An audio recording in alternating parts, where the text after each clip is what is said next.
Late.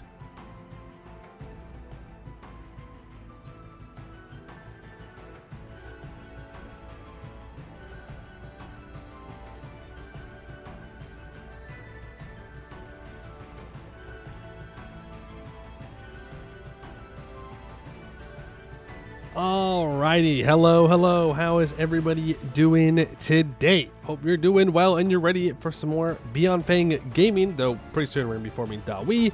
We will continue our expansion across Yanshen. We have some missions to do. We are short on admin points, of course, and governing capacity. I mean, what's new, you know? But when you start in Helesh, you just got to conquer Helesh, and that costs a lot of admin points, believe it or not. But we are doing pretty well. And I'm enjoying the mission tree so far, and I'm excited to see how it expands and what we'll be able to do with it. Hello, Scottish, Andy Durr, Ramatis, and Eve the Lost. Thank you for 15 months. Appreciate it. Very kind of you. You're working. You cancel the stream and come back in like 2 hours so you can watch it live. No, I can't do that. But you will be happy to know the command is DED dead. Super dead. We were able to dismantle them with the Seer Rebellion. Now the Boar command does seem to actually be on the up and up and kind of regaining the command's lost territory, but it's fine because they're not as strong as the regular command would have been. So honestly, it's pretty good. We are the #1 great power, and we can definitely flex our muscles like that. We're going to be going after the Shiakin very soon. Because we need their land for our mission tree. And, I mean, we can beat them, I think. It'll just be a little bit rough. Trying to see if we can get allies involved. I did check. Yesterday I was talking about how we might be able to get Buvari, our ally, in against the Shia. I don't think we're actually going to be able to do that. Because when I was checking, I was looking at the declare war screen on Jin Lucy, the leader of the Shia.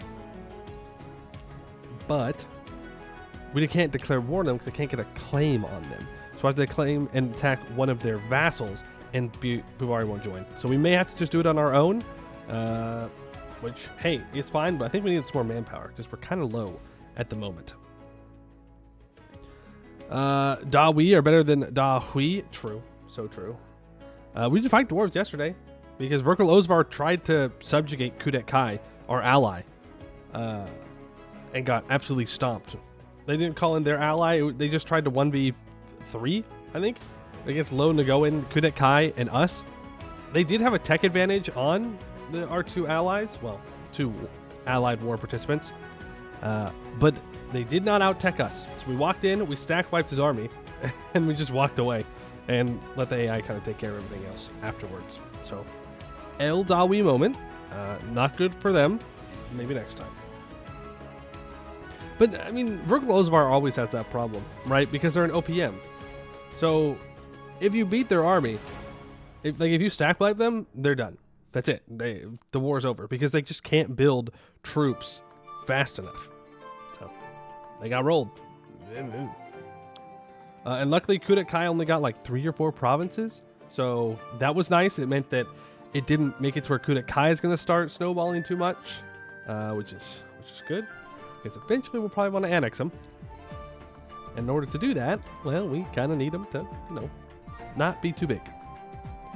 As for what's happening in Yanshen specifically, we're doing pretty well.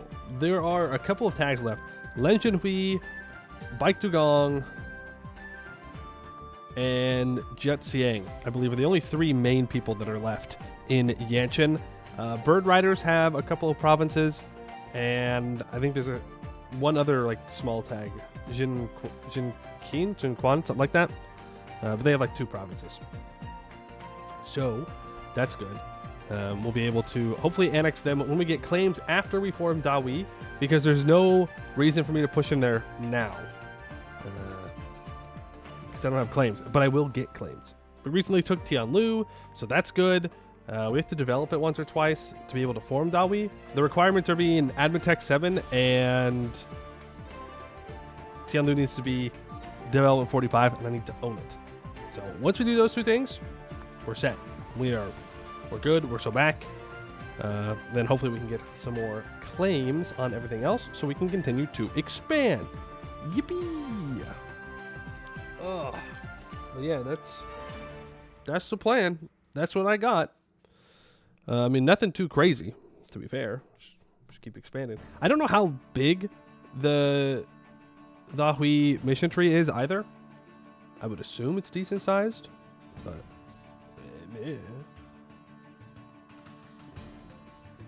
hey, Battleship, you need a tag to play? Like in Anbennar?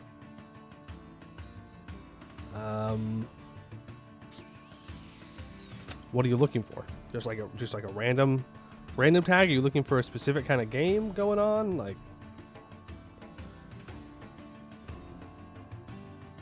hey, super green scales. There you go. Classic green scale moment. Who doesn't love playing green scales? No, you enjoy living. Ah, I see. I don't know why you're being so selfish. The green scales need help, and you're not going to help them? Wow, so rude. Let's see. Tags, random tags. There's the Zabutadask, the lake-fed breakaway southern tag. That is like Cossack stuff. That was fun. If you haven't done an all-clan run, you can do all-clan. Might go blind looking at the lime green map color, but that's a good one. Bit goofy. And a third one. The Trolls. The Trolls in Garudia. Orbit Troll. Those are the three ones I'm throwing out there. I don't know if that's what you're looking for, but those are the ones that came to the top of my mind. Man.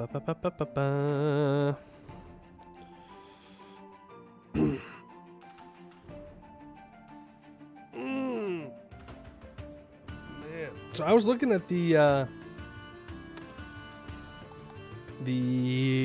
Project Caesar map of the HRE, and it is kind of nuts. What do they have, like 375 nations or something like that in it, which is crazy. That's actually nuts. HRE nation count 357. Yeah, that's crazy. I did look it up. The Voltaire's Nightmare mod has 500, so it's not as much as Voltaire's Nightmare. But to be fair, the 500 in Voltaire's Nightmare is the entire thing. So it is kind of crazy that there's 357, and they have like partition inheritance to where they can switch afterwards, which is also crazy. Which means it could just get even more disunified. Average HRE moment. Did you see Austria? That is the most horrifying border politics you've ever seen in your entire life. For Austria? Specifically? I have it right here. I mean, yeah, it's kind of bad. I'll give you that. I think the worst part about the Austria map here, I'll bring it over. We can look at it. We can look at it. I think the worst part about it is these things down in here.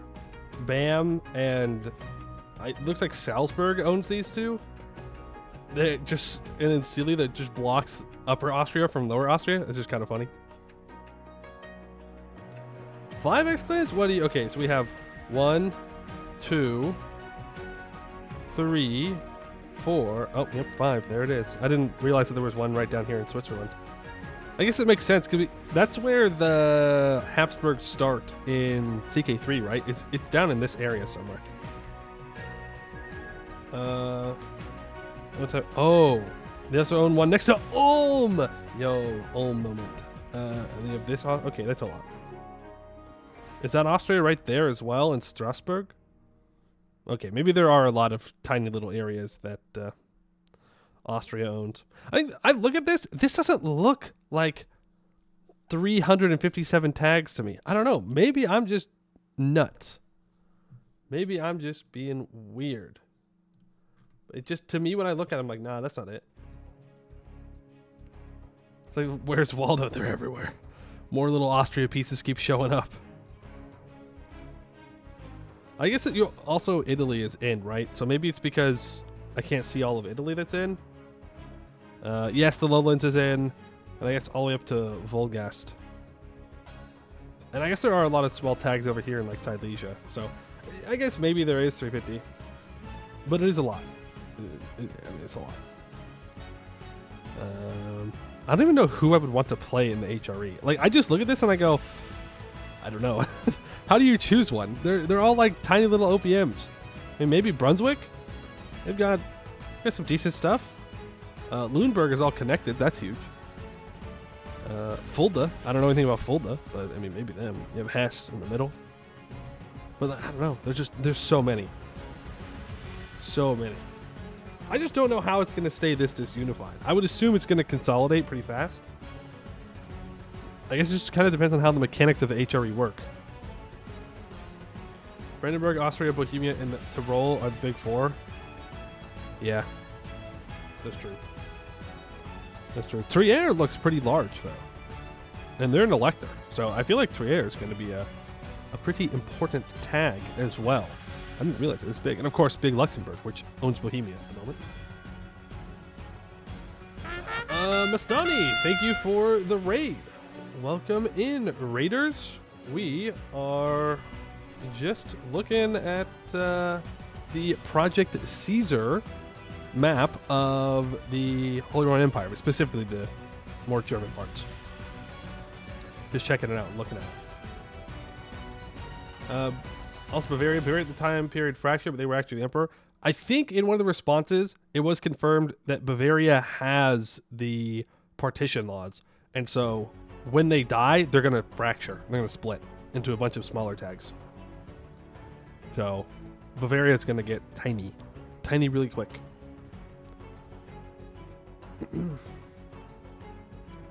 I imagine there'll be something to unify Upper and Lower Bavaria since they were the same dynasty. You mean other than through the sword? Maybe. Trier is an elector, as far as I know. They're an elector in EU4. I would assume they're an elector in Project Caesar, but I don't know. Measures way to prevent that? I don't know. I mean, I guess it just depends on how hard they're going to go in the partition laws for succession. I do also wonder if that's going to be just an HRE thing, or if there's also going to be partition elsewhere in the world, or if they're going to have succession laws that are going to matter. Because for the most part in EU4, succession laws didn't really matter. Like, yeah, it could be different, but you were never going to lose land. You would just lose your dynasty. But here, like, you'll just lose land, which is scary. It's scary as someone who does not like to lose their land. Don't like that. But I do like it. Like, I think it's good. I think it'll be interesting. Love Frisian freedom. Yeah, they're vibing up there. The peasants are having a good time. And hello, Imiguman and Brian. I think I missed you guys. And Duke Leto, hello. Because your brain's counting system stack overflows and outputs. That's way too many. Maybe that's it. Maybe my brain's just like, no. We can't even begin to comprehend the tags inside the HRE. I want to see what the provinces look like inside Bohemia. I'm sure there is. You can see it when they show the trade goods map. What year is this? Yeah, 1337. Styria does not exist, as far as I know. Is partition will be some kind of early game law you just want to change ASAP? True. I just wonder how difficult that's going to be to change. Hello, Edelbeck. Glad to see that I'm back. Glad to see that you're back. Welcome in. Bread Baskets, hello. Listrin, hello. I believe EU4 electors were granted in 1356 Golden Bulls. Not sure who the elector is in EU5. Oh. Interesting. Maybe it's different. Hello, Modoc's dad. Yeah, I don't know where I'm going to play in EU5 when it comes out eventually, in like a couple years, hopefully. I don't even know where I'd want to play. I think I'm naturally drawn towards playing in... I don't know. Like, my gut reaction is that I'll probably play somewhere in Italy. just because I think it'll be strong, and I don't have to worry about a lot of other things. On the other hand, I might want to do something with colonization. I don't know. I want to do a lot of things, though. Ulm first game. No, funny, though. When it comes out and when it's ready to come out, it's two very different things. That is true. That is true. Fingers crossed. They hold on and they release it when they're ready and not when the suits say it's time to release the game. Now, if the suits do say that, there's not really much they can do about it. But I really hope that they just hold the line, be patient, release the game when it's ready to be released, and have it be a home run. I hope. Johan is too powerful for the suits. That's copium. That's copium.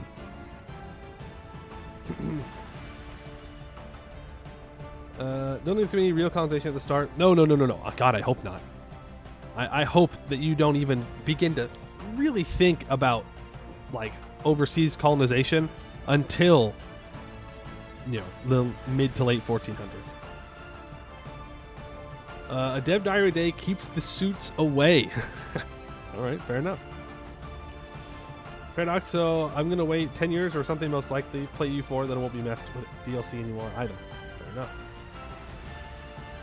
The one's already released on face price of suits. There you go. Hopefully this is different. Didn't think about the Hussites till now. We can see that play out. I hope so. It seemed that they were a little hesitant to be putting in Christian heresies into the game, which, well, obviously, other than the whole Reformation thing, that's kind of important. I think part of it was that they didn't want it for maybe performance reasons, but they have added in. They've all added in some Waldensians. I think they added in some Cathars in southern France, which is good. I think there should be these heresies there, and I hope that there are some dynamic heresies that can pop up, maybe before the Reformation. I don't know. I think it'd be interesting. And there is 16 times the lag. There, Gustav Stalin, thank you for the 3 months. Appreciate that. They say that it's not supposed to cause more lag. I guess we'll have to wait and see if that's true or not. And they say all the new provinces isn't going to cause lag.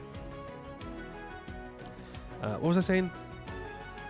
Oh, right. Yes, there's still one province left of Asutru. Asutru, the Norse religion, left in Sweden. Maybe that's the first run. Asutru, Sweden. I do wonder how easy it's going to be to flip your country, your religion. I'm sure during the Reformation, it's going to be easier for your leaders to flip, but I'm not sure how easy it's going to be with the actual conversion. I hope it's not like we're going to convert, so now the population's going to automatically convert as well. I hope that you actually have to work at it, or maybe you don't convert and your population does start to convert. I think that'd be interesting.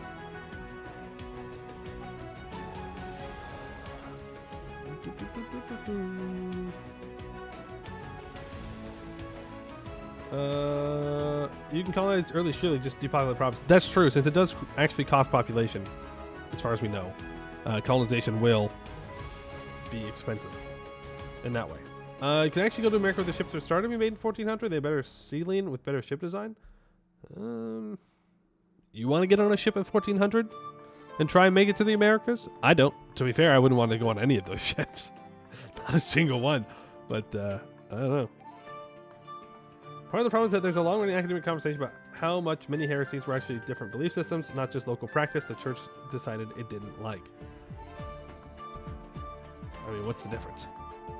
In all honesty, at least when it comes to gameplay mechanics, what's the difference between somebody ignoring some rules and applying others and a full-blown heresy? I really don't think there is much. For EU4. Obviously, theologically, yes, it's more complicated than that, but I'm not here to have theological conversations. I'm here to play my little map games. And in the map game, I want different religions because it's cool and it's more interesting. Honestly, wouldn't mind colonizing 1337 so there's a way to actually realistically build it up. I mean, there will be colonization, right? They've already confirmed anybody can colonize. It's just you can't colonize overseas. If you have provinces right next to you like Sweden, because Sweden starts off with uncolonized land next to it. You can start colonizing that immediately, I think, from what I understand. I could be wrong. From what I understand. Your PC would officially not run with this many provinces. Yeah, the PC requirements are going to be higher for EU5 than EU4, as we've already been told. Here, the EU5 release to be a lot like Victoria 3. I don't think, maybe this is copium, I don't think it will be as bad as the Vic 3 release because the combat isn't scuffed. But if you're talking about maybe performance-wise, I also hope that it's not what happens. Scandinavians sailed the Atlantic 500 years before that in a little wooden boat. Doing it on a big 1500 ship is easy. Well, Vikings just build different. I don't know what to tell you. They're just built different, okay? I think that if you had to create outposts to get to America early in the game, I wouldn't mind if you could colonize early. I don't know. I kind of like the idea that it's something that you can't do immediately. That you have to wait. You have to wait for the technology to be available to go and do it, even if that is like 1400 or whatever. I like the idea that you can't immediately start the rush for the New World, because my biggest problem with one of the biggest problems I have with colonization in EU4 is that it's too fast. The world gets colonized too fast. And if you start in 1337, it's going to fill up super early. Now, because it's going to require population, from what we know, that's not going to happen. So that is nice. It's going to actually have to force you to colonize in specific places. And hopefully we get to the reality where some late colonizers can actually do some colonization. And it's not just Spain and Portugal own the entirety of North and South America.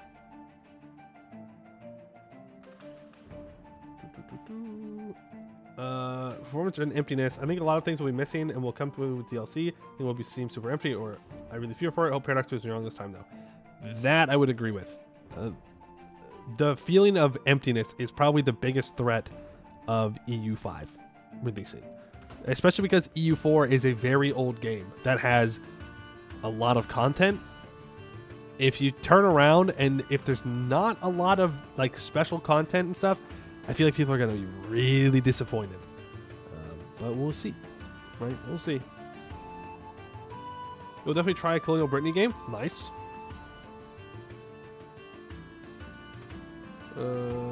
Maybe colonization 1450 costs a lot more pop and money.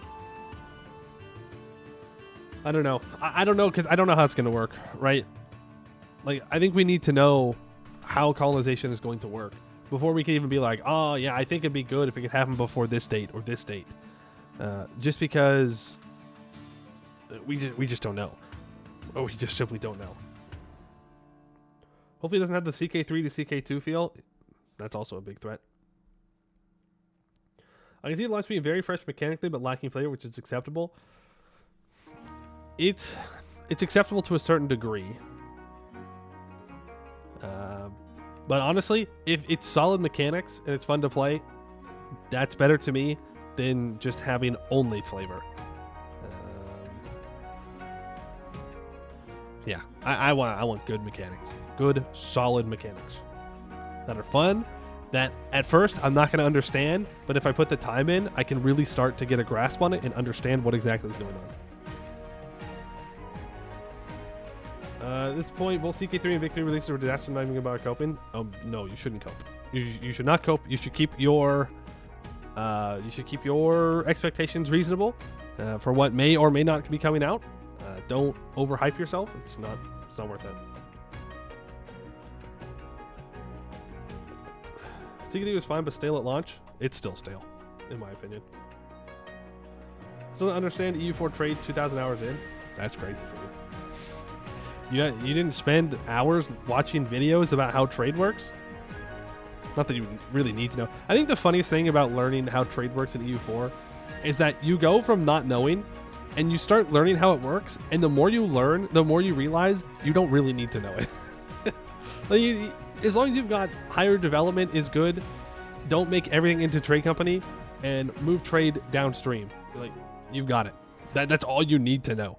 You don't need to really know about how like goods produced factors into it, or how to maximize your trade value, when to collect or when to transfer. You just kind of figure it out through trial and error. Just steer to your main node. Exactly. Just conquer the world and then problem solved. You don't need to worry about it anymore. As long as each tag feels a bit different at release, it should be fine. Yeah, true.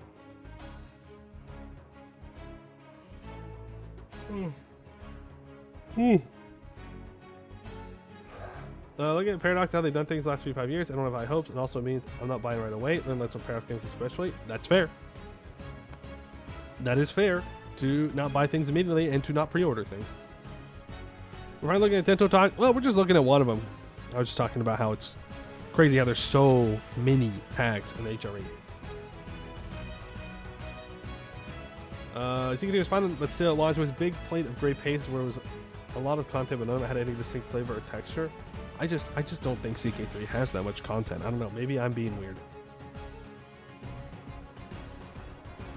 We know number go up. That's good enough. Yeah, that about sums it up. Hey, Mastani. How'd your stream go? Still deeply irked if EK3 for not fixing basic player information. What do you mean by basic player information? This isn't me like doubting you. This is me like genuinely asking. I don't know exactly what you mean by that. Victoria 3 sells bugs from release. That game isn't going anywhere. Maybe. Me telling myself not to buy Civ 7 on launch, but doing it anyways. Aren't we supposed to get an update about Civ 7 sometime in August? I think it's like mid-August. I don't know. I feel like they have the same problem that EU4 has. Is that Civ 6 has been very successful. They're gonna have to do something to change it up when they go to Civ 7. And from what I know about Civ 5 lovers, they did not enjoy Civ 6, and so I think they're going to be pretty cautious about making big changes from Civ 6. I do hope they fix their multiplayer though, because it is absolute trash.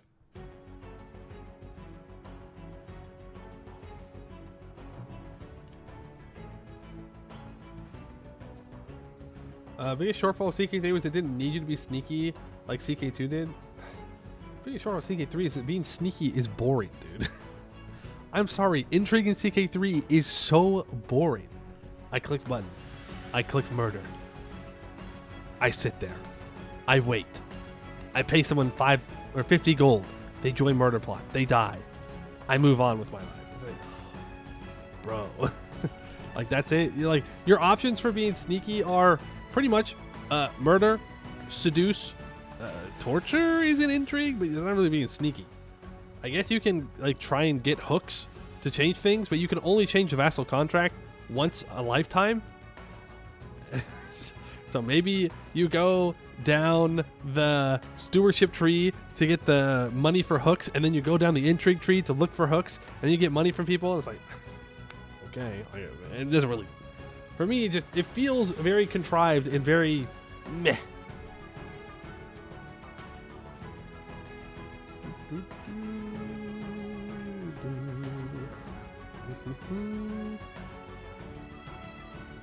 Not buying Civ 7. They're probably going to screw up. 0 confidence. Well, that's a good thing. You don't have to buy it. You can wait. You can see how it goes. And then if you like what it looks like, get it. If not, you know, you saved probably $70. They'll probably charge $70 for it.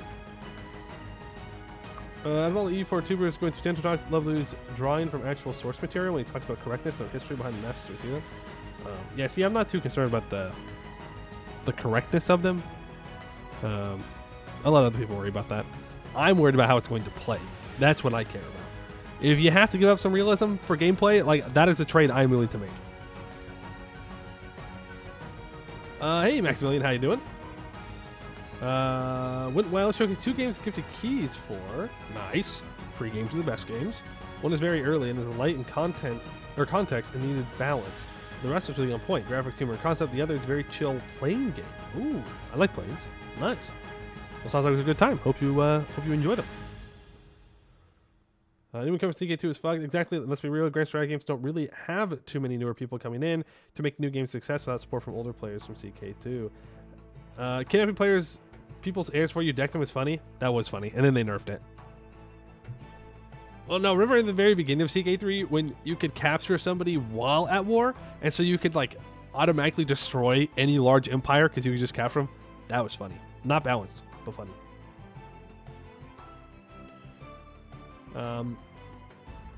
Yeah, the idea that there's no new strategy game players coming in. Number one, that's not true. Hello, it's me. I was one of those people that didn't really have anybody that I knew like growing up that played strategy games or anything like that. I just kind of came to it on my own. But number two, I feel like in an effort to, I don't know, make your games have mass appeal, the games get easier or more simplified in ways it doesn't need to. And I mean, I don't have any data to back this up. Okay, this is a vibe check on me, just complete vibe check. I feel like that drives away the audience that you're actually trying to capture. Because I hate to tell you this, you can make CK3 as easy as you want. You're never going to get someone who only plays Call of Duty to come play CK3. Like it's quite literally not possible. You're not going to do that. So I think instead you should try and focus down onto what people in your category like, and then younger people who are interested in that kind of stuff will then get into it. I think you really need depth in your game, and if oversimplifying it makes it boring. But again, that's just a vibe check. I don't have data on that. Imagine playing a Paradox game vanilla. Imagine. S35, I'm afraid of the amount of micro that might be needed and how the info will be made available to the player. See, I'm fine with micro, to be honest with you. And from what has been said, at least, it sounds like a lot of it can be automated. I think a good idea of how you should work with automation in these games can come from Distant Worlds 2, where you can automate literally everything or literally nothing. And you can decide exactly what you want to be in charge of. Like in Distant Worlds 2, you can be in charge of only your military ships, only your planet tax, only your explorers, only like your spies, or you can have it all or none of it.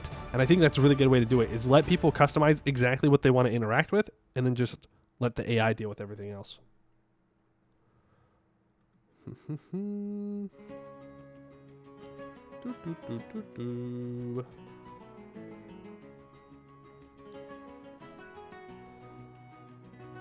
I don't want to automate things in Paris game because I don't trust their AI half as far as I can throw it. Now that's fair. That's why I would rather not automate it as well. Actually, mass appeal have ruined so many titles and games, leaving the company struggling. Looking at you, CM Paradox, or adding mass appeal. Yeah, I feel like it's just I don't know. Like what people that most people are not going to want to play these games, right? It's not GTA. It's not going to happen. You know, you're never going to roll up and see Pokimane playing EU4. It's not going to happen. So trying to chase that market of mass appeal, I think is just, you're chasing the shadows. It's for nerds, okay? So make the game for nerds. We're here.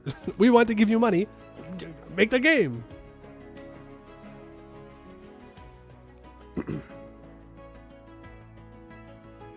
Stellaris seems to be going down that road as well. They don't play Stellaris, and I like it. My hopes are the automation comes out well, but I'm still afraid. Yeah, that's fair. That's fair. But I'm just saying, like, the option is good. Having the option is good. You tell me they should add calling in a UAV drone to CK3 after going on a kill streak. Yes, I do. If you kill 25 people in a row with intrigue without getting caught in CK3, you should be able to drone strike somebody. It's my hot take of the day.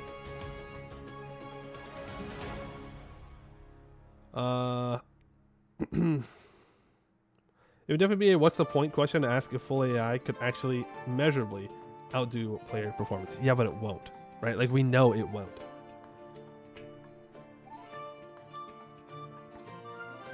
Same for TV shows, looking at all the perfect universes written by brilliant people and then having Hollywood ruin it because they want to make it for people who do not care about those universes instead of getting rich by caring to those that do. Yeah.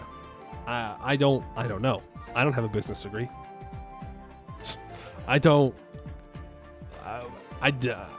To me, it seems obvious, but maybe I'm missing something.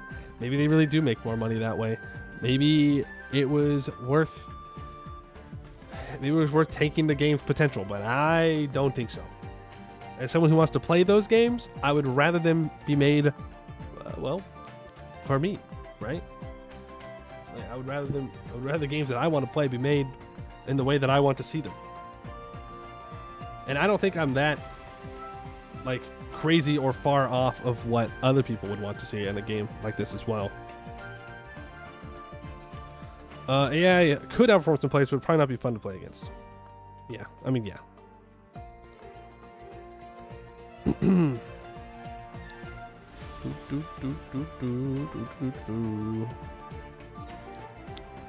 Victory's biggest downfall is making 90% of the game build tools, build iron, build steel, build tools, repeat. There isn't any depth, it's just cookie clicker. It does feel pretty cookie clicker. It does. It does. It does feel like I spend all my time building tools and iron and coal and steel. Maybe some furniture on the side. If I've got big forests. Right? I don't know. Maybe Scottish were just missing the point of the game. It's possible. Also, I look really pale today. Am I crazy right now? Like really pale. My white balance all messed up. I look like a freaking vampire. Oh, that's terrible. I clicked the button way too many times.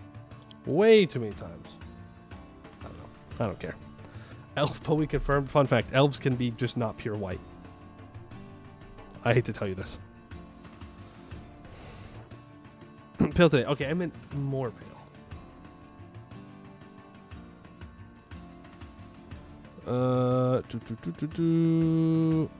Yeah, and humankind does use loopholes in trees and stuff, just like humans do, so that was a pleasant surprise to observe. Yeah. Pretty much humankind was just add best. Yeah. And then they just like spawn in stacks. The high level AI literally just spawns in stacks out of nowhere. So that was cool. Like, I've beaten the game on humankind difficulty. I don't. For the times I try and go back and play humankind, I don't play on the highest difficulty anymore because I don't actually think it's fun. I think it just feels like a pain in the ass to play. But maybe that's just me. That means you need to play it as a vampire, Poe. I don't think so. Not a big vampire guy. Something about the being undead, drinking blood. Not really my kind of style.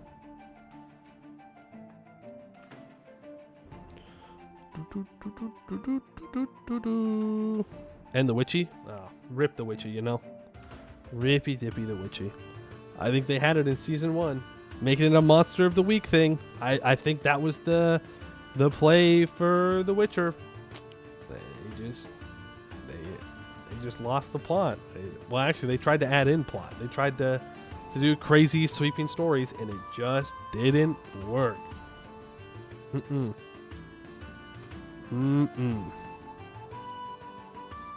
Speaking of vampires, did they ever add in that Corvarian Peasant Revolt? I don't know. I haven't heard anything about that. I don't know.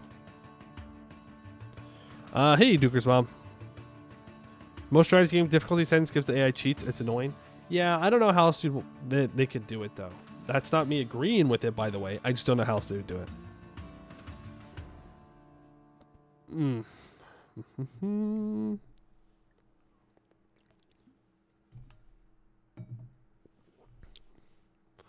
But yeah. Basically, EU5 release date plus at least 5 years of DLCs and maybe will be somewhat playable. I don't think they can afford to do that. I think a lot of times Paradox has been able to get away with kind of shittier releases. I don't think they can actually afford to do that with EU5 this time. They've had too many flops, cancellations, not meeting the performances that they were hoping for. I really do think they have to hit EU5 out of the park, or they're gonna struggle. They're gonna struggle. In the year 2050, AI will be made from Aruma, so you can play against him and play in EU4. Oh, so now I just have to worry about everybody taking Inno ideas every time first? All right. That's fine. We'll just take all military ideas and then we'll win. It's cool. If you know the AI is going to do that every time.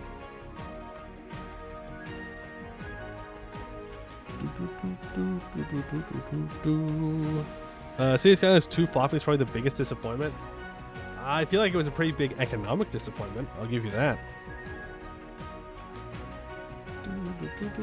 If E5's release has issues and they still don't learn, they officially never will. I mean, yeah. Yeah. I don't know.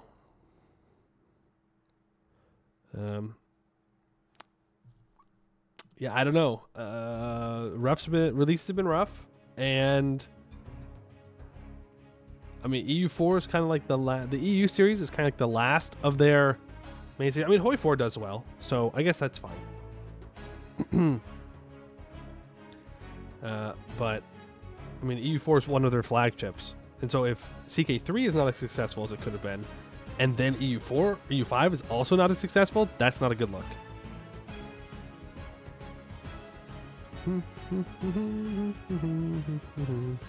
Call no flop is it didn't flop. Which game are you talking about specifically? Are you talking about City Skylines 2?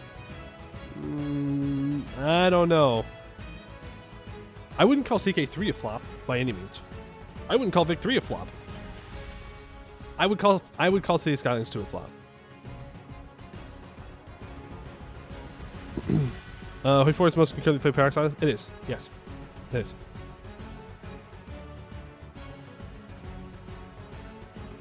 Read the messages.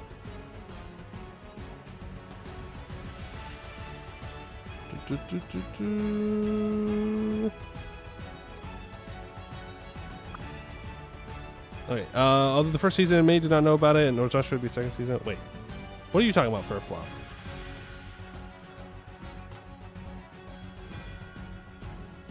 Oh, I can only move it so far. I can only see so many messages at one time.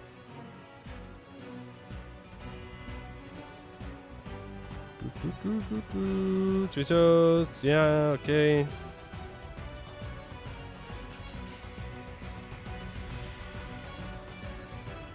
I don't know. I do think that I do think City Skylines was a flop. I would say that. I think it went so badly that people outside of the Paradox sphere knew that it went badly. Like they knew. I mean, you had like big streamers playing it because it went so badly. I really like. You could say like no press is bad. Like any press is not bad press, but I think it was bad. Is it true they're designing kaiju right now for Anbennar? No comment. I don't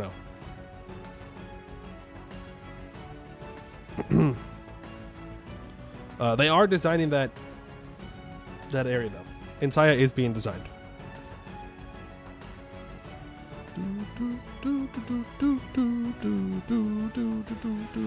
How much handed Paradox have in Age of Wonders 4?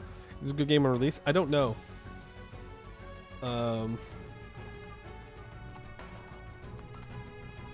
that's also not. Actually, oh wow, it's doing pretty well right now. It's got 2,800 concurrent players. It's pretty good. Yeah, for a while there, it was chilling around like 1,000, like 1,800. But it seems to be doing pretty well right now, which is good. It's good for them. Good, the game is doing well. I think they added new DLC somewhere recently. Added in like Cthulhu stuff. It did flop. My point is, it's not because of game issues, but Paradox direction. They forced it out. Ah, I see what you mean.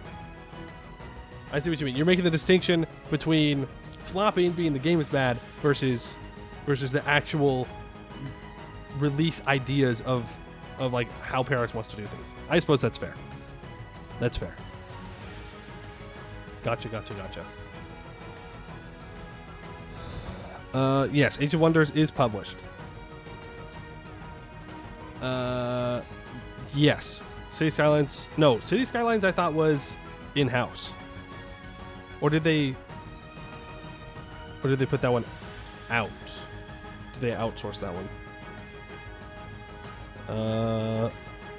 went ahead and tried another Spider Rush run to see if you could kill the Lake Fit by 15-20. Damn, you got some fast gobos. All right. See, this is why Colossal Order? Okay. Gotcha. Fire for Beyond Fang game. Your first air is a Harpy? Damn. Gotta restart. 1444. I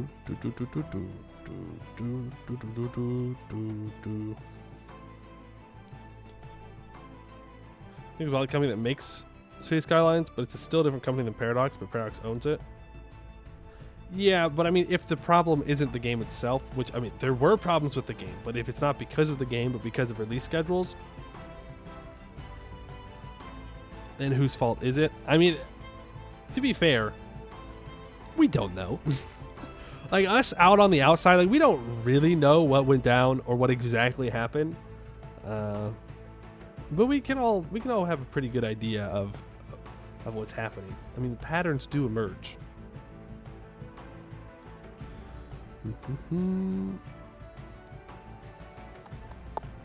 Still tempted to get Age of Wonders, but then Anbennar calls to me. Yeah, I don't know. I mean, I liked Age of Wonders 4. How much time have I put into that game? Oh, I have to go to inactive. I've got 127 hours in Age of Wonders. Jeez, I did not think I had that much time in it. That's crazy. I need to go outside more. I think it's fine. I don't actually like the combat in it. Nor am I a big fan of how the map works. So, yeah. But I think it's fine. I think if that's the kind of game you're looking for, it's probably good. It's probably great. It's just not what I like necessarily.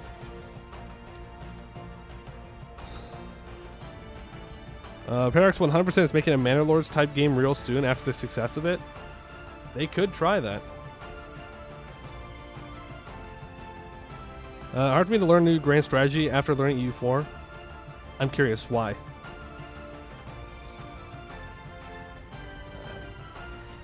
Why specifically after learning EU4? Combat map aren't meaningfully changed from Age of Wonders 3. Well, I never played Age of Wonders 3. So, for me, it was brand new.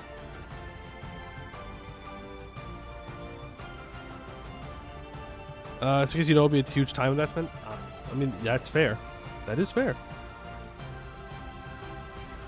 Beyond Fang will grow larger. That's right. See, I like grand strategy games. I like the idea of having to manage military and economy and technology and kind of like laws and stuff all together. I like that. I like the whole big picture of things coming together. Which is why I often struggle to really get into games that don't go as in-depth as EU4, which, to be fair, most reasonably don't. But yeah, so most of them I just kind of bounce off of. The best grand strategy game is The Sims. Interesting.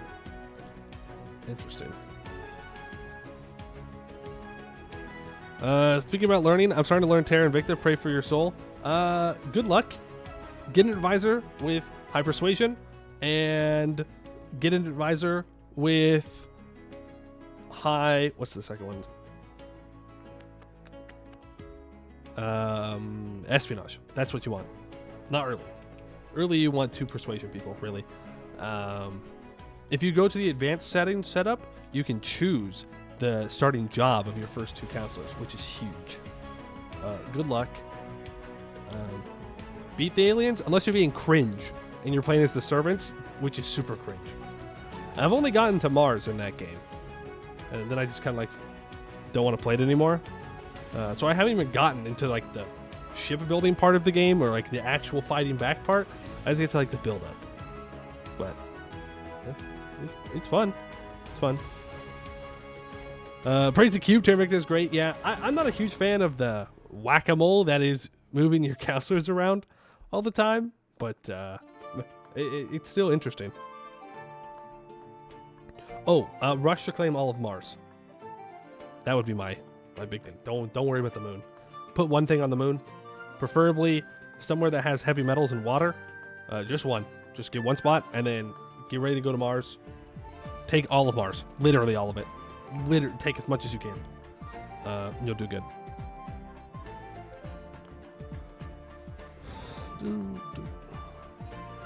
You played 3 years. You survived, which counts for one of my books. That is good. That's good. You should probably get space infrastructure early-ish. AI will definitely be on the space race. Yeah. I don't know. From what I figured when I was playing Terra Invicta is that you don't want to go too far. As in, you don't want to spread yourself thin. You want to focus on specific spots. And Mars is just rich in resources, so take it. You have some settings to make the game go faster and the whack-a-mole is reduced. Yeah, I don't know. I'd rather deal with the whack-a-mole and play the game it's kind of intended to be played, right? You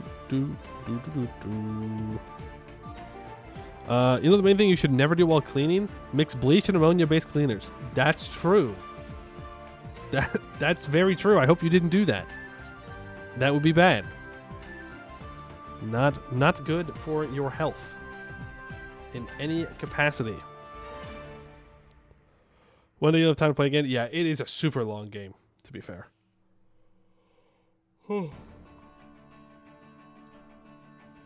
It's a super, super long game to play. Without a doubt.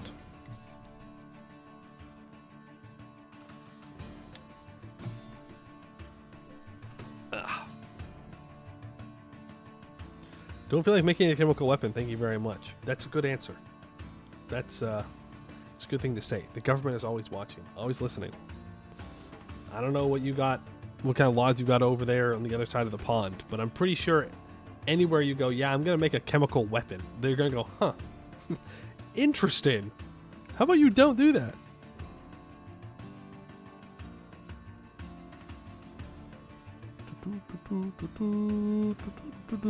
Just play HOMM3 and Patrician 3. I don't know what HOMM3 is. To be fair, I don't know what Patrician 3 is either, but it's just one word.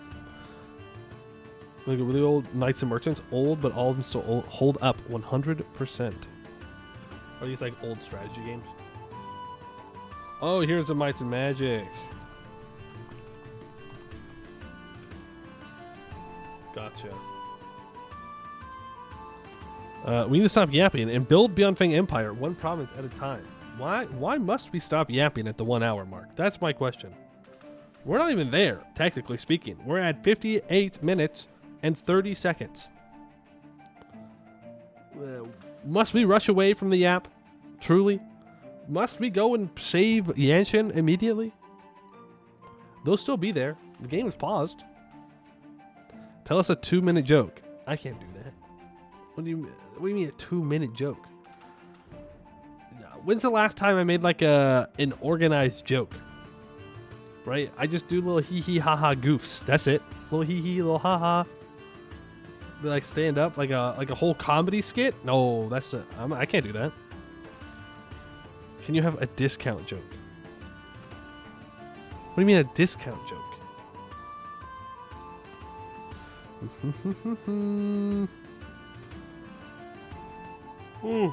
We can.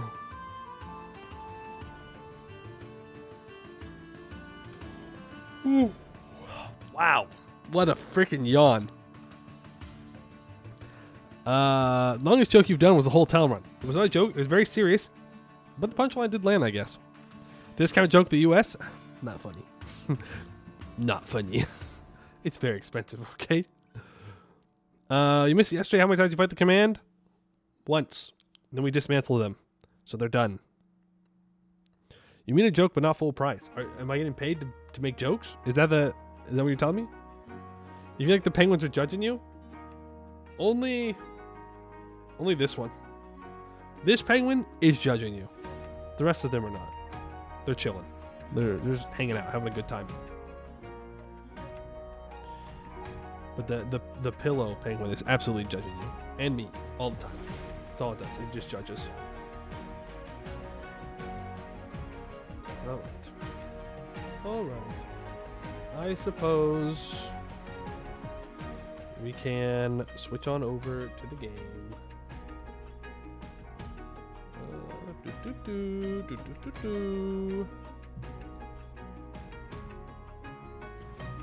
Command may be done, but the Cav command is sitting there menacingly. Is the Boar command the Cav command? Because when I'm looking at them, they have infantry combat ability in their national ideas. Oh man. Oh man, oh man, oh man. Now I gotta turn that off. Boom. Bless you, thank you. Wolf or Cav, Boar, infantry? Okay. That's loud. It's very loud. Alrighty. So, we left off yesterday in a pretty good spot. We have taken most of Yanshen for ourselves. Zhongji is our vassal. We have a truce with Baik Dugong and Len Shenhui. Jixiang is our current ally, but I think we are going to break that with them relatively soon. I don't want them as an ally, and once I get claims on them, I'm going to want to kill them. So, I suppose we wait till we get claims, and then we can break it. We are currently coring up Tianlu, which needs 45 development. It's going to be extremely expensive to do, but I have the mill points, so I'm not too worried about it. We are currently taking admin ideas. We've only taken the first one, and we're also behind on admin tech by 1 tech, but we have a level 3 advisor here, a 4 admin skill ruler, and a 4 admin skill heir. Our ruler is 76 years old, by the way, and he is chilling. He's still around, still kicking. It's our original leader. He's doing pretty well. But right now, we need to chill out. I want to get our manpower back. I want to build some more buildings, so we need to save up our money. And I mean, that's really about it, I guess. We're trying to prepare for a war against young Lucy. That's the main thing. We're going to have a bunch of claims on a lot of these bordering provinces, but I do need to make claims manually so we can start that war. The problem is, number 1, Seer would join, and number 2, we're going to be outnumbered, which is less than stellar. Now, right now, some of these guys are still Tech 5. There's some of them are still Tech 5. I mean, we could just go for it. Right, none of my allies are going to want to join. It's all too far. Kudet Kai would actually join. And for that, we have to wait for our Annexed Subjects modifier to go away, which is in 1484. So we're going to wait 4 years, and then we'll probably do it. That works.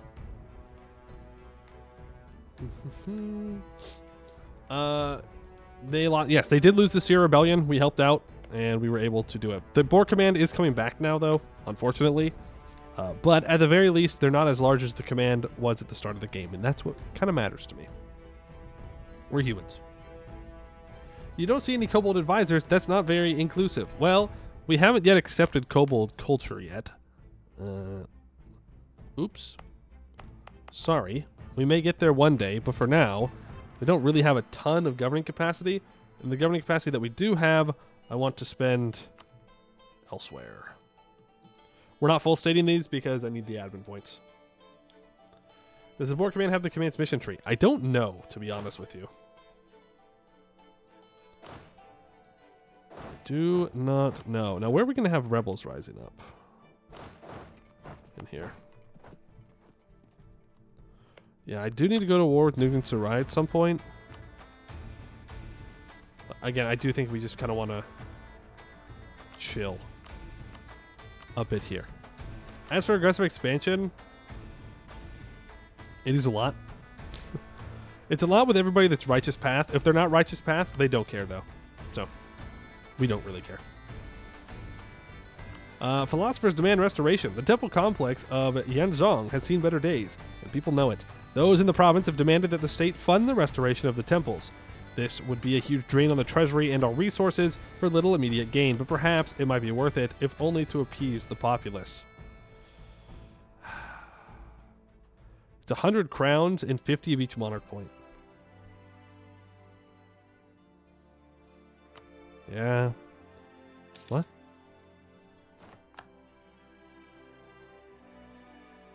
Did it take the monarch points? Because it did not take the money. Weird. Weird. Treasure Fleet reporting. We have seen the Treasure Fleet stuff. Only the first event concerning the Treasure Fleet each decade shall be witnessed. Others will occur in the background on incident. Yeah, that's fine. I don't need to know everything about the Treasure Fleet all the time. Not really necessary. The Treasure Fleet does seek iron, though. The distant lands of the Treasure Fleet hails from are known as a land of plenty, with some of the finest cloths, cut gems, and glassware one will see obtainable solely from these vessels. However, one thing they are known to lack is iron, a vital metal for the means of warfare. They have offered a pretty coin for our military stockpile in Tianlu. Absolutely. Lose 5 mil points, we gain 50 crowns and a bunch of money. That is good. Very good.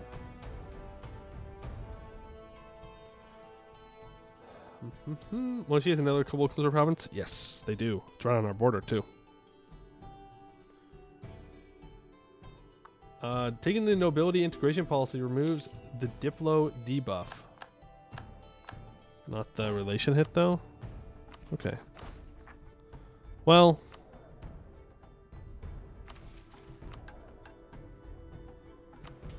I don't really want to give that to the nobility, in all honesty, though. We'll keep it in mind. I do need... Hold on, let me... We have 2 generals from yesterday.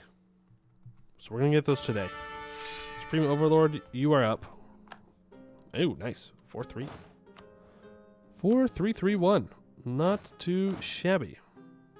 You can go ahead and drill it on out. Now, we could mess around with our tyrant level here. Right now, we're at -3. So we could move it back up into pragmatic leadership for autonomy reductions and cheaper advisors. More discipline, though, would be nice when we're going to fight the shield. Whoa, whoa, whoa, whoa, whoa, whoa, whoa.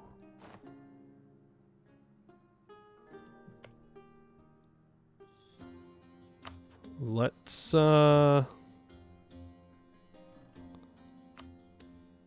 Oh, I can't increase trust because they don't have 100... They don't have 50 opinion of me. No, no, no, no, no. We definitely want Kudet Kai on our side here. Who do you hate? Raquelin, Ma Huang, Ping Hoi. I can insult Ping Hoi.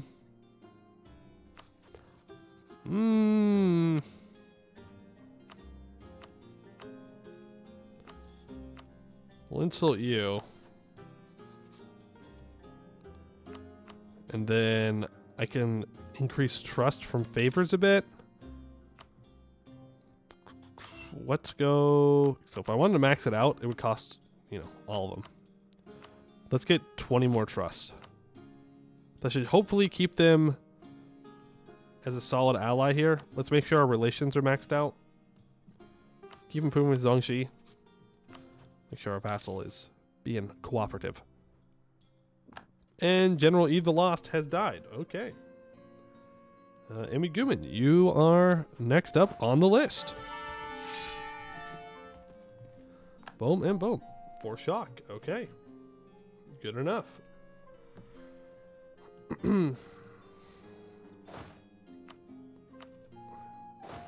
Actually, let's drill the 4 shock and... and the 3 siege. But this guy over here. Martimix Bitos, thank you for the follow. Appreciate it. We could take our idea. I do think we want to take Admin Tech 7, though, so we can unlock this idea group. Because I do want to start... It's probably a mill idea second. I really like quality fits Beyond Fang better. Kind of just seems like their thing. Again, don't really care about the boat stuff, but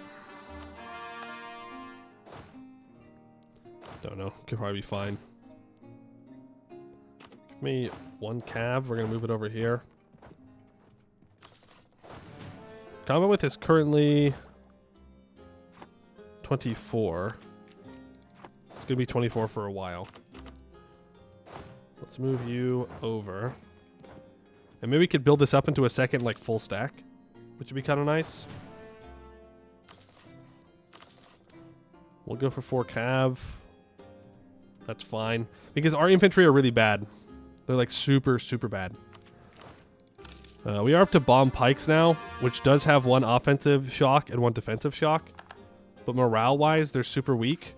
And so we want to be using our cav if we can. Very expensive, obviously, but...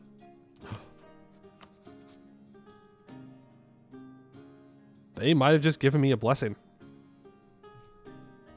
I might be able to get Buvari into this war now. Ooh, baby. Go back to getting those favors. We're definitely going to want this. Now we just need some manpower. Oh. Let's go deal with those dudes down there. I don't think we need this fort. I don't think this fort really brings anything to the table. Kind of just seems like a waste of money. So, let's get rid of it. There is an argument to be made to put a fort here in this jungle province. Even though eventually this mountain fort will be ours. I don't think it's a big deal, actually. Kobold tolerance is decreasing. I don't know why all of a sudden we're hating kobolds. The bolds have not done anything wrong. They're just chilling. How are we doing with our mages? They're not too powerful, so our tech is not increased, which is great.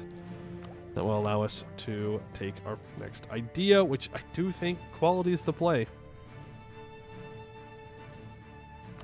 Let's do it. I do want to state this up. Courage development. Get that to 45. Because that should allow us to form Dahui. Now, from what I've been told, this is going to just extend our mission tree. It's not going to replace it. So let's make a save, in case that's not true. And let's form Dahui. The naval ideas, obviously, that's right. We gotta take naval. You killed 510, you monster? No, we did not kill them. We protected them. We have protected. Look, they could not be trusted to protect themselves, and so we will do it. In Imperial Yanshen. Nearly forgotten are the days when kingdoms reigned in Yanshen, the days of legendary dynasties and heroes brought to an end by the hands of Harimar. Though we were never fully united, the machinations of the Harimari and their eunuchized officials served to partition us even further. These petty disputes between the eunuch lords and merchant princes have left the Yan weak and divided for long enough. It is time for an emperor to be crowned and guide our people to a bright and glorious future. We will become Dahui. Byungfeng will get renamed to Xiaoming. We get the New Traditions and Ambitions event. We enact the Radiant Empire Tier 1 government reform, which fixes us to an empire rank, gives us 10% national manpower, 0.5 yearly absolutism, and 150 governing capacity. We gain a permanent claim on the Yanshen subcontinent. And do we want New Traditions and Ambitions? Probably. Probably.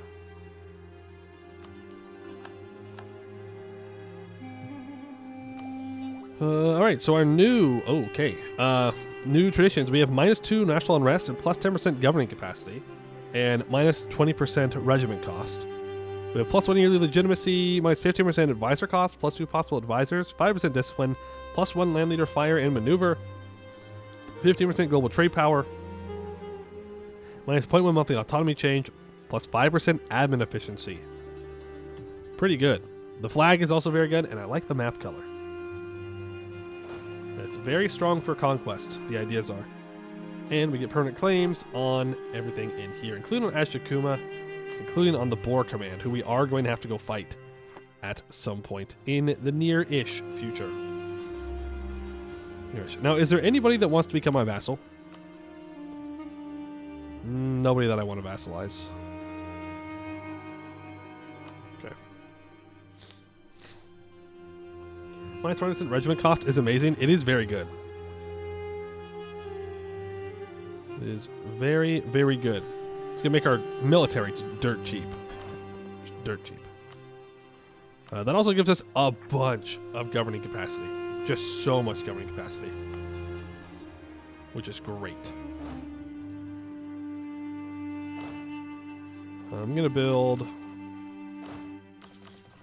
3 cannons onto each of these stacks. And I think we're going to be good in 2 years for our war. Now, we are waiting because... Really? Because we do need 20% professionalism, so this drilling is helpful.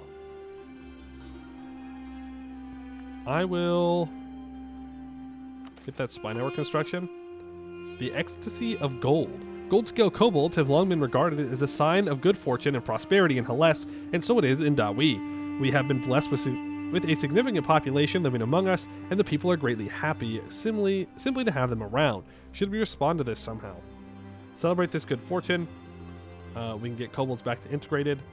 I should get some for my court, spend a bunch of money, gain prestige. Foolish superstition. No, I think that's fine. I don't know why we'd be mean to the kobolds. I don't really see a good reason to do that. Let's grab the infantry combat ability, though.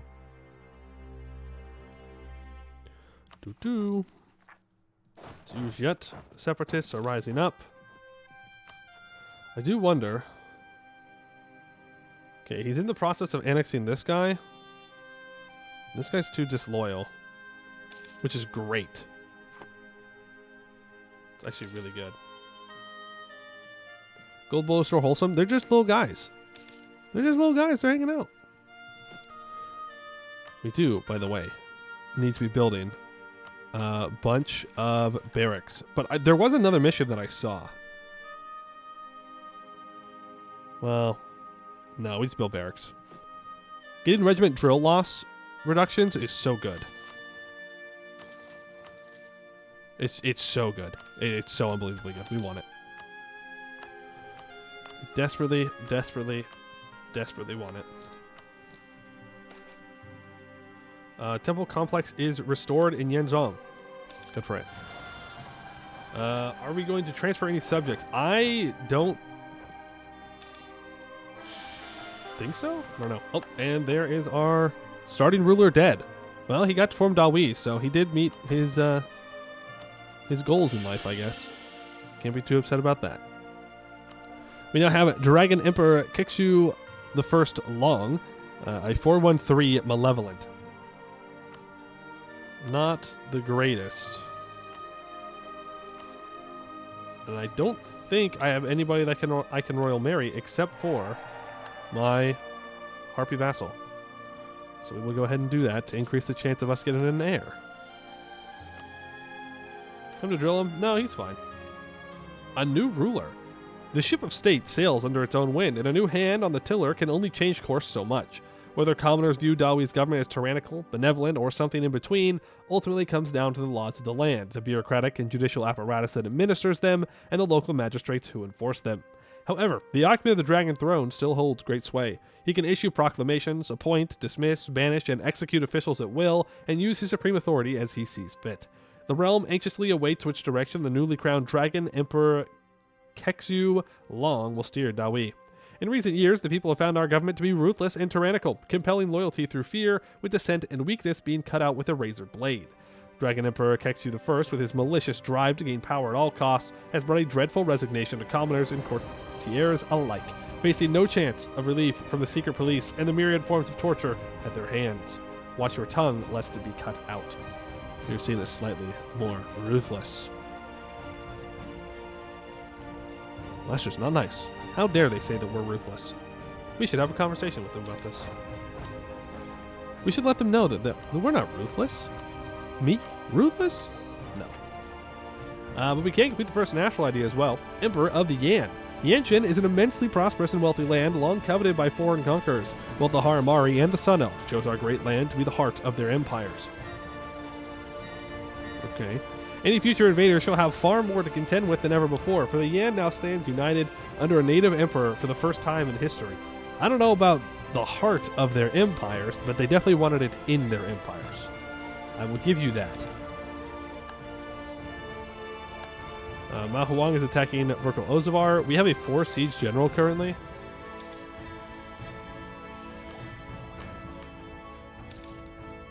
Let's go away. Oh. Yes. We have a 2-3-2 heir and a 3-0-2 consort.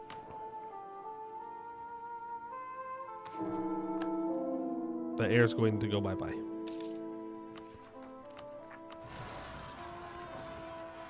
What? Since when did you say you were going to rise up in the frickin' gold province? Rude. We could seize land here. They'll lose 15 loyalty each. The adventurers... I need to wait. I could sell seize.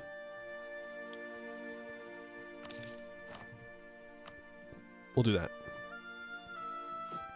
So that allows me to build the barracks that we need. I need to build a workshop in Hubao's capital. It seems that they do not want that currently, though. Put that in Tianlu. Why? It's 9 development. Oh, also, our mission tree did, in fact, expand quite a bit. But we have to get down through what we've been working on. We do need to develop Kui Hyok to 25. So let's do that with our Diplo points. The Imperial Shipyard. The locals call the muddy, bustling port town at the mouth of the Zusipgang River Kui Hyok. Clear Sunrise, an ironic name to bleary-eyed sailors in Steve doors as they load small junks with crates of Juten tea and barrels of Jian gunpowder after a long night at the riverside taverns. Although Kui Hyok is for now a mere collection of shacks, sheds, and rotting planks in comparison to the towering temples and vast dockyards of Tianlu, our royal engineers tell us that the deep natural harbor could provide excellent anchorage for merchant vessels and warships. Most importantly, the Zhuangjip jungle upstream has enough timber for an armada to match the strength of our armies and rival the fleets of our enemies. Constructing shipyards and establishing a merchant quarter will bring the port to its full potential and allow us to project our might from the Bay of Buyogoj to the Ringlet Sea. Religion in the province changes to high philosophy. We gain 3 development. Until the end of the game, the province gets 50% local sailors, minus 20% local ship cost and local ship repair. It gets renamed to Xin Yugang. Now, Lem 1 needs to be 25 development. And I don't really want to spend mill points or admin points. Wait, Buvari would just join me straight up. Kudet Kai, if I increase their trust, I can pay off their debt as well. If I pay off their debt, they'll join. Do you want any of this? Kind of. Well, I really just want this border stuff. That's what's important to me. Kudet Kai, congratulations. I will take on your debt. Naval ideas, that's right. Would have worked. I will declare war here. I will call you in. I will call you in. Seer is no longer allied to Jiang Lucy. Oh, because they're hostile to each other now. Loser. And we should win this one fairly easily. Interesting enough, though, Ayoshan did not join.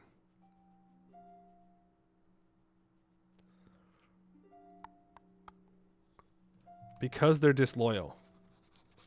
I do need their land. So we might have to do a back-to-back war here. We'll see.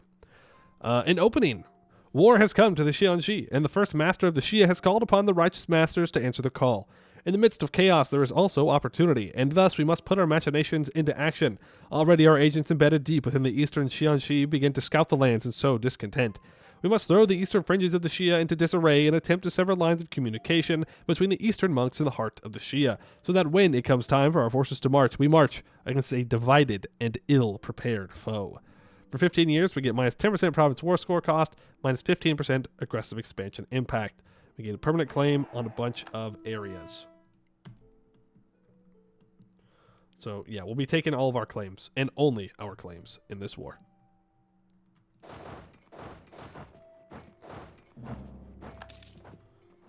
It's just weird that these guys didn't join.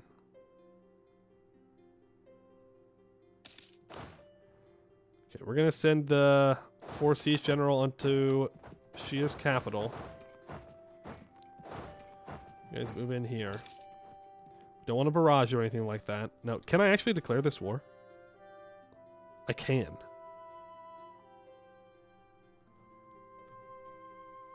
That's weird. I'll do it at the end, though. Because we can roll these guys pretty easily. But I want to stay focused on this war. And I'm not too worried about people slipping in behind us and sieging stuff down. We've got forts everywhere. Spare no expense. This is Ascaray. This is low to go in. Buvari is getting beat up, I guess. Well, Jillin's a vassal, so not much I can do about it. You just keep moving around and getting things sieged down. I'm going to keep these 27 around the area. I don't want to, you know, send them to siege down far away in case these guys get attacked. It is farmlands, and we do have a tech advantage over Jiang Lucy, but if they get up to Tech 6, then they might try and contest, and that would be kind of annoying. At the same time, though, we could try and grab this Hills Fort. And, you know. You way overestimate Jiang Lucy? Maybe. They did take Tech 6.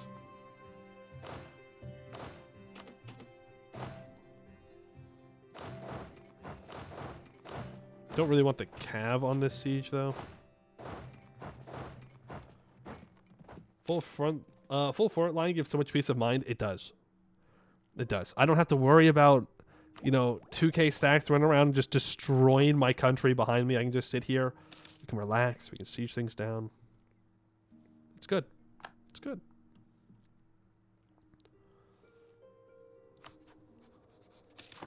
I don't know where Buvari's at. Oh, they're chasing him around down here. Oh, no. Oh, no. Getting bullied. Absolutely bullied by Buvari. That's rough, buddy. That's rough. Maybe I did overestimate. Or maybe I was right to call on Buvari to make sure that we just win outright. That is also possible. I don't want to spend no points. I don't. I want to grab that Cav combat ability. Okay, that's fine. But then I have all this money. To be fair, I do want to upgrade.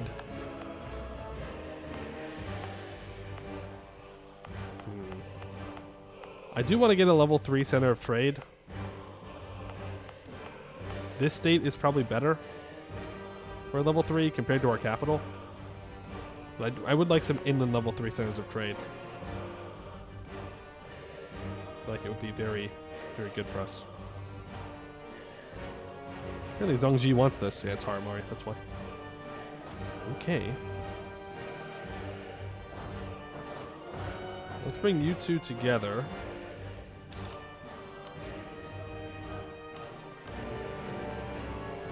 And let's get to war with the other guy here. Oh. Let's not do that. Let's be smart about things. We have gotten the siege up here. I think we should try and get Jiang Lucy completely sieged down. Get their war exhaustion skyrocketing. They're down to 14,000 troops. So if we can stop them from rebuilding, that would be great. You go here and here. Yeah, seems like we're gonna win this pretty easily. They're not going to cause us any more issues. Again, we can't full annex here. We're not going to take a whole bunch of land, just our claims. That's it. Not going to be greedy. No greed. Just smarts. Just play smart. Let's group together. Up. You move up with them. Make sure that everything stays nice and protected. Greed is good, though. Greed is good, but remember, we need to catch up on our admin ideas. So greed is good, but it's also good to know when to greed and when not to greed. I don't think now is a time to greed. It's not like we're in a rush, right? It's not like the command's coming down here and they're going to annex everything. They're going to be here, waiting for us to annex them. Speaking of waiting for an opportunity, there they go. Down to the next siege, please. And it seems that we are good. They have lost 77,000 troops. We've lost 57. I have lost 17,000 to attrition. I think that initial siege right there, where I had too many troops, was a bit of a mistake. Attrition-wise. Overall, not too badly. This guy is 100%ed. I just want these 3 provinces. Give me your money. Give me your war reps. Aggressive expansion. I don't care. Thank you. Well, but the thing is, he's going to become loyal. Does he automatically join the war now? That'd be super scuffed. I don't think he will. We will grab our claims. And it does add in 1 more person to the coalition. But again, I don't care. I will take max money. I will take war reps. I don't really care about any of their allies they currently have. They're all weak. I like that. It works. Double check. This is... Yep, this is the claims. Very, very good. Thank you. Make sure all of that gets cored up. And let's complete the mission, Subjugate the Monks. The proud warrior monks of Jiangxi perch across our border, tempting our people into disobedience, even revolt. They claim that even the lowliest peasant, through study and practice, can become as powerful as the greatest of lords.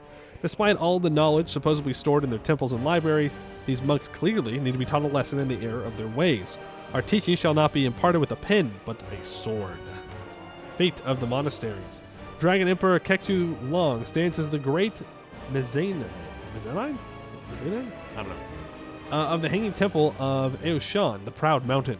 He is indeed proud, surveying Dauhi's recently added dominions to Xianxi, dearly brought with the lives of tens of thousands of valiant Dahui soldiers. On the far horizon, the Temple of the Keepers is barely visible, and within Kongren, the Void's Edge. The monks, with all their schools and styles and mysterious martial arts, put up a fierce resistance, but our discipline and numbers eventually overcame them. Now their temples lie open before us, filled with riches and priceless artifacts crafted by generations of monks. We would be well within our rights to sack these temples, put them to the torch, cart the plunder back to Xiaoming, and declare these robbed ruffians outlaw, to be executed on sight. They have long labeled us tyrants and despots, inciting our people to rebel in the name of freedom, just another word for chaos. That said, to bring law and order to these lands may require a softer touch, and we may yet learn from these mystical warriors who felled so many of our troops. We shall show mercy that chaos is the true tyranny and freedom lies in order. We see it as more benevolent. They'll have monthly autonomy change and local unrest for 10 years. Or they shall become students of the school of the Iron Fist. Will be seen as much more ruthless. We gain 1,000 crowns, 50 devastation in these areas, minus 10 local unrest, minus 0.05 monthly autonomy change, and minus 20% goods produce for 10 years. Dismantling the monasteries will upset our other righteous path subjects. To that, I say cope and mold and seethe, because we don't have any. We do. We have Zhongji. I don't care. Kill them all. There is no mercy. We do have a lot of RP subjects. We have one. Oh, are you talking about in our provinces? You know what? You're right. You know what? You got a point there. We do actually have quite a few of them. Ooh, you see, when you say subjects, I really thought they were talking about like vassals. Okay, so they're going to be a little bit more mad for 10 years. What are they going to do about it? Rebel? Okay, we'll just kill them. Now we're back to needing professionalism again. Bribes growing more accepted. Despicable. Yeah, we are max tyranny right now.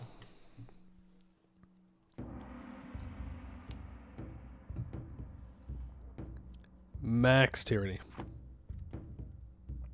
When's our important truce is up? Yanshen in 2 years. Guaranteed by Jietiang and Nugent Sarai. Is that worth the fight?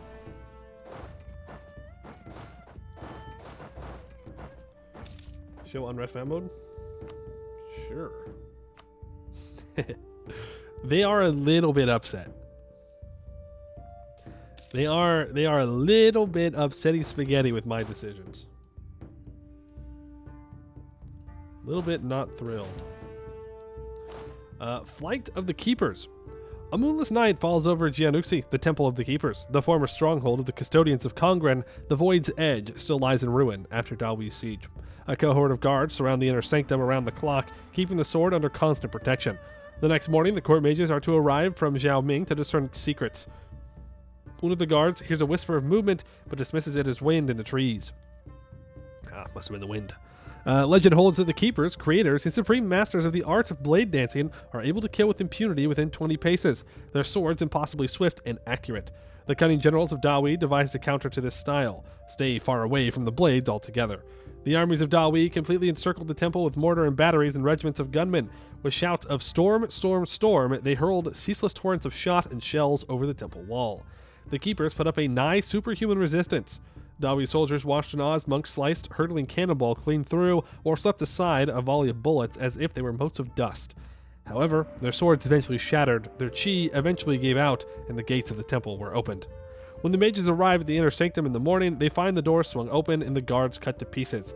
Examining the bodies in awe, they see arms severed at the shoulder in one clean stroke, and heads separated from the neck precisely between two vertebrae, as if carved up by the most sublime butcher. Soon they receive word from the local dames to remind that the trusses supporting the shafts have been similarly sliced through with delicate precision. The collapsed tunnels will take months, if not years, to repair. Entering the inner sanctum, the mages are not shocked to see the Void's Edge gone from the altar and the sigil of the order neatly carved in its place. Dahui has thousands of blade. We do not need one more. We lose one base production. We get mine sabotage till 1511 for -1 local goods produced. And gains 5 unrest. Ooh, and we get an excellent minister. I will take the admin benefits. Gives us prestige as well. I do need to upgrade this center of trade to level 2. Level 2 and level 2. Tianlu can get to level 2. All the centers of trade that I own can be upgraded. I did say that this was a pretty good level 3 center of trade. Long-term thinking, though, says to put it in Tianlu. A little fort in Tianlu as well. Is that a great project? What's great project? Oh, in Tianlu. It's the Palace of the Divine Call. Needs 50 development, and it needs to be my capital. And it gives me cheaper province governing cost in the region. And globally, years of separatism reduction. Gives us permanent claims on all Yan High Temple provinces along the Yan He, and eventually gives us future Golden Highway costs we discounted by 50%. Huh. Not bad. Bountiful Harvest.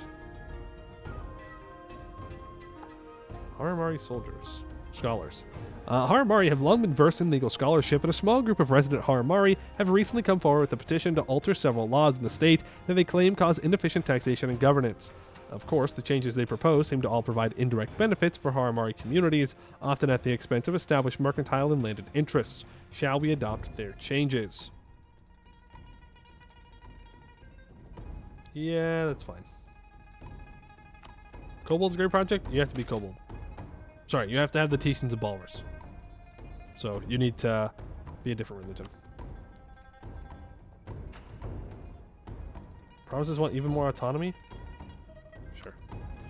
Entering the Bokai, the dense jungles of Zhu harbored many reclusive and disparate cultures, remnants of the past stubbornly refusing to integrate with the Namjiat and accept the culture of the Greater Yan. With the jungle haven of Sekengon now under our control for the foreseeable future, the locals have finally seen fit to change and have begun to adopt the culture of the Yan in earnest. Welcome to the fold. No more Bokai culture. You will convert. The Raj has announced me as a rival. Okay. The Raj still has all their vassals, but they don't seem to be that strong. In all honesty. We're at 17.33 professionalism. Invite ogres. If they want to show up, they can show up. I'm not going to pay for it, though.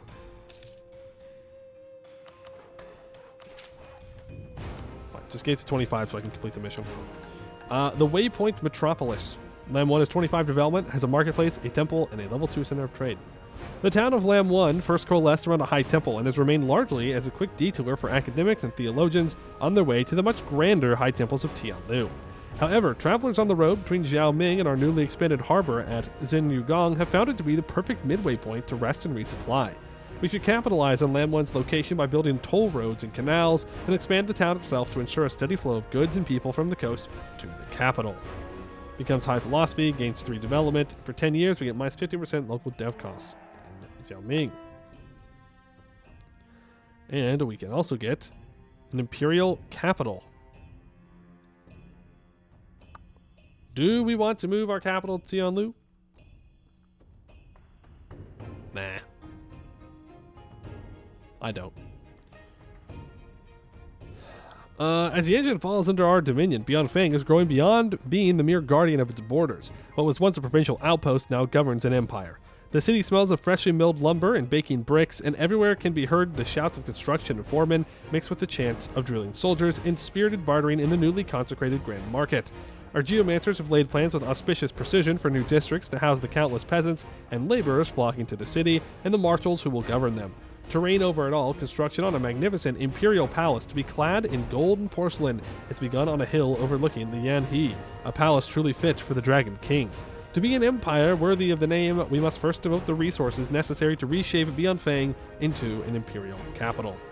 Gain 15 prestige, 200 splendor, and Xiaoming gets Yanshen's capital until the end of the game, giving minus 50% local dev cost and +1 monthly splendor.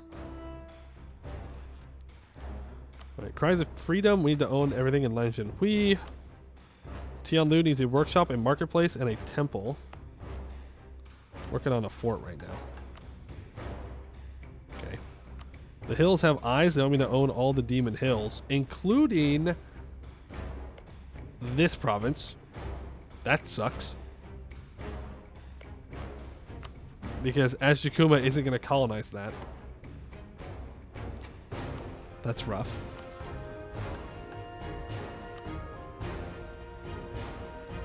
That is rough. And have accepted all cultures in the Yan culture group and all non-human culture deemed to be sufficiently Yan. So that is the kobolds, the harpies,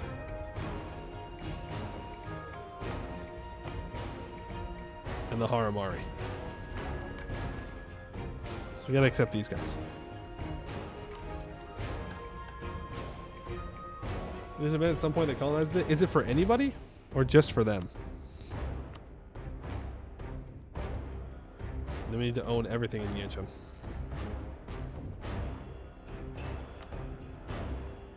Hugh Bound needs a workshop and a barracks.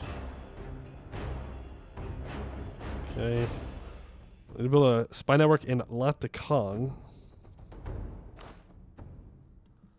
So let's do that. Build that spy network up. On the boarding provinces as Balrog in the event fired. Okay. The mission does say the command. I'm not sure if the board command counts, so we'll just build on Latakong anyways, since that is another one of the options.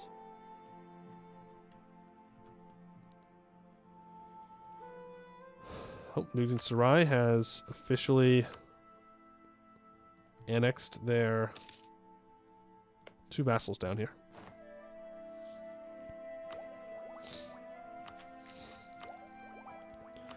Possible advisors, please. I really want to get up to this adaptability. It says I can get it in 1489.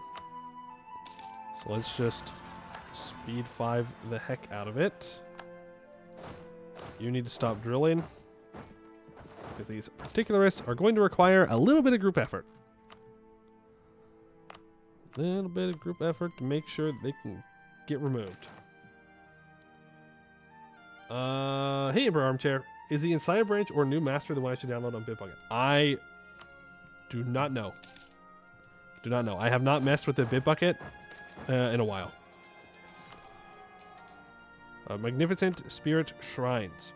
Banners adorn the surroundings and incense burns almost daily, while the flowers outshine even the gardens in the capital with their splendor. The Spirit Shrines safeguarding the main roads of Cheshengik are meticulously maintained and protected by the locals and clergy with unwavering fervor and devotion. It appears that such dedicated efforts have captured the attention of spirits who have chosen to bestow the area with economic prosperity and good health. Commendable and an inspiration to all.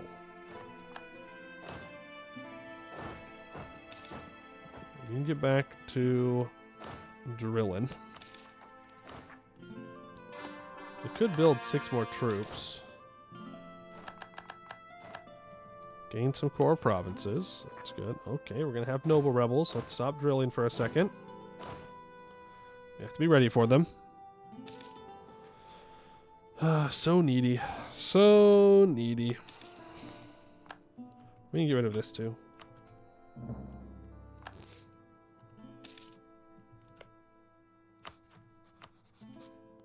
I mean, there is a temptation just to kill them immediately. Like, what are they gonna do? You know?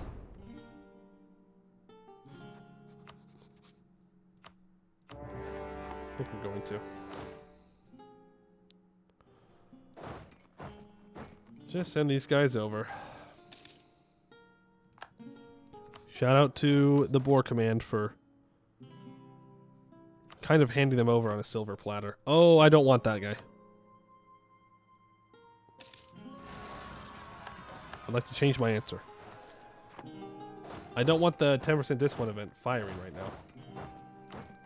And I know it will.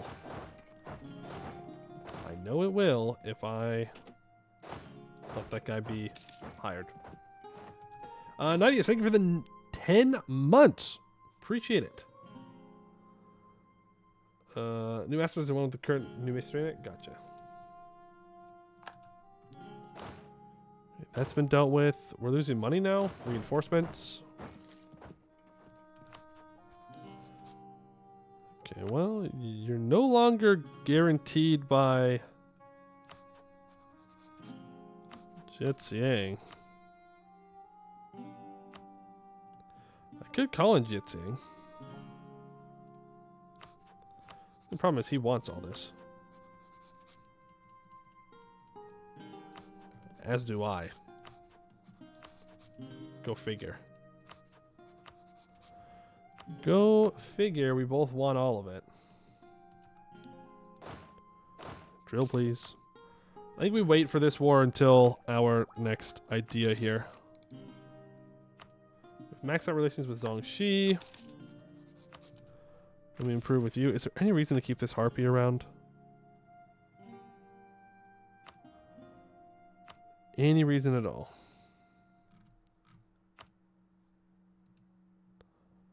75% army professionalism? Okay, that's not supposed to happen for a while. Damn. I need a bunch of barracks built. 30 owned provinces. Currently 15, with development at least 15 in the Yanshen super region. Okay. Oh, man. No, I do think our next war is Lan Zhenhui and Nugent Sarai. When's my truce with Baek Dugong up? 93? Okay. Just want to make sure that I can break apart Jietziang and Baek Dugong. Because he's guaranteeing him, and that's kind of annoying. Let's improve Ma Huang. They wouldn't be a terrible ally just to keep them out of coalitions.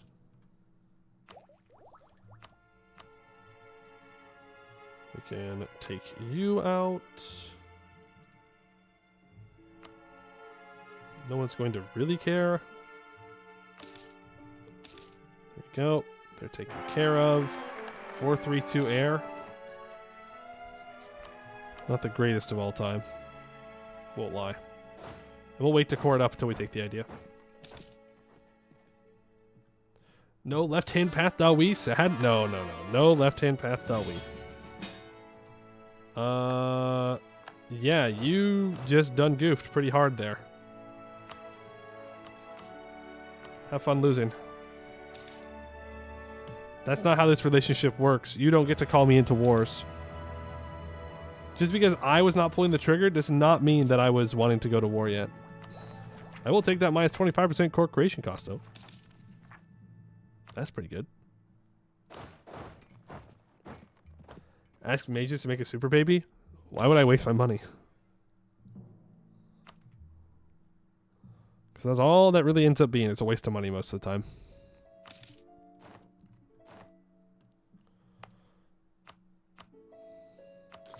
Little workshop here. The Raja has fallen, and Rabid Daraj has taken over the Raj. Alright. That's fine. You're allowed to do that, I guess. Let me throw down an embargo on you. Throw down an embargo on you as well. I don't know. Jietziang might win is the thing.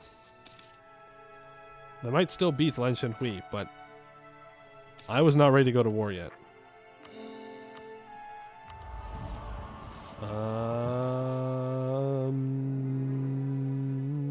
Transfer subject, I guess? See Great Conqueror? See a 663? Who? This guy? No. There's no Great Conquerors until the next age. True Fire, Cav Shock, Regiment. Yeah, we definitely want to take Miltex 8. Definitely. Well, now I wish I could go to war with Jietziang.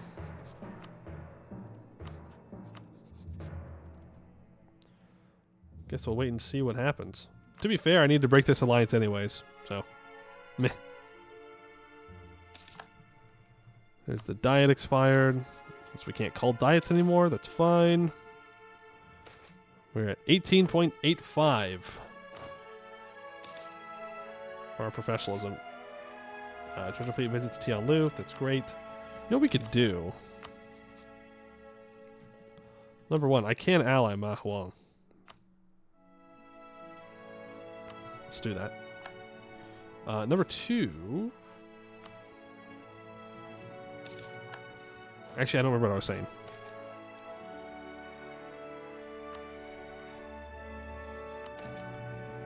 Corrupt Harmari officials. Yeah, what's new? I can invite a scholar. The Silk Turban Scholar. More trade efficiency and another merchant? I will take that. I will start collecting in Tianlu. Variant Great Conqueror even do? It makes scarier Great Conquerors. It gives them other bonuses. To say the least. Also, I have all this money. All this cash money.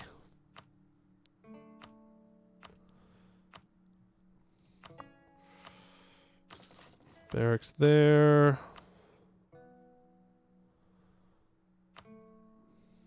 What else do I need for that Tianlu mission?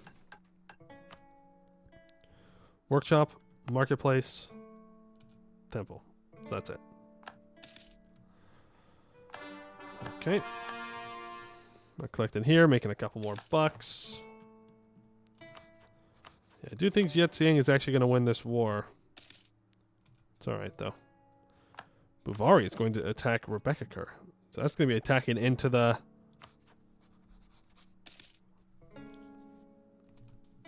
Is he going to call me in to this war?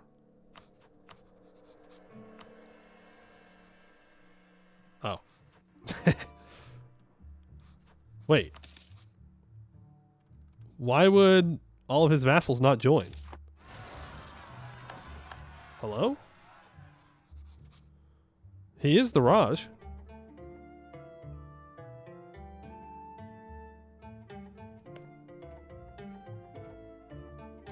He doesn't have any synopty.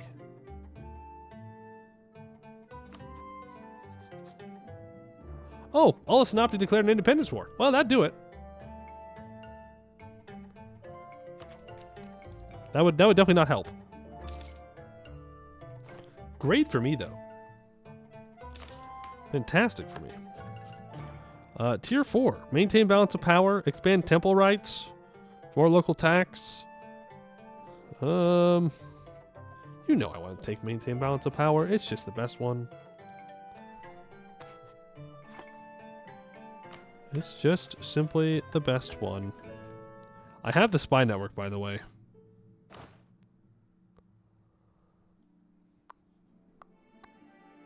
I'm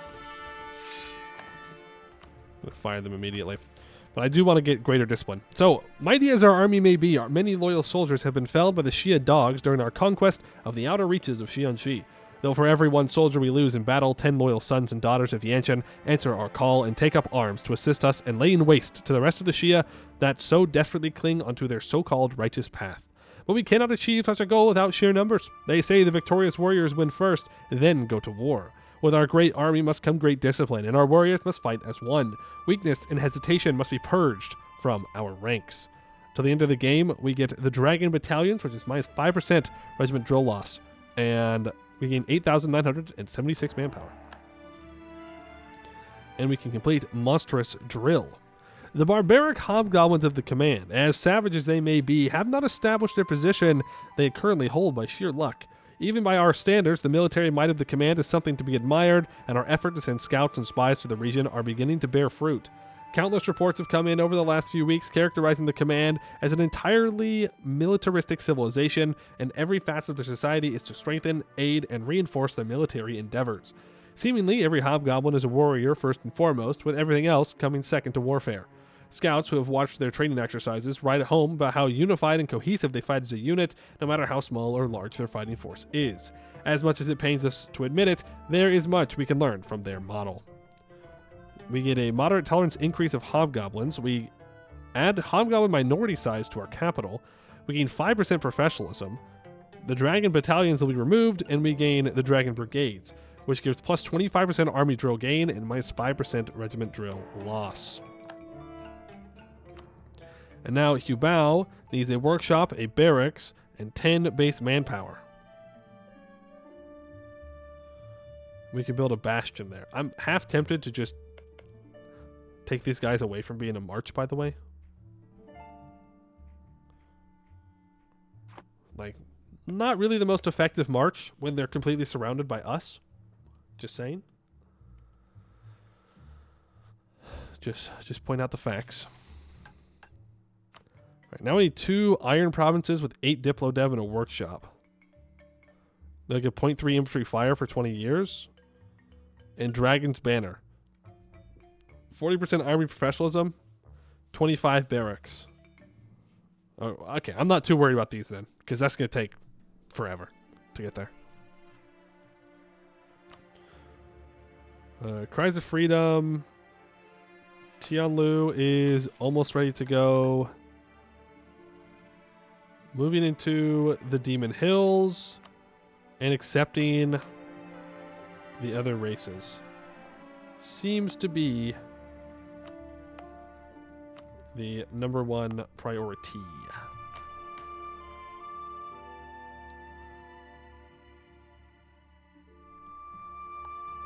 Let's accept Serene Haramari. Let's accept the kobolds. And that completes One People United. For too long, the children of the Great Yan River have been divided between squabbling warlords and corrupt eunuchs, ripe for conquest by foreign powers. With the threat of the command looming on the horizon, we cannot allow history to repeat itself. Under our authority and protection, the different peoples of Yanshen will be forged together into one, just as many grains of iron, sand are forged into a mighty sword. For 25 years, we get minus 15% core creation cost and 0.25 global prosperity growth.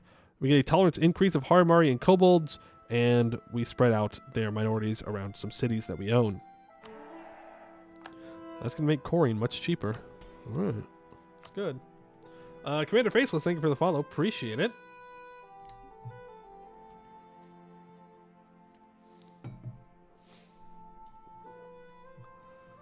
So they are accepted now.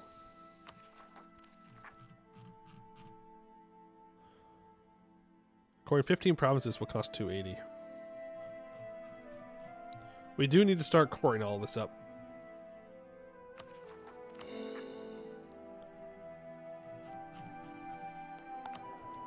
I mean, we're focusing admin, so we're working as hard as we can get here. Go do with those Kudet Kai separatists. Bokai are removed from that province as well. Which was this little island here. So now we're just waiting for one Bokai province to actually switch. He did, in fact, call me into this war. I will accept. I figured he might think about that. That's okay. But we can complete the Jewel of Yanshen. The Great Temple, the Palace of the Divine Calm, the Hall of the Rising Sun. Tianlu has long been the nexus of Yanshen, rightly called the Desire of Conquerors. Rising like a great diamond from the mouth of the Yanhe, this city is strategically vital to securing the realms downriver. Moreover, returning the city to its full glory would be the final signifier of our authority to rule over all Yanshen. Tianlu gets eastern capital until the end of the game, giving 0.08 institution growth, minus 50% province governing cost, and the center of trade increases, and we lose 481 crowns. Wow, look at that. It went up to 4. Crazy. Guess if I'd known that, I wouldn't have spent 1,000 ducats. It would have been, you know, better use of our resources. I do think we should go to war with Seer relatively soon, though he is guaranteed by the Boar Command at the moment, which is less than stellar. Baek Dugong is up in 2 years. We can also start thinking about annexing Zhongxi. Go, take Miltech. Mao Huang went to royal marriage? I don't think so. I don't need to. I don't want to. Feels unnecessary. Little barracks here. But yeah, I don't need to nor want to do that. Okay, well, Jiaxiang really said, "Oh, you said I couldn't take it all? I'm going to take it all anyways." But that's fine. When's that truce up? 94. I think that's our first goal, is to go to war with Jiaxiang. Then we go to war with Baek Dugong. And then we go to war with Nugden Sarai. We're going to focus westward. You are going to keep drilling. You are going to move south. Thank you. We should consider building some forts down here. That's a decent fort. And this is a decent fort. Actually, this jungle's pretty good too. Hills has more defensiveness. Jungle has more attrition.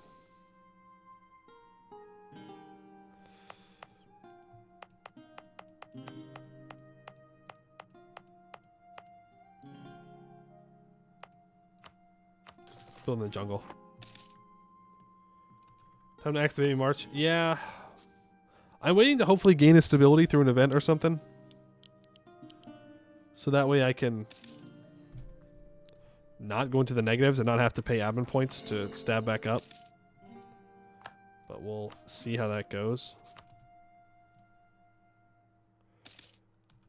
Okay, Vorkalozavar truce is done, but we don't really care about Vorkalozavar. They're not. I don't have anything to do with them. Hey, Commander Faceless. Notice you play a lot of Anbennar, and if I've been able to check it out, is by far my favorite EU4 mod, extended from my favorite Paradox mod. Well, I think that is a great take. Because Anbennar is really good. It is really, really, really good.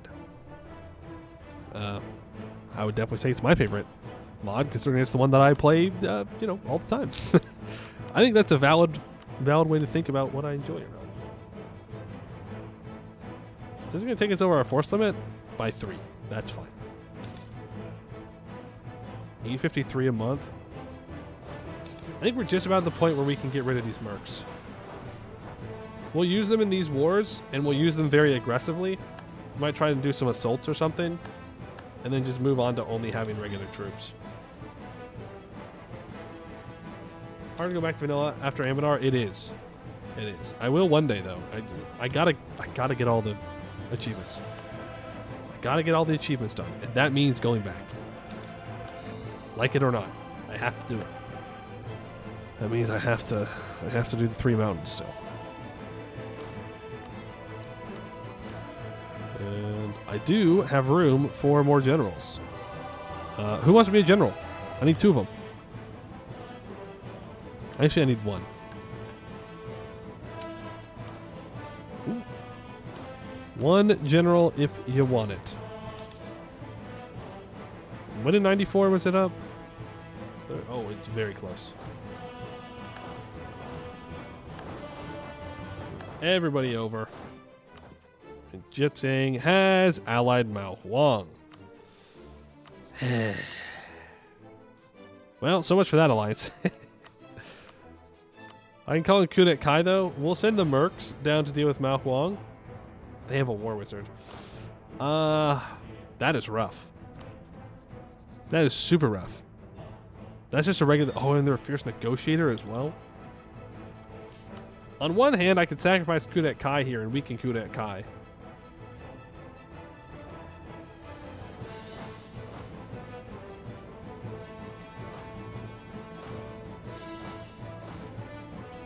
Yeah, let's send the mercs and this 1 stack down to Mao Huang.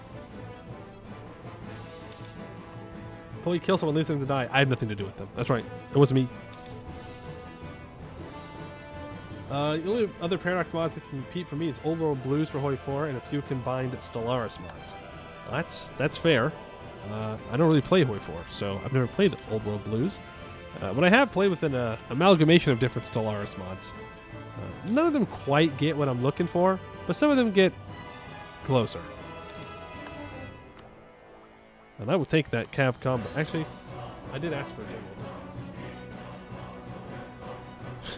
Funny to just ignore that. Hat von Hattington, you are up. You were first. Oh, nice. 4-4. Go. I do want to make sure that the 4 siege general is in the north. And you can go here. You can be a backup. Let's do this. Call in Kudet Kai. Declare war for Zhongdu. It's pretty good. Pretty good spot to have the Morgul. Get off 3-5. Don't know where his troops are, so we'll play it a little bit cautiously. But he only has 25,000. He is Tech 7, but still. I could just go straight for his capital. What?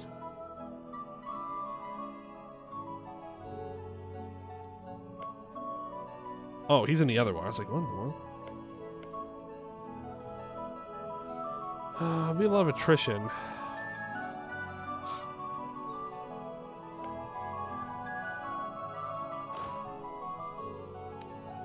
But if we can get his capital, he'll get out of the war. Sorry, Mao Huang. This isn't my decision, man. This isn't what I wanted. Just so we're clear. I hope you can't do this in a U5, by the way. I hope you can't just blindly run down into the middle of their country and be like, yeah, let's just start sieging. This'll work. I can't see any reason why this shouldn't be allowed. You know, except for the fact that your troops would starve to death. You'd have no way to retreat if you got caught out. You'd just die. Thank you, Kudet Kai, for, you know, running away from the person we're fighting that's right next to you. Appreciate it. Very useful. Very kind. I'd love to see it. We can't build these yet. We could save money for admin tech. Probably should. So we can build more courthouses everywhere. Up and around. I will grab that Cav combat ability. It also completes another national idea, Imperial Examinations. The unit cast, while useful, tends to be more ambitious than their status would suggest, and their bias towards recruiting from already prominent families ultimately led to their dominance even long after the Haramari rule of Yanshen passed. By adopting the civil examinations utilized by the Odhengun, we can fill out our administrative ranks with loyal and competent officials. Minus 15% advisor cost, plus 2 possible advisors. Okay. We'll take it. Now, the peace deal for Ma Huang is going to be breaking that alliance, more reps, and max money. That's what I want. Okay, Ma Huang has fallen. We are, unfortunately, going to need to siege down other things. So let's work on stuff in the north. Cruelty of mercenaries. Give me that professionalism. Honoring the Golden Dragon. Our realm is prospering and our kobold population is noticed. Some of their most prosperous members have petitioned the government to finance a project, casting and erecting a series of golden statues and shrines at several places in the land to honor the venerated dragon Balrus. The kobolds insist that the statues must be golden, if not fully made of gold, at least gold-plated, and which will not be cheap. However, their plans are intriguingly thorough and detailed, and it is hard to disagree with the argument that setting up pure golden statues across the land is quite the visible statement of success. That it is. Give them what they want. Give them what they want and hire them as builders. For 10 years, I get minus 10% local construction cost and construction time in Malreason. No, we'll just give them what they want. Alright? It's good to support kobolds, but never let a kobold go through with their plans in their entirety. You never know what's going to happen. Never know. Those little guys are crazy.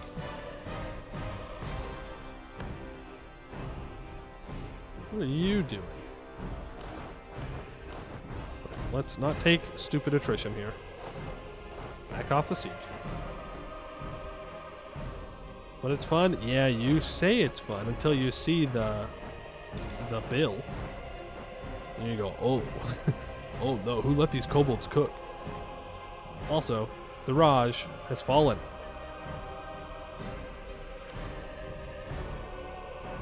Okay, there's a new Raja apparently. They're having a bad time over there, okay? They're having a not so great time in the Raj. They don't really know what to do with themselves. Start building a spy network up on you. That'll work. I can get rid of the spy network a lot to call. Also, Jad's doing all right. They don't have a lot of troops, though.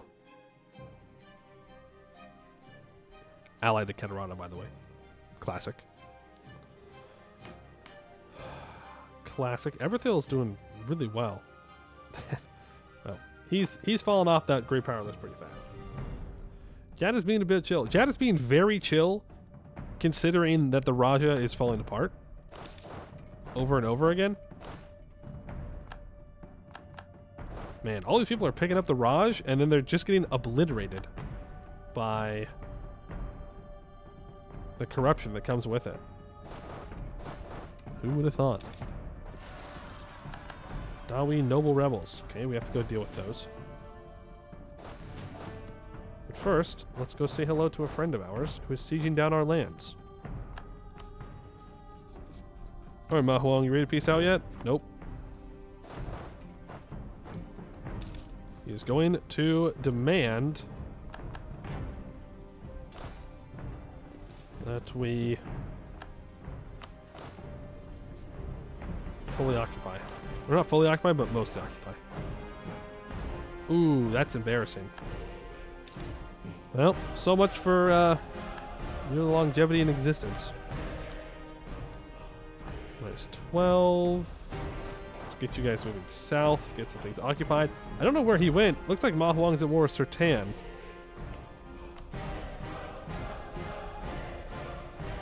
Oh, he attacked somebody. He attacked somebody? Or he's in a war where somebody's getting attacked? Yeah, no, he attacked for his claims. At the same time that we declared on Jiaxiang. That's unfortunate. Now I need stuff that I need for the mission. Everything highlighted here, which, fun fact, it's not actually Zhengdu. But it is permanent claims. So we could do something like this. People that are mad at us are going to be mad at us. Like, there's no way around that. These guys are high philosophy, so it is going to start making everyone else mad, but we have permaclaims. I don't really care.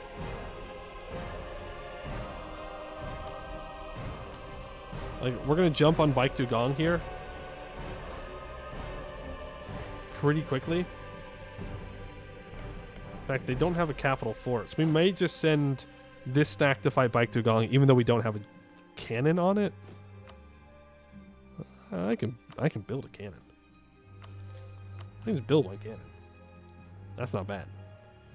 Hey, Morden. How goes the... you mean the protection of Yanshen? Good. Good. Very, very good. We are just moving forward ever so slowly. We should start integrating Zhongji, by the way. They don't need to... they don't need to exist anymore. How's the command doing? They are unfortunately doing all right. They are... Oh, also Ashikuba colonized this province. They are expanding. They're doing well, but importantly enough, or what is important is that they're not as strong as they were at the start. We can beat them pretty easily at this point. Declare war for Baik Dugong proper. Seek and destroy all of his troops. Ooh, I need to be careful that I don't stop paying attention to the south, because Ma Huang has this powerful mage. -4? Really? You're being a -4 guy right now? Okay, just spread out. Get all this occupied, please. Make sure he just wants to peace out. Oh boy.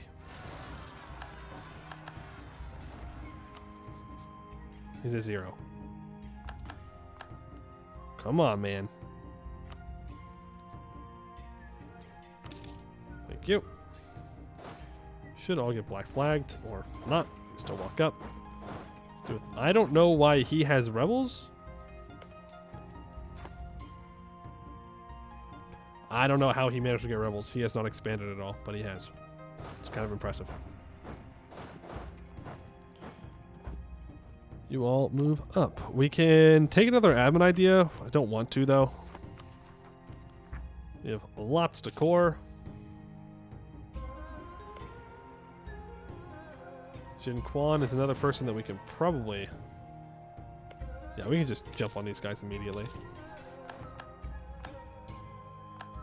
I did just get black flagged. Oh, we had access because of the Buvari War. Right. Let's actually get into position and start fighting these guys. Again, no cannons, but they're level 1 forts. But I would like to take these guys out, so that way I'm not going to be slowed down when I try and core things.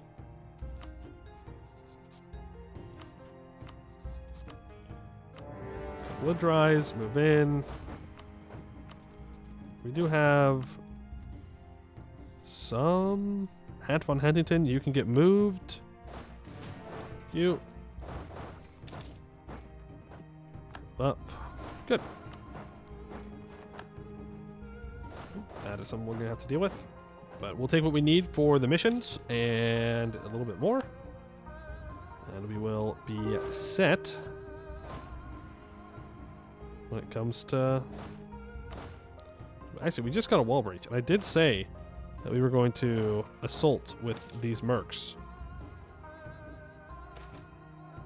We don't need to, though. Fantastic festival. The temple complex in Luyip is a sight to behold as priests of all cloth and color launch into a celebration around the base of one of the high temples. The festival has drawn people from all across the province and even some beyond as priests give alms to the poor, games are held, and laughter rings out in joyous jubilation. It is surely a sign of prosperity and plenty in Luyip under our rule.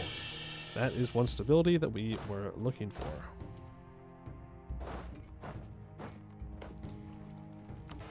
Should go ahead and start assaulting that. You can move north. You go deal with that. You're going to siege that. You can get Hat von Huntington back. Send the smaller stack over to siege so we're not taking this attrition. Please and thank you. You can move off the siege. And we're good.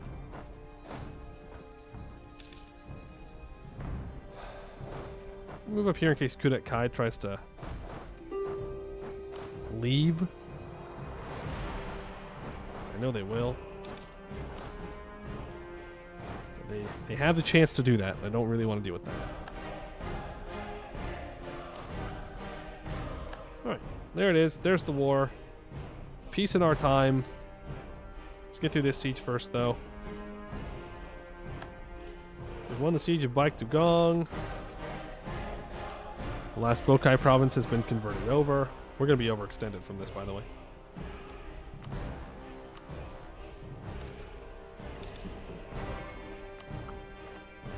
We are going to be extremely overextended by this. But I don't really care. Yeah. Well, it's a good thing we're going to be at peace for a while. No, I am not losing 100 admin points right now. Not going to happen. Thank you very much. I need them. Let's bring everybody back. Get them re-separated out into stacks. And let's get these peace deals going. So you, done. You, done. Finally, you. Done. Ta-da! Pour everything up. Let's turn Hugh Bao into a regular vassal. And let's start annexing you. 1523. I mean, overextension does make that much more difficult, but... Ooh, okay. Yeah, we're going to be chilling out for a while now. Cries of freedom. The peasants of Lanzhenhui violated the natural order when they overthrew their rightful lord and proclaimed all men to be equal. This absurd idea is nevertheless dangerous in the inspiration it gives the malcontents in our own realm. Just a single shoot of a vine can grow to strangle an entire tree.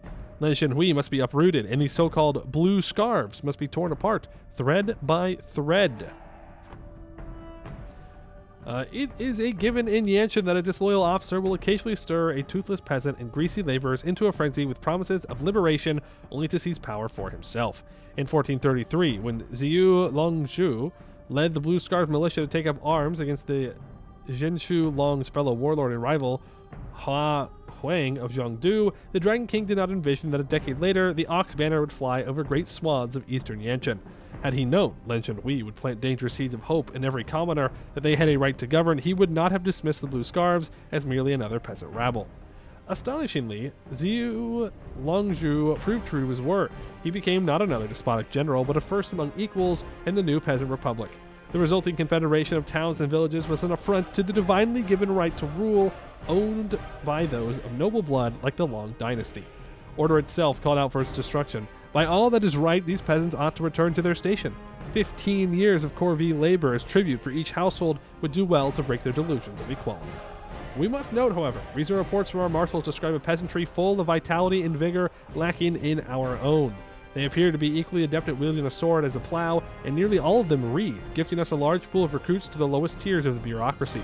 While the full-fledged peasant republic must never be allowed to exist, perhaps allowing these commoners to retain some minor trappings of self-governance at the local level would ease their transition into the rightful order of things.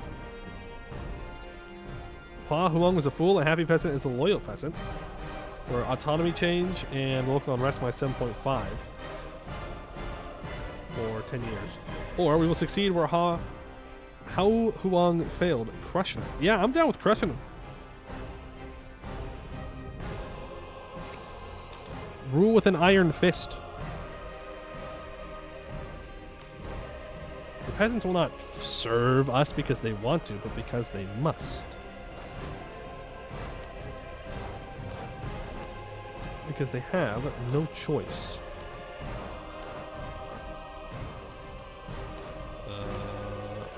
Okay, split. Split. There we go. Force limit is looking fine. Let's build 2 more cannons to make sure they're all even. You can drill for now, but we're going to need them to be actively helping fight rebels. Bro is a tyrant. I mean, yeah, I don't think this is like a big surprise. Like I thought this was obvious from playing Dahui. Right? I didn't it's not like I was exactly trying to hide what we were going to do here. You know? Improve with allies, improve with neighboring countries. I don't need to build a spy network on Seer. Just waiting for the command to slip up. They are in a war. Can I warn this command? Yeah, I'm going to do that. Warn command. Warn Jiang Lucy. You all don't get to... You don't get to be mean. Go to war, people, okay? That's my job. Good at Kai calls me into a war? Sure, man, but I cannot join you. I'm sorry, but let me tell you what. I am busy. Alright? Super, super busy dealing with rebels. No time. No time for helping you in your war. But I'll give encouraging words. Oh, we already cored everything. Huh. Well, I guess that's the benefit of having accepted cultures. It's pretty good. Yeah, it's nowhere near as bad. We could even stab up.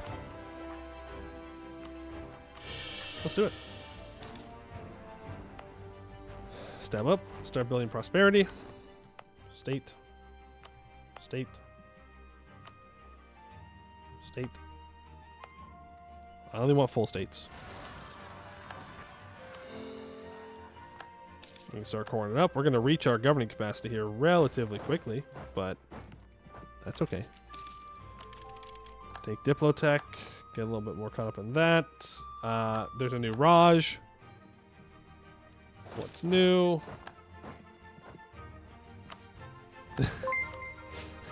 We are so back. We are so back. Dehin Janzar is now Raj. Good for them. Lishis, thank you for the 100 bits. Appreciate that.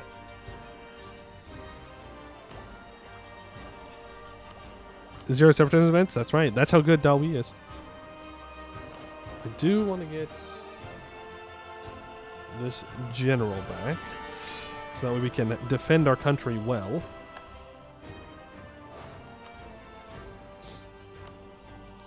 I don't know about well, but you know, You're there, I guess. You technically qualify. I do want to fight Nugent Sarai. So why am I waiting? I don't know. I don't really have a good reason to wait. I'm going to be honest. Like, yeah, we have rebels that we need to deal with, but homie's got like 5 troops. Let's just kill him. What's my inflation looking like here? 4.7. These advisors are dirt cheap. Get to level 4. I'll do 65. Get that trade efficiency guy. Maybe we can get our event. Another general bites the dust. So sad. Nidius, looks like you get a second chance, since you do have 2 siege. Then we can have our mercs and this southern stack, the 4th army, deal with the rebels. That will work. Yes, let's grab that ship durability. Let's send these ships to protect trade in the Tianlu node. I will take that money, which I do want to spend. I do want to spend it. Just don't have much good stuff to spend it on at the moment. More regimental camps is always good. I need the barracks. I know that I need the barracks eventually, even if they're not great. We're going to need like 50 million of them eventually, so we'll build it. We do have different national ideas, yes. They're pretty good, all things considered. Right now we have -2 national unrest, 10% governing capacity, +1 yearly legitimacy, and -15% advisor cost, +2 possible advisors. We also get discipline, we get admin efficiency, and eventually -20% regiment cost. So that's pretty cool. So when we take quantity ideas as our next mill group, we'll have -30% regiment cost. Which, you know, makes our troops pretty much free. Hey, Captain Sacco, how you doing? How's Rahan faring under your reign? You know what? We may not be in Rahan right now, but they're wishing that they were. Because the Raj keeps switching. They keep moving around in circles, who's the Raj, and all of their legitimacy just keeps dropping. Meanwhile, Dahui, we're doing great. We're doing fine. So, honestly, they'd be doing better if I did rule over them. But that's what we've been saying this whole time. We are trying to protect Yanshen. Where's this guy's capital?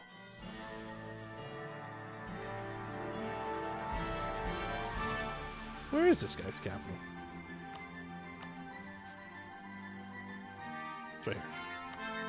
It was hiding. It was hiding beneath Hubao's troops.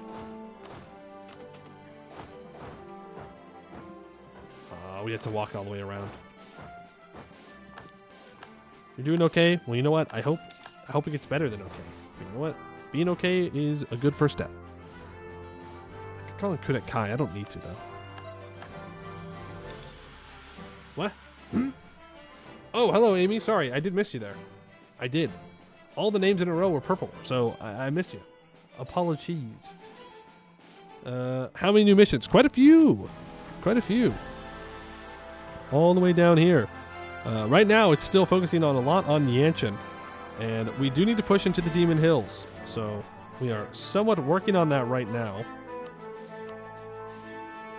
Our peace deal is going to be something like this. Eventually, I do need these two. I mean, I could snake up along the outside here. That's what I'll probably do. In all honesty, that's probably what's best. If we can get a humiliate out of this war, that would be kind of huge. But we'll see. All the less. Yeah, but for right now, I can just take what I have claims on. Remember, we're still trying to finish admin ideas. We're getting there. We're getting closer, but we still need to finish admin ideas. Yeah, we need to go deal with Seer, who is no longer allied to, or no longer guaranteed by the command. You know what that means. You know what time it is. It's time for a second war. Dahui will grow larger. These guys don't have, like, any troops, right? Yeah. 17,000. Pathetic. Pathetic. You do have 20. Let's declare for that. Sure. Let's move in. I just want to make sure that the command doesn't re-guarantee Seer and that I have enough time to fully occupy everything I need. I'm not taking anything from here. I just want this state and this province. That's it. Okay. No greeting. No nothing. We're just chilling. Just chilling. But this war against the Bird Riders is going to take a while. Unsurprisingly. Should probably not be on speed 5 in a war. Even if it is a chill war, I'm not too worried about. Still. Bad habit. Admin points are an illusion. They are an illusion. This is true. They're not real. Mana's not real. It comes from nowhere. Even the Seer citizens unprotected from the gruesome command? Well, they're not in Hellas. You know, if you look at the contract, it says that we must protect people in Yanshen specifically. Sorry, not Hellas. Yanshen. So technically, they don't meet the quota. The command neuter, does this run not make you feel unburdened by what came before? Something coconut tree. It makes me feel like the game would be a lot less stressful if the command wasn't there. Captain Zacco, thank you for the 2 months. Appreciate that. Very kind of you.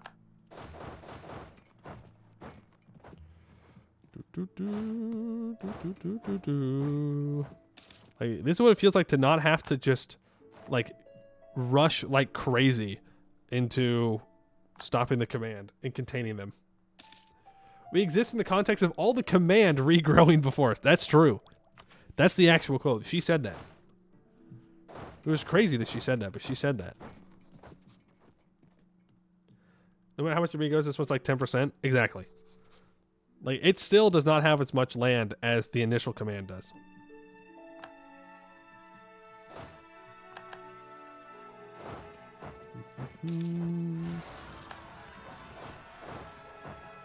Let's get you to do that. You need to do with those rebels.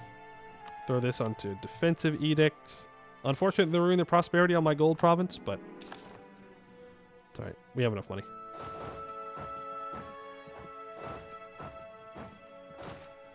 Treasure Fleet visits Bike Dugong.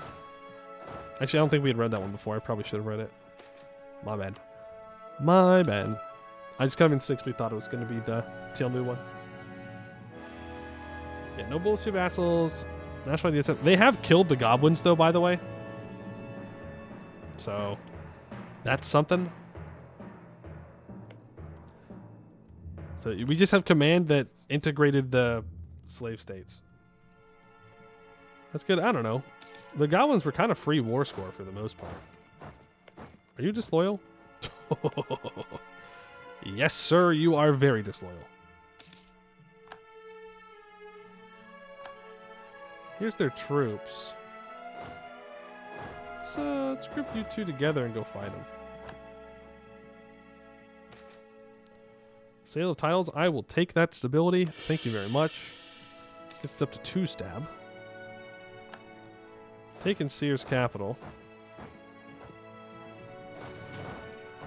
Come around through the top. Then we'll steal this siege.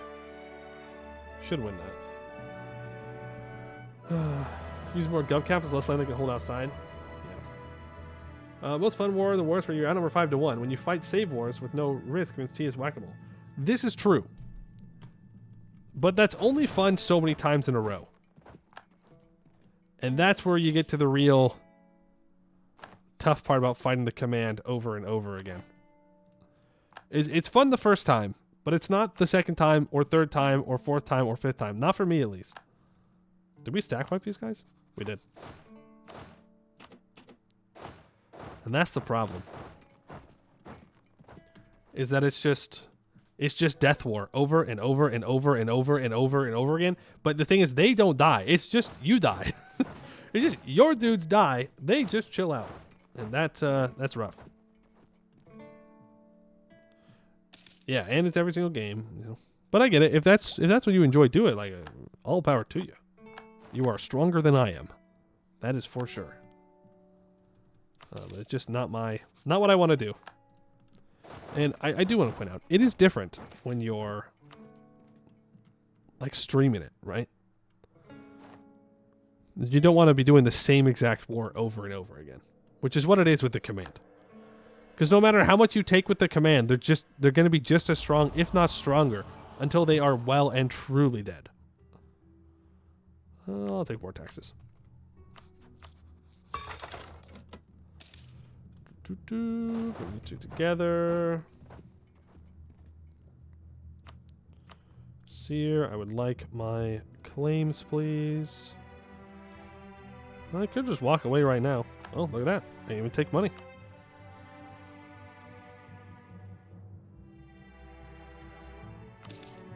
Sure. Works for me.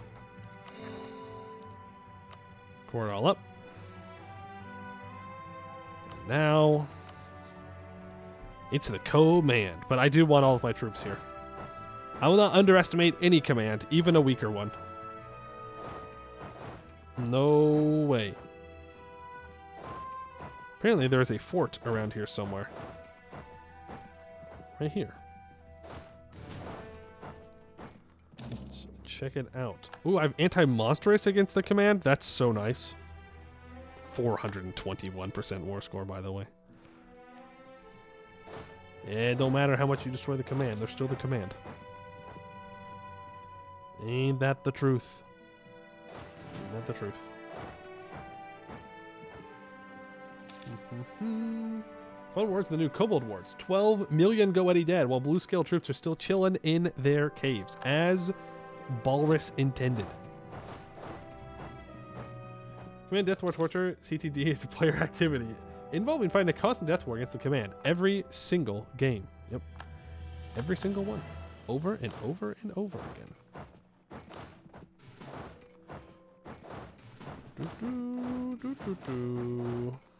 But it's not just the command. It's, you know, it can be other tags too. It just happens to be that the command is the tag that it happens to most often. Or happens with most often. For me. Jad being the other one, but the benefit of Jad... Okay. The benefit of Jad is that his economy is trash. So, if you beat him up once or twice, he'll fall apart. People will pick on him. Powerful Mage Bastard Child. 432. Magic knows best. 413.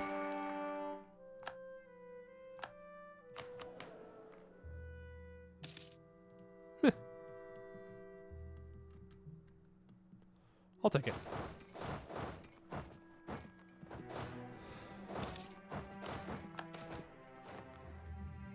It is good enough for me. But the command, no. You fight the command, they get revanchism, like 100% revanchism, and then they're just stronger the next time you fight them. A false ascension. Recently, an unorthodox but popular philosopher has claimed they've achieved Pirtara through their own version of the teaching of the Ascendant Soul School. This is challenged by many prominent philosophers and gurus of the Ascendant Soul School, but nonetheless, this unconventional philosopher proves quite popular, and doling out punishment for their lies would infuriate the people flocking to them. What will we do?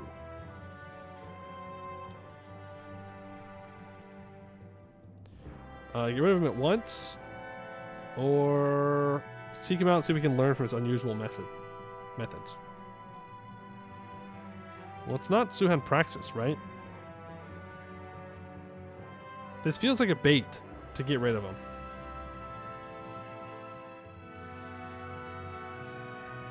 But it's saying that I get False Philosopher ignored. Local tax minus 25, but it's not giving me a province. I'm just going to say get rid of him.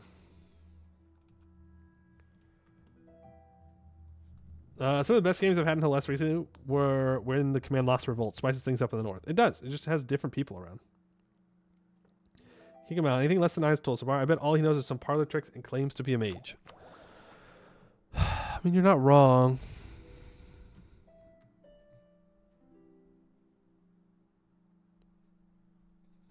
But look, our current ruler is that.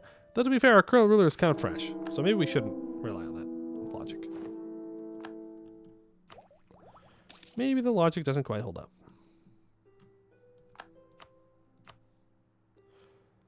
All right, well, I can get the provinces I need and the money.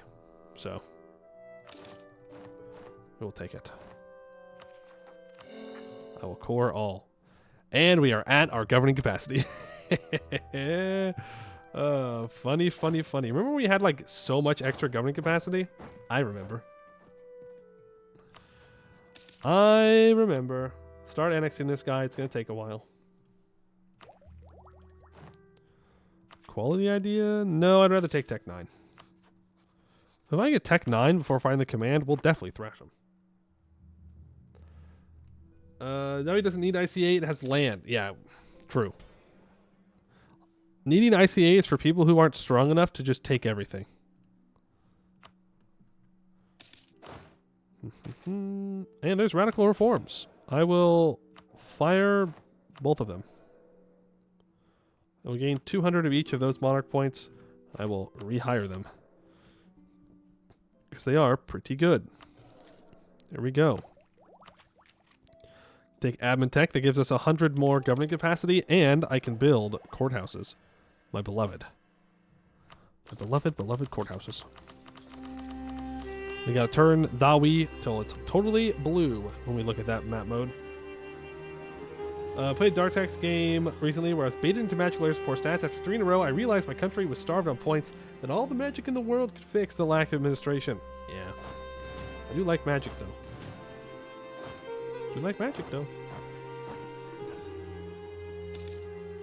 Played a Dark... Yeah. Hello, you dwarf lover. Well, hello, Champy. Coming in here calling me a dwarf lover. What if I'm a halfling lover? What if I'm a human lover? I can't say the other option because you guys will be mad. The other one I was thinking of. Turns out paper mana is better than any other magic. I don't know. Ooh, we're slightly more benevolent because of that. I should have read that. Oh well. That brings us up to still ruthless, but 1 above the bottom. 100% dwarf beardy lover. You know, I'll be honest with you, not quite my style, but you know, no shame to anybody who likes that. Let's get you up north. Here. Let's show this command that it is time for them to, well, maybe go away. Get out of my land that I want. Riot? I'm sorry. It's a Nomus lover. Oh, dude, the Nomus. We can't forget about the Nomus. All right, the Raj has switched hands again. Back to Dej and Raj. Let's go. I don't think he has any synopties left. They all got their independence. Rebecca Kerr, for some reason, is not a synopty. I don't know why. But the Raj is struggling. They're struggling. 1502 in the first command war. You have more troops. Seers just build different. Anti-superiority or anti-monstrous, which is show superiority. Words are difficult. Let's get in there. Don't we have that 4 siege general? Or did they die? No, they died. Of course they did. Of course they did. Move back here. Corruption of the Lotus Court. I can only imagine that their legitimacy is 0 at this point. Oh, here the command comes. I saw him. Man, we core things crazy fast. Well, I can't state anything up because we don't have the governing capacity. So that's that. I should have been building a spy network on the command so I can steal maps. That should have been a much higher priority for me. But I did not because I was a bozo. Oh, look at that. He's building up. He's seeing the reality of things. He's doubled his force. Yeah, fair enough. It's not like I can get upset about the command actually defending themselves. Yeah, you wish, bozo. You wish, bozo. Am I the bozo? I am the bozo, I think. Hold. Dude, shout out. Shout out to Hugh Bao for actually being a good vassal and reinforcing. I'm not entirely sure if that's the reason I won, but I will tell you that I'm going to give them credit for that.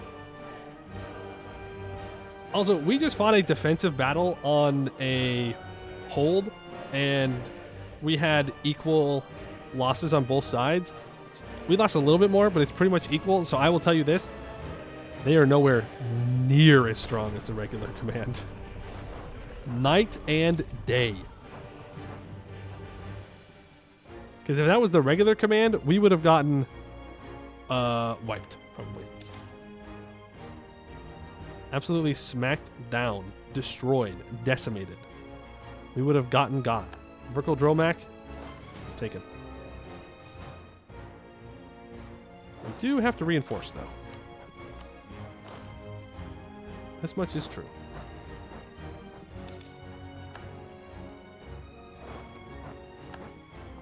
I don't know what the command wants to do here exactly.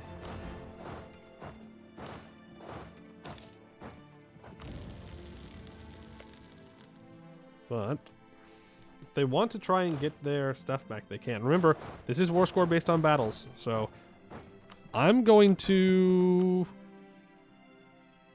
send them all back to sleepy time.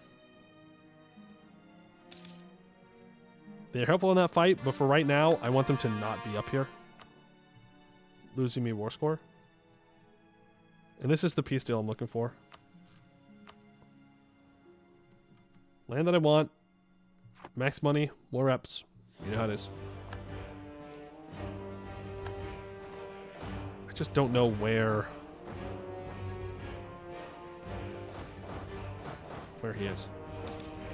Well, there's 20,000 of them. There's 40,000 of them. 1 stability, 25 diplo power. Thank you. I told you to go home. Oh, they are leaving. You can take these troops off. Are they going to go straight for this siege? They thought about it. They're thinking about it. Harpy speed? Yeah, it is Harpy speed. That's a good point. I mean, I'll kind of let them sit there for a while. I don't need to desperately contest. What I should probably do is send one stack into Dwarvrod 82 and another one over to Verkal Dromac, so that way I can try and block off any retreat of theirs. Let's make sure that the 4-4 general, though, is the one that we're sending in. General with 100 tradition. I will take that. Well. Oh, wow. Okay, that is not what they showed on the screen. It is a 4-6-2-4. And you're damn right that's a 3-star general. Any of the command names are strong enough to pile on? Yeah, probably. Sarnavan, maybe. Rajahaga, maybe. But we'd really have to weaken them. Centers of Faith, Center of Trade. With the High Temple finally standing tall, restored to its previous radiating glory like aeons before it, to attract the masses across Alessi, Haramari, even dwarves and kobolds flock towards the temple complex in search for inspiration and faith. Just such a large influx of visitors quickly brought the attention of the merchant class and traders too, as culture and religion are being exchanged and studied.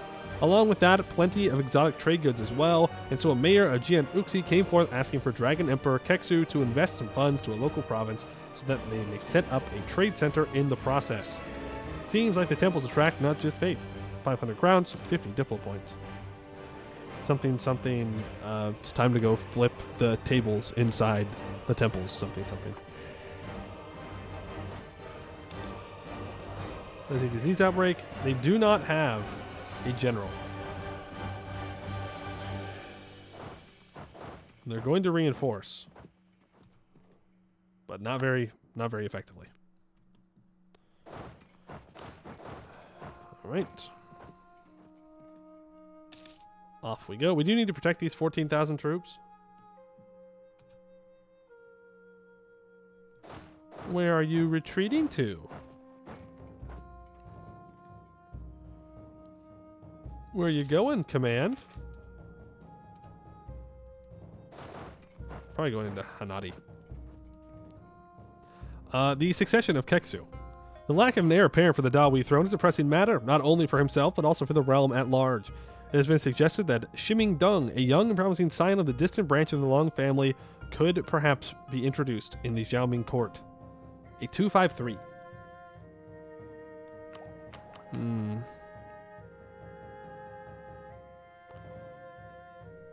It is 10 points. But that lack of admin is worrying. I probably should have reinforced this better. Yeah, we could have done a lot more damage there. Just chase him down though. Don't let him even get a breath in. You're gonna go stop that from unsieging. You need to move up here to make sure this 14k does not get attacked. We're getting rid of the left-hand path followers. We move down so we're not taking unnecessary attrition. You go into the flank. How does Sardaman only have 14k with so much land? I don't know. No manpower. They have pretty high autonomy everywhere. That's the answer.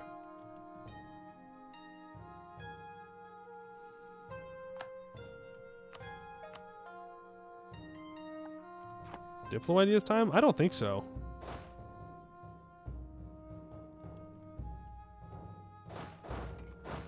I don't think we want Diplo ideas. I think we want influence. For vassals, right?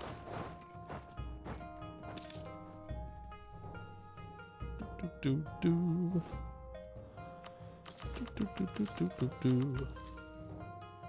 usually cast the spell Rite of Conception. Nah, it's kind of just a trap. Like, I would love to, I would, but every time I do it, it doesn't work. Or it does work, but it doesn't give you the kind of air you're looking for.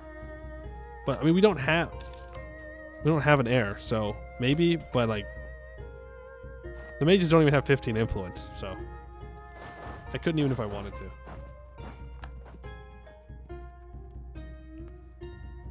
What are they doing?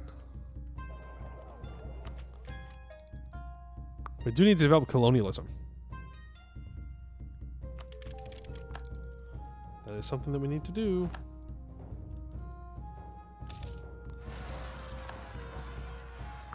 Where are those rebels? I do see these troops running around. Let's get this connected. The long truce is up. Bunch more rebels are rising up. As you do. And we will move south. Yeah, I see what they're doing.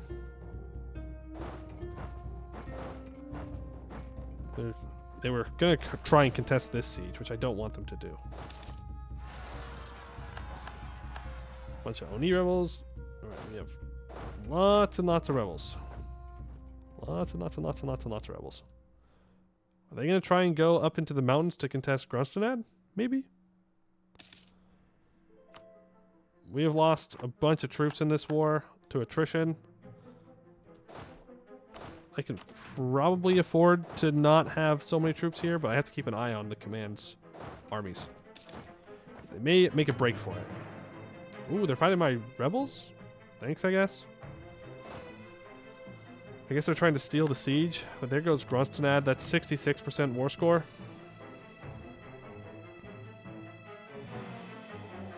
I'll wait for them to defeat my rebels at least. I think we just peace out. Thank you, command. Appreciate it. We can begin to core all that up, and we can complete The Hills Have Eyes. The Oni to the north are the most feared monsters from which we have long guarded Yanshen. So long as they remain hermits locking themselves up in their hill fortresses to study vile tomes, they are a threat only to the local peasants whom they devour. However, they remain brutal and cunning warriors and can wield devastating magic. They must not be allowed to visit their demonic malice upon our lands. Deal with the demons. The lords of the Demon Hills, the horned ogres, the corruptors and consumers of men. The Oni are known by many names across Hellas, all uttered with fear and disgust. Some more unorthodox scholars have suggested that they were the oldest kingdom in Hellas, whose territory spread as far as what would become the borders of Dahui itself. Regardless of their history, they are reviled in every corner of Hellas, from Buvari to Baik Dugong. Holed up in their Shirgi fortresses, practicing their dark arts and collecting forbidden knowledge, they had been inward-facing and hermetic for centuries. Nevertheless, the constant threat that they would descend from their mountain strongholds, cross our borders, and fill the Yanhi and Dahui blood and bodies demanded that the Demon Hills be subjugated. The tens of thousands of our soldiers felled by their powerful mystical warriors are well worth the tens of millions which the Oni would have devoured. Our many citizens who follow the righteous path, as well as the great majority of nations in Hellas, call for these demons to be hunted down to the last and the Shigri be destroyed. However, the Oni are stewards of immense and ancient knowledge. Purging the Oni and destroying their libraries will erase this knowledge of great potential use to the Dragon Emperor. Rating question, have you thought of playing Age of Empires 4? I have never played the Age of Empires game, so I don't know if I would be interested in it.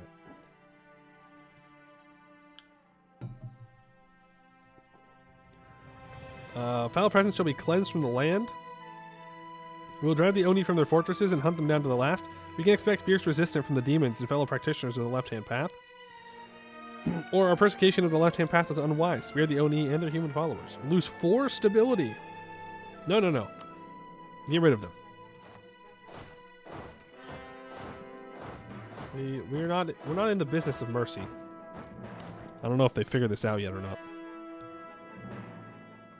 I'm sorry, do our troops get worse?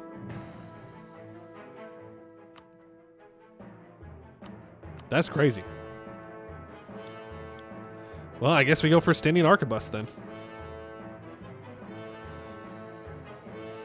All right. Gunpowder was long known to the Yan, but its use in war began only after the import of improved metal casting techniques from Shamakad developed during the Hobgoblin invasion.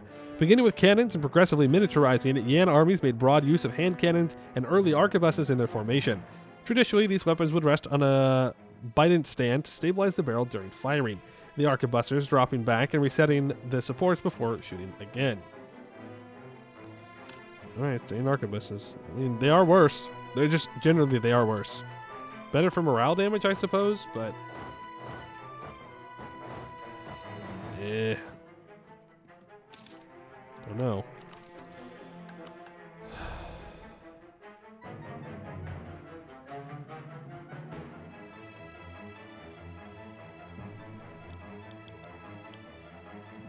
You're telling me to complete this mission, I need to have 75% professionalism? That's crazy. I'm not a huge fan of that.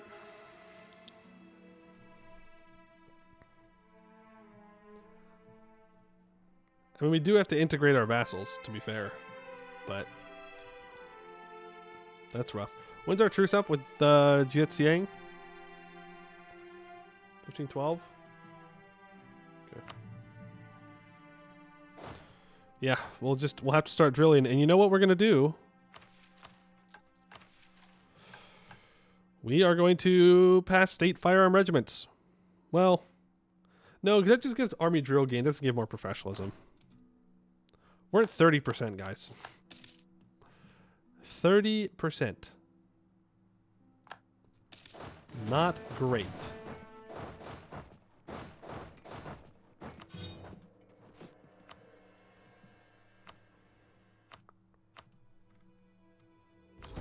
Build another stack. Hammer doesn't reduce it? Yes, but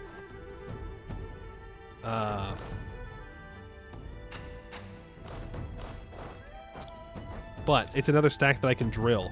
And the larger percentage of your force limit drilling, the more army drill gain, or the more professionalism you gain. Newborn daughter, a 223. Well, let's not, do we have maybe a talented and ambitious daughter anywhere? We got one of those hanging out somewhere. Maybe. I don't know, just an idea. Just saying. Just saying, just an idea. Not wanting to be picky or anything.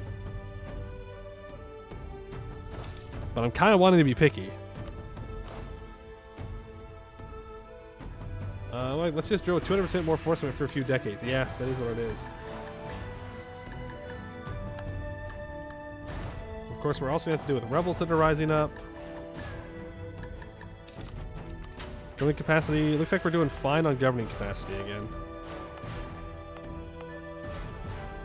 So let's... yeah, we can take that one. Not these. Core at all. We haven't lowered autonomy in quite a while either. So that might be worth it. We are annexing the Tiger Vassal right now. Well, we're annexing this Tiger Vassal.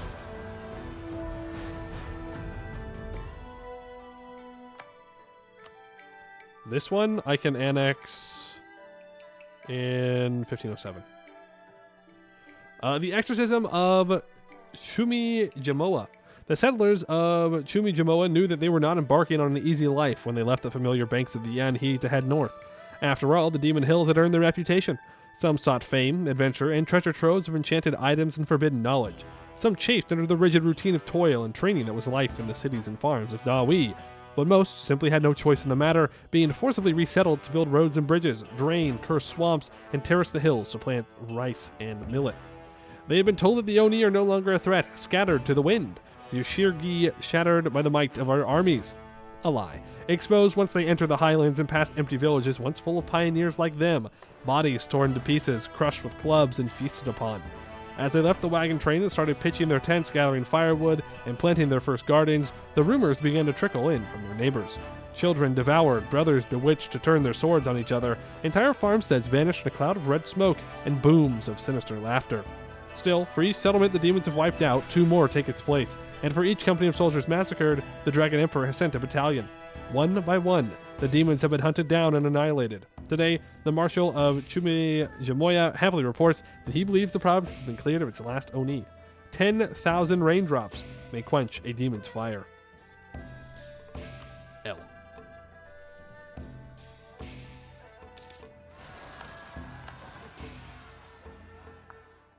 Yeah, I don't think we're going to get enough tolerant of ogres. Don't know what it is.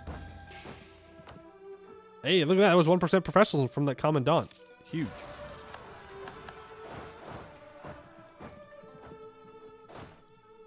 Once we've dealt with all these rebels, we'll be in a good spot.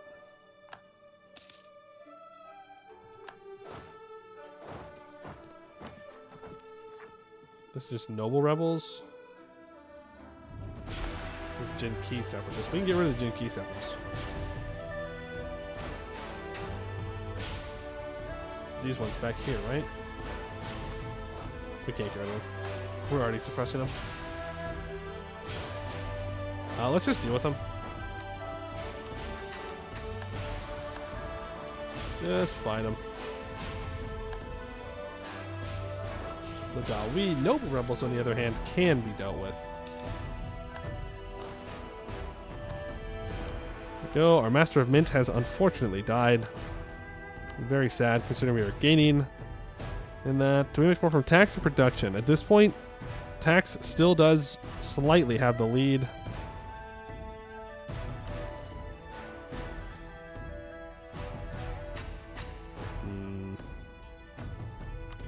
Okay. Obviously, I want to make sure that we're still saving money. Well, not saving, but spending money on governing capacity. Number one most important thing. And yeah, I mean, we just drill, I guess. We can start seizing land, saving up for absolutism, which I'm fairly confident we're going to need.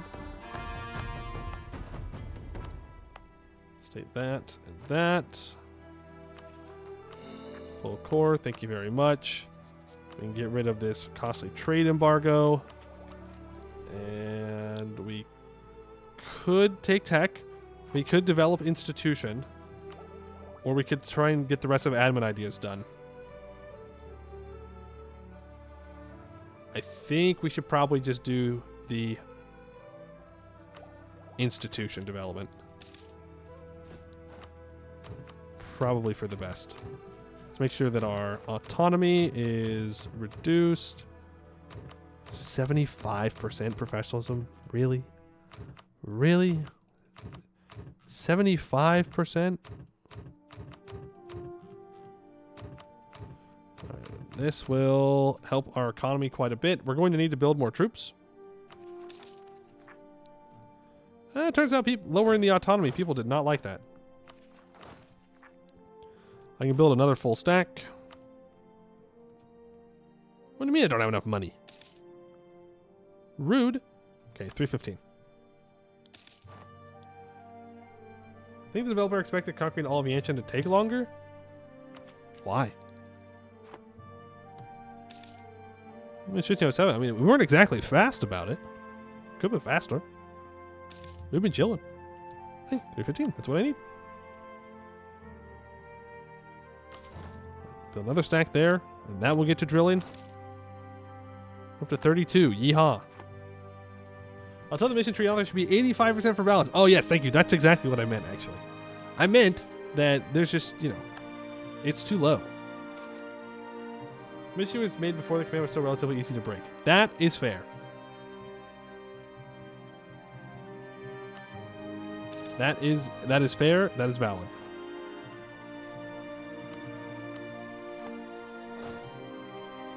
I will not argue with you on that one.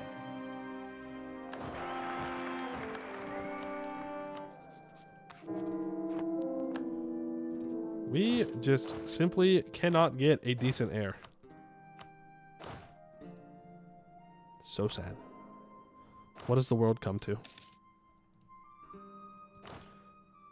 Combat width is now 25.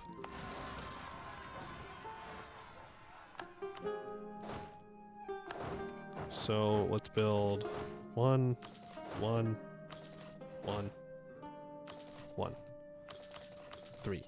Try and get everybody as equal as possible here. Make sure everything's even. Good to go. Oni you're taken care of. You come back down. You also get an extra infantry. Start drilling. And it will kill our generals pretty quickly, and we will just hire new ones. We know that's what's going to happen. Where do I want to develop the institution? That is the question.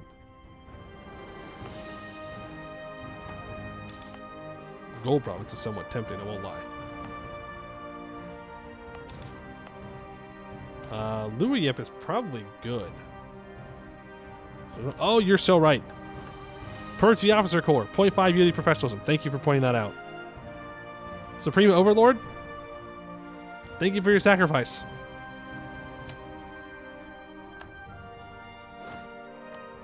That also makes the next general cheaper.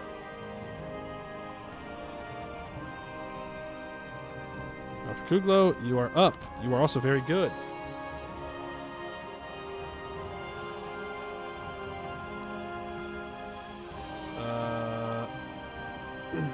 2.5, not 2.5?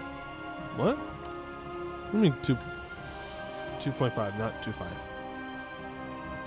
What do you mean? I said 0.5. Oh, Emmy Gooman, you're the next one up on the chopping block. That's fine. Did I say 25 professionalism? Oh. I wish I could gain 25 professionalism with the button click. That'd be great. Well, we're maxed out on admin points. Funny. You know what? Let's just take the next admin idea. We can save up our points here a bit more. The other points for developing. But I do think Limuya is our best bet for development. My only concern is that it's not...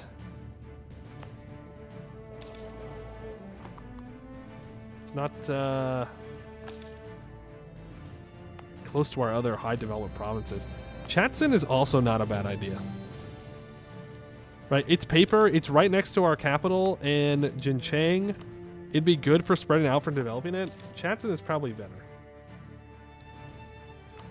Missions need high development for mission tree. I do need 30 provinces that have 15 development.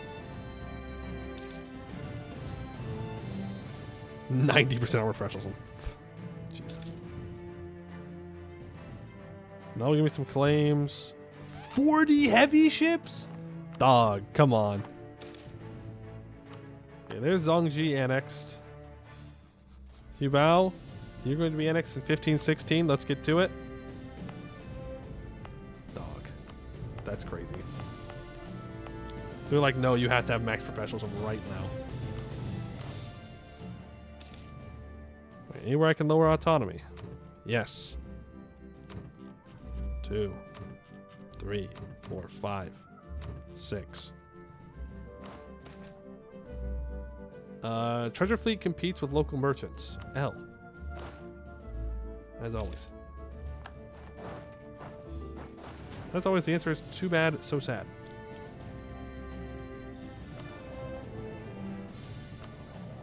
When we kill Jiaxiang, which we will, pretty soon, right? 1512. I will make sure to take their capital in this war, this next war, even though I don't think we can full annex. No, we most certainly can't. I'll still take their capital, so that way I can get total control over the Tianlu node, and we'll move our trade capital here, because we'll make way more money like that.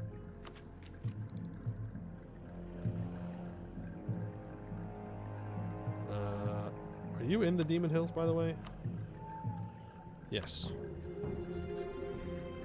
Would like to steal your maps of the Jade Mines. Thank you. Is that Chain Grasper I see? He's still alive. I believe. Copium. I believe Dak is still alive. He wins these. Search spy to do? I mean, we can. I'm just not sure. Not sure how much help it's going to do, but I suppose it'll make it faster. General Nidius has bit the dust. He's still allied with Ma Huang. Didn't I break that alliance? Am I crazy? I thought I did, but maybe I didn't. Maybe I forgot. I forgot? Okay. I'm not going to ask for generals because all these generals are probably going to die while drilling. So, I mean, if you really want to be a general that dies...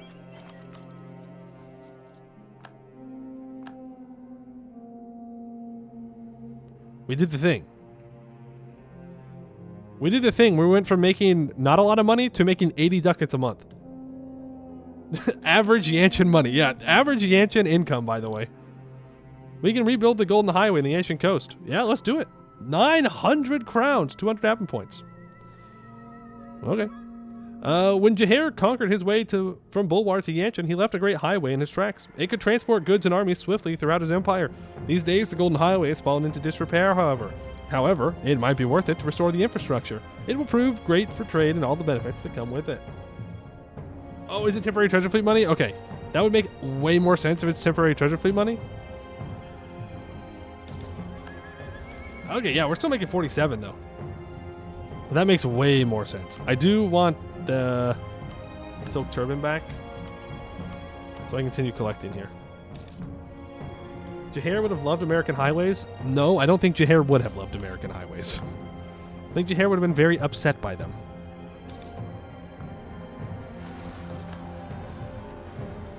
What are you doing up here? Oh, it's probably the culture thing.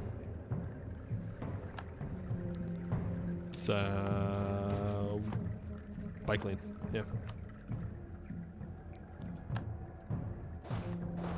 Where we got rebels now? Oh, we have a ton of rebels.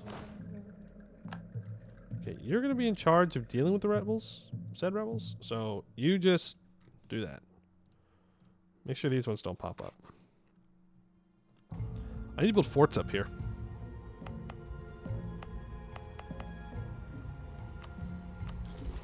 Fort in Jawagoka is good. And then another fort in here is good. Then I'll want a fort in Ikogeke. This one's fine. You have to get a little... Your forts up here get a little close together, but that's all right. Jahair only conquered so much so he could play the trucking simulator. True. But the Raj has finally died. Honestly, mostly just getting put out of their misery. If I'm going to be so totally real with you.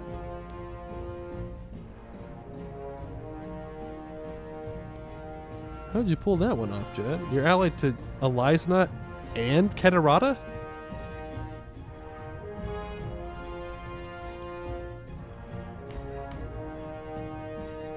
Okay. The Gnomes, bro. The Gnomes. The Phoenix Empire? It is Irlium. Just regular old Irlium, I'm afraid to report.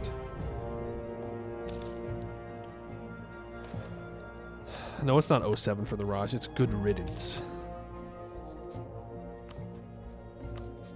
Good riddance. I kind of want to go grab another vassal.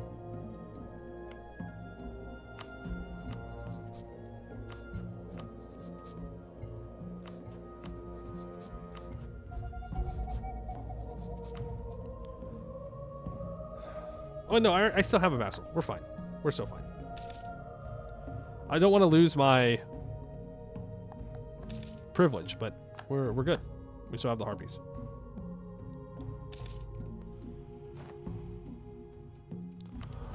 Age ability, I guess. Combat bonus and terrain.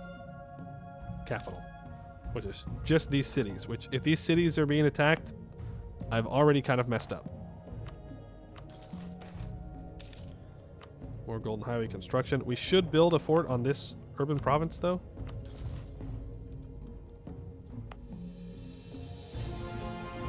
Yeah, we kind of need to do a little bit of reorganization of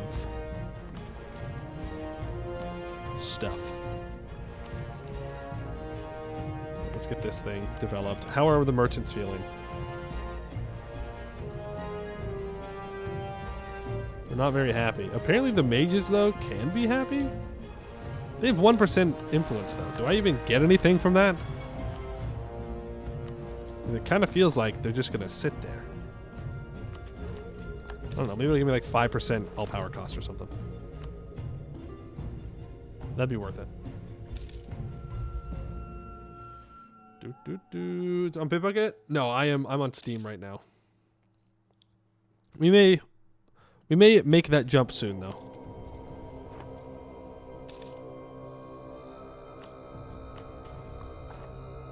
I do want to know how much I get from the mages here.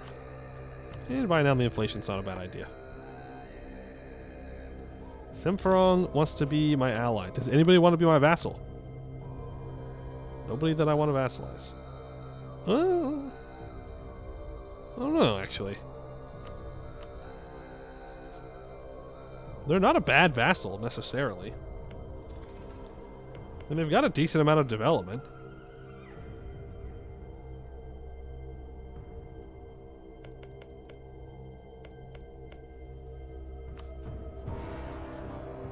Start improving relations. Why not? Hey, we're up to the next level of professionalism, guys. Aren't you excited? Yo, we can complete a mission. Dragon's Banner. We have at least 40% army professionalism. 25 provinces that have barracks, at least 40 army tradition, and 60,000 troops. Our army continues to grow with each passing day, and while eastern Jiangxi is firmly within our grasp, we have greater aspirations than just the farmlands and monasteries we have conquered. A great military theorist once said that to know your enemy, you must become your enemy. And after poring over the endless reports about the command's military tactics, we have given the orders down the military chain of command to begin implementing the military model of the command. Our warriors must fight with unmatched savagery and be willing to die for our nation. This paradigm shift will not come without cost, however, but we have long since accepted the fate that adopting this new model will separate the wheat from the chaff. We lose 15,000 manpower, 10 army tradition, and we gain the Dragon Core until the end of the game, plus 35% army drill gain modifier, minus 10% regiment drill loss. And now I need 2 owned provinces with iron to have 8 Diplo Dev.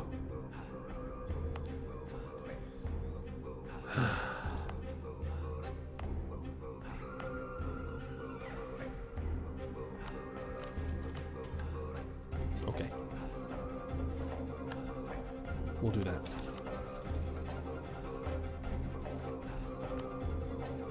I'll get that all power cost guy. Are we good yet? It does give us minus 2.5% all power cost, so I'll take it. Let's focus on getting the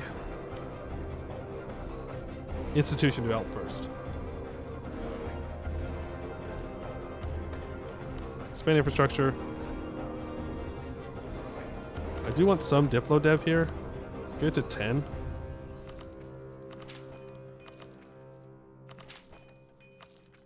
$10. Do a little bit of mill, a little bit of admin. There we go. There's colonialism. Now,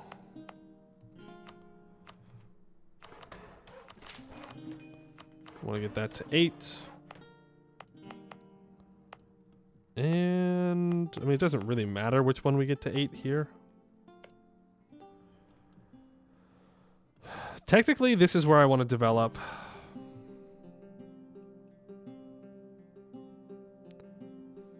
As crazy as that sounds, because I need 10 Miltev in this province, so I think we're going to wait. It's not like we absolutely need to click this button right now. I also need to build a workshop here. Let's get that started. Cowboy Capital is not high developed enough. It's 9. So we're going to hold off. That does mean I can take the next admin idea for minus 25% staff cost, completes another national idea for 5% discipline. Long Jun. While their reign was short-lived, the legions of the Phoenix Empire were marvelous in their organization and discipline, as seen in their legendary flight from Hellas following the assassinations of the emperors.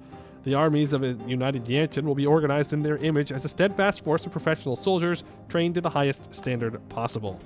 5% discipline. Is your truce is over, by the way? Thank you.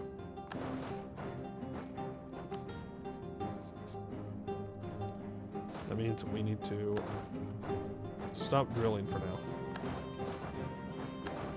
and focus on the war. And a temple complex has been restored. That's great.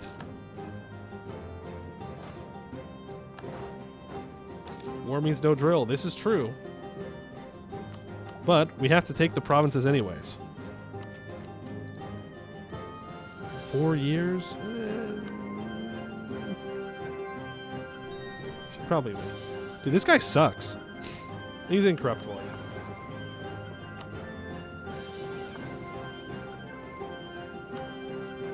I think he's broken, by the way. Let's go for Jityang, their capital. I don't need to call in anybody, but I will call in Kudet Kai. I'll also call him Buvari. Just makes my life easier.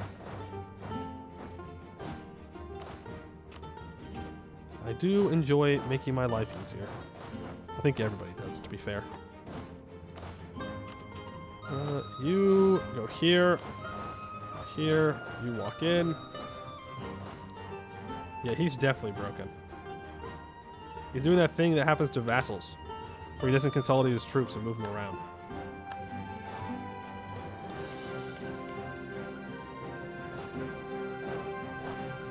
We can quickly just grab everything. There's nothing that they can do about it.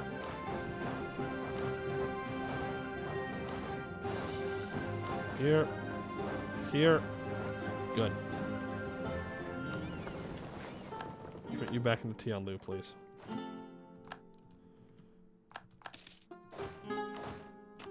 And onto the siege you go.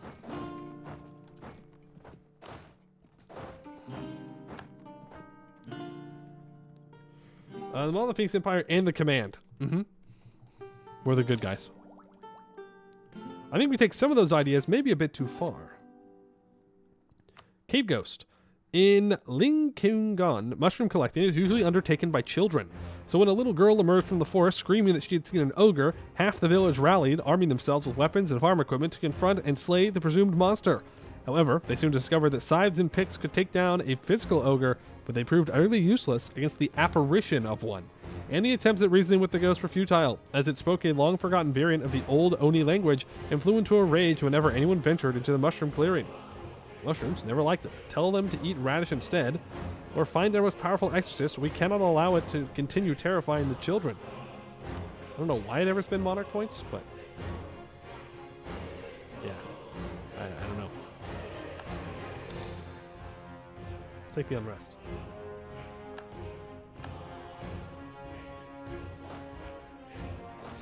You guys can come back together. Good news, you can start drilling again. Yay! We do need to build 40 heavy ships. Just keep that in mind. We build a casual 40 heavy ships at some point.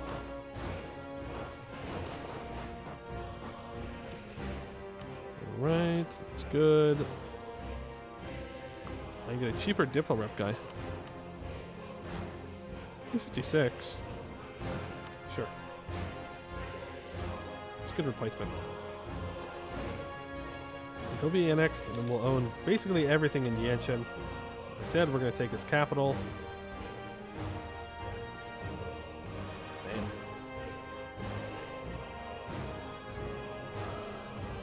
I guess that's the peace deal. 92 admin, by the way. Nice. Nice. Go here. Only 40. Lucky you don't expect a proper navy for this mission tree. Well, let me tell you, 40 heavy ships when you're playing in Hellas, especially in Yanshen, is like 30 more than you'd ever need. Ooh, military doctrines and organization. We can actually choose some different ones. Predatory Might for Haramari gives 10% ICA, minus 0.2 infantry fire, plus 0.2 infantry shock. And Kobold Masses, minus 5% morale of armies, 5% shock damage received, 15% national manpower, 10% land force limit, and 5% artificer force limit fraction.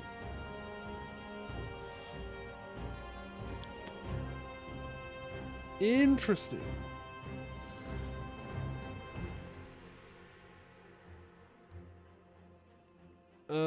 Check the iron one. The iron mission gives 0.3 infantry fire for 20 years. I feel like since we have Halessi pips, I don't know if going predatory might is necessarily the best idea. I kind of want the kobolds. Less morale of armies is rough, and more shock damage received isn't great. But 15% national manpower? 10% force limit? 5% artificer force limit? I mean, they're just little guys. Little guys. You don't think kobolds are worth it? I don't know. mean, it's not like we need more troops, to be fair. I don't think the Haramari are worth it, though.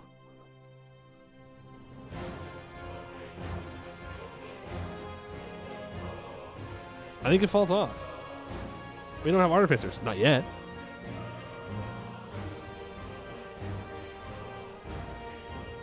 More troops means more troops you need to drill. More troops that I can drill, I think is what you mean. Oh, yeah, the problem is humanity first is just good with 2.5% for combat ability for everyone.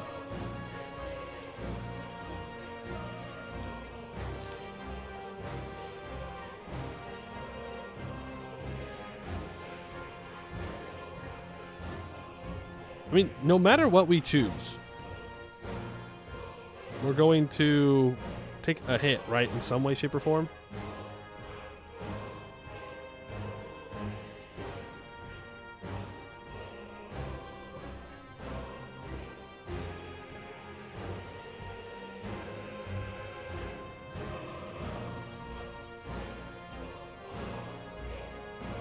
Like, humanity first is just the better choice. It's just a good choice, right?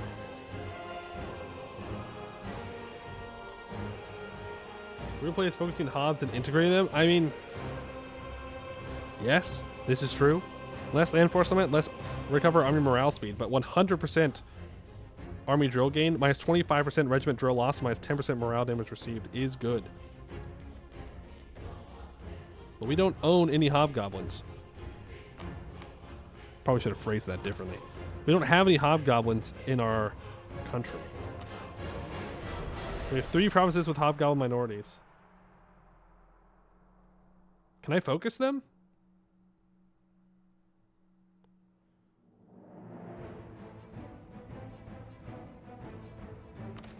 Well, I guess we'll focus hobgoblins and we'll hold on to this. I mean, hobgoblins would make a hell of a lot more sense than kobolds, even though I do love me some kobolds. We'd have to go take these provinces from the Boar Command if we want to accept the culture, which would be pretty good. Yeah, we can always get more. This is true. There's always more that we can go and grab. There's our truce with Nugden Soraya. Death of a merchant. Cheaper philosopher or money?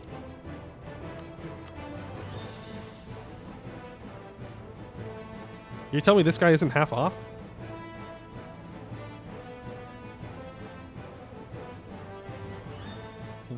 Okay.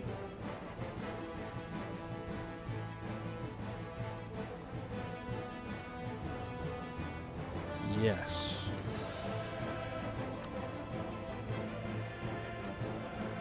Jesus.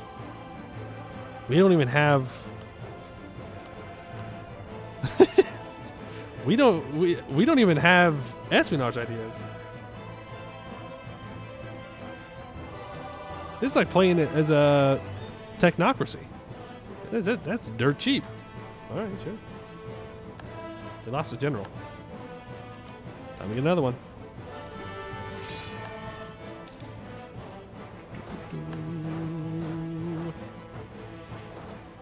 One ducat for each point he gives. Yeah, it's an okay conversion rate. You know, it's all right.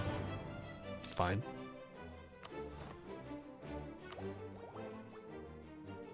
What did I say? It's going to cost like 98 to take all that land. So let's just take this next admin idea.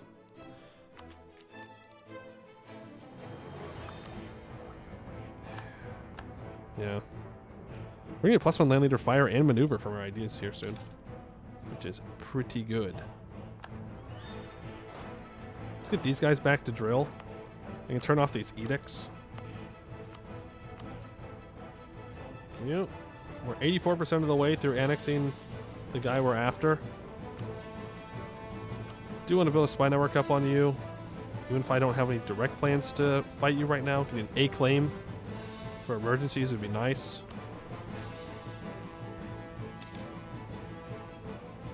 Can't I convert this to Hobgoblin if it's the correct culture?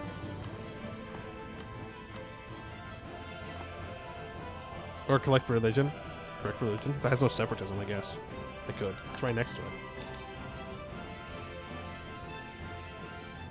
How the command die? Yes, we got a good Seer Rebellion, and we made sure to take advantage of it and blow up the command.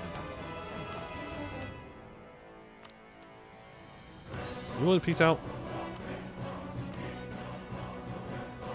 Sorry, let me rephrase that. Are you willing to give me money in peace out?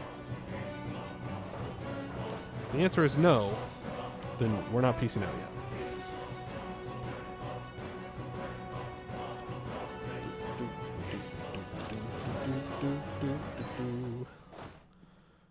Move in.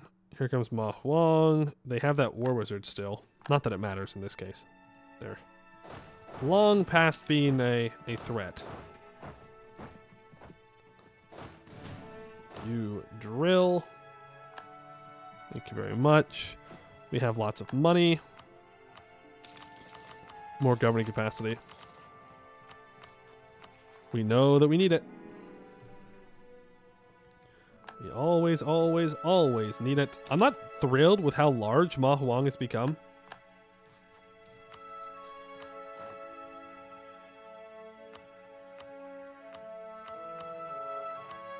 I think I might want to start releasing people from him.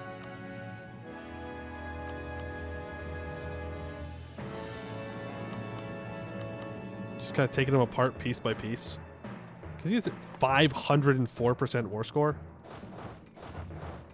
Which I have to admit, not a huge fan of. Alright. It's been dealt with.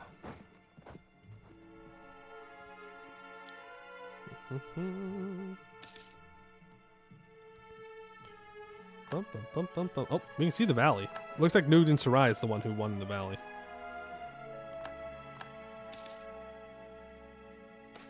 Yeah.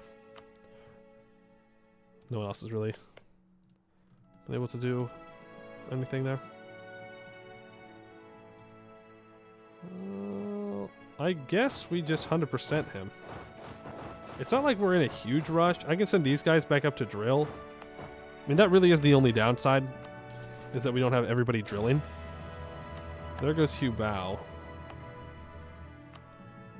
Turn that on to encourage development. Expand. Use it at 10. And I need to build a workshop here. It's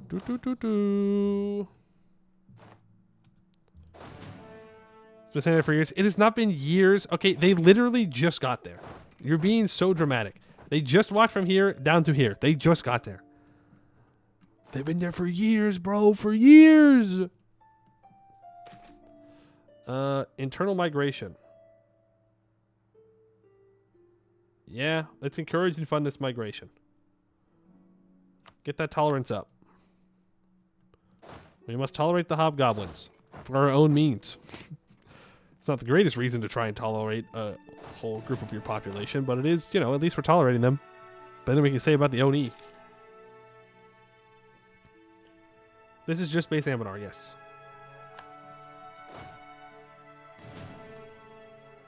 Just base Anbennar. Nothing crazy. Will it peace out yet? Oh, look at that. You are. Imagine that.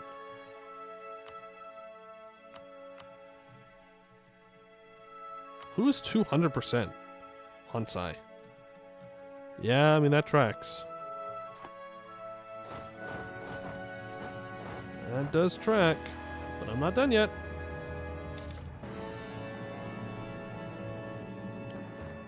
%. There we go. I don't really want to fight Ma Huang, but I'll let Buvari fight him. You guys start heading home. We got drilling to do. There we go. Thank you very much. I do not want to guarantee these guys. Not my problem. I could for claims, but meh. You, I've made it clear what I want. I can somehow take more now. I'm going to take the entire coastline to make sure nobody else can take him out. Oh no, 129 admin points. Nobody really cares. Thank you very much. Court all. The rival Nugent Sarai. We could do a show strength. Why is he allowed to be strong again? Hello? Hold on a second. I just gave him revanchism. Little rat. Okay, let's get rid of nobility officer rights. Well.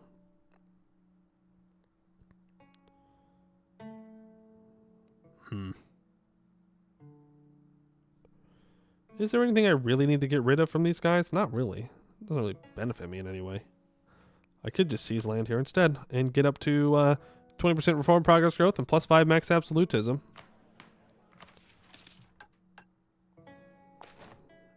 Corrupted by Mara. Rulers are akin to shepherds, while governors take on the role of sheepdogs, responsible for guiding and protecting the flock without causing harm. However, the unfortunate reality in Zonglim is that our governor has proven to be more akin to a rabid dog, attacking the very flock he was meant to safeguard. This individual has engaged in embezzlement, illicit deals with local gang syndicates, and misappropriated state funds for personal gain. Clearly, we must replace the governor to restore integrity and trust in leadership. Yet, we must also recognize that recovering the stolen funds may prove challenging, if not impossible. Our suspicions are that the governor acted under the influence of a malevolent spirit named Mara, who thrives on corrupting and manipulating the righteous into committing wicked deeds. This belief is bolstered by reports from the governor's own staff, who observed a dark, ominous glow in his eyes and noticed severe sleep deprivation over the past weeks. Replace the governor and please get him some help. Next time, simply don't get possessed by a spirit. I don't know, it seems pretty easy to me.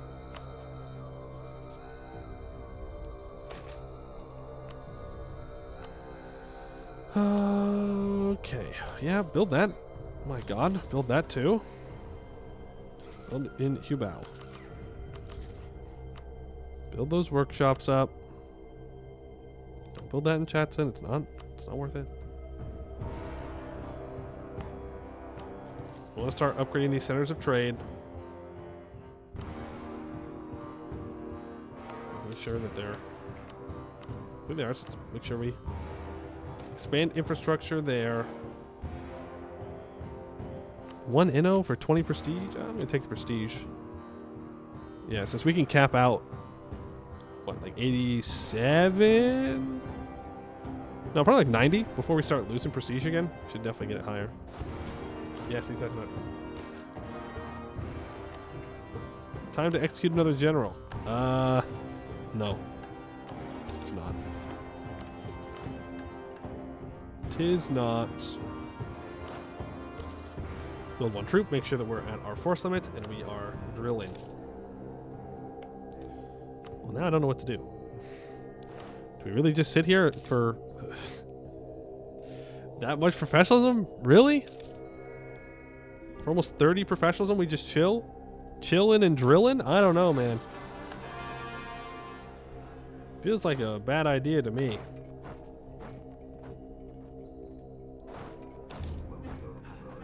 I forget which of those tags is which. Did the ghost or his kid win? I think his kid won. You don't need the professionalism for the mission tree?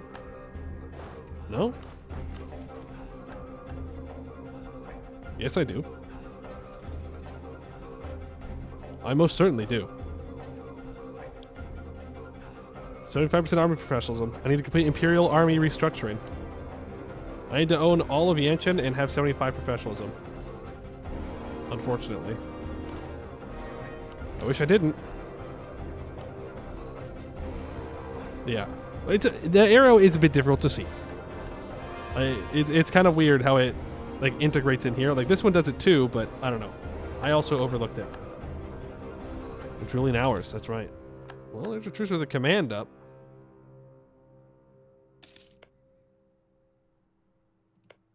We could go grab some hobgoblin provinces. It'd be kind of scuffed. The borders would look a little weird. But we could do it.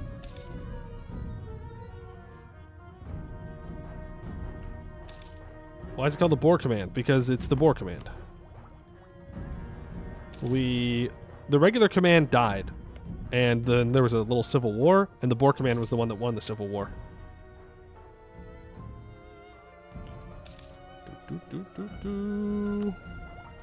We'll finish admin ideas here. Minus 10% admin tech cost and 20% governing capacity modifier.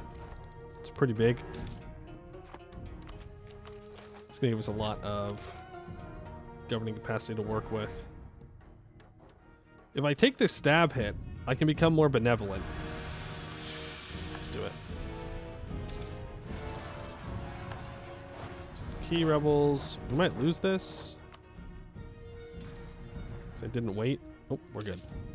We're built different. We do have some rebels that seemingly want to cause issues.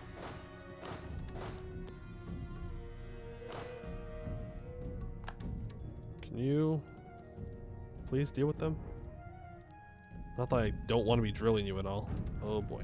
Just drill. Just drill. We'll deal with them as they rise up. State. State. State. We'll core them all up as we go. That means I think it's time to move our trade capital. I'm going to wait till we embrace colonialism to take that. What mission required me to mess with is a fortress of iron? Workshop and a barracks. I can build a bastion there early. Get that barracks built. And then I just need money for this one. Yeah. But we would rather embrace the institution when that becomes an option. So that's what we're saving money for now. We could do a temple restoration in Damagong. Let's go ahead and just do that. Get it working. Probably want to build a fort on that province. Make sure it doesn't get destroyed again. When can I do this again? Dahui gains at least 10 mil per month. Sorry, Imiguman. You gotta go. You've got to be sacrificed for the 0.5 yearly professionalism for 5 years. Thank you for your service. I don't know what you did to be disloyal, but you definitely did it. You're definitely guilty. It's just is what it is. I don't make the rules. So we'll save money. We will embrace the institution. Let's build a spy network on the command. Start improving with neighboring countries. Just everybody. Apparently we're out of neighboring countries to improve with. No, we start improving countries with the command. It's a weird one. A fortress of iron. Our faithful marshal, who has been placed in charge of the Tiger Fort, reports that the Haramari are slowly adjusting to our rule. Even more, the previous quartermaster of the fort has revealed the location of an iron mine not far from the fort itself. It would be foolish for us to not take advantage of this opportunity, and a team has already been dispatched to scout out the mine. Our military engineers have recommended that we use this newfound resource to aid in the ongoing building of fortifications in Hubao, further strengthening our bulwark against both any potential Oni and Hobgoblin aggressors. Construction of a bastion for 200% of the cost, 200% of the time. It is very expensive, but it does complete the mission. We do need to convert over the Zhuanbeek. That gives them 0.25 cav shock. That's crazy. And then this is a half-price trader, I'm assuming. I know this is a half-price level 3 guy. Yeah, well, so much for saving money. The advisors may be cheap, but they're still expensive. You're not low enough when the Friends of the Dragon Emperor sentenced by death being ran over by 1,000 horses. Well, it's kind of a waste of 1,000 horses if you ask me, but hey, you know what? If that's what the Emperor wants, can't really stop him. Still no heir, by the way. Surge of pilgrims. And Lamb 1, an unexpected influx of pilgrims has arrived earlier than usual this season, creating a clamor as they gather to pray and make offerings at the temples. Surprisingly, our infrastructure is already struggling to cope with the sheer number of visitors, and the pilgrimage season has not even officially started yet. The arrival of pilgrims not only brings increased footfall to the temples, but also attracts merchants and encourages generous donations to the local religious establishments. However, what is perhaps most significant for us is the thriving economic activity resulting from the exchange of money during this pilgrimage. With the pilgrimage season yet to reach its peak, we can anticipate a substantial and sustained boost to the local economy in the foreseeable future. Silence is golden. Piety is silver. For 5 years, we get plus 12 yearly tax income, 25% local trade power, and plus 10 base local trade power in Lam 1. No good for Lam 1, I guess. Treasure Fleet visits Jianxiang. The Lake Federation features an array of splendid cities. The other harbors the Treasure Fleet pulls into are many, but many sailors would swear Jianxiang is distinctive. Well, it's not the city they'd cite, though the city's temples and walls are impressive, but the people. The only place, and the only time, most will ever see a Haramari is when docking in Jianxiang. The silk is splendid, the bribes required to smooth trade along tremendous, but it is the merchants driving deals as fierce as their claws that mark the visit, and the Haramari's stern faces will remain in the captain's mind even when the ship pulls away. Another profitable visit. Oh, Hat von Haddington died from drilling. Not even from being sacrificed.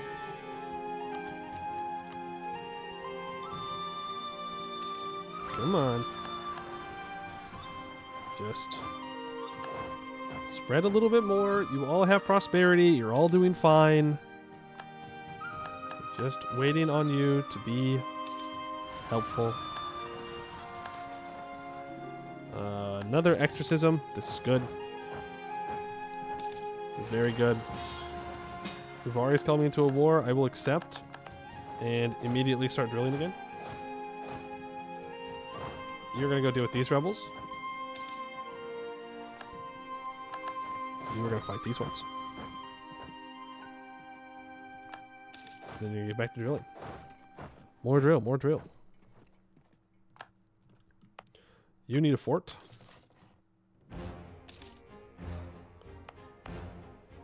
And honestly, I mean, a fort in Shinakorchi is probably not necessary. Yes, I will in fact invite hobgoblin people from neighbors.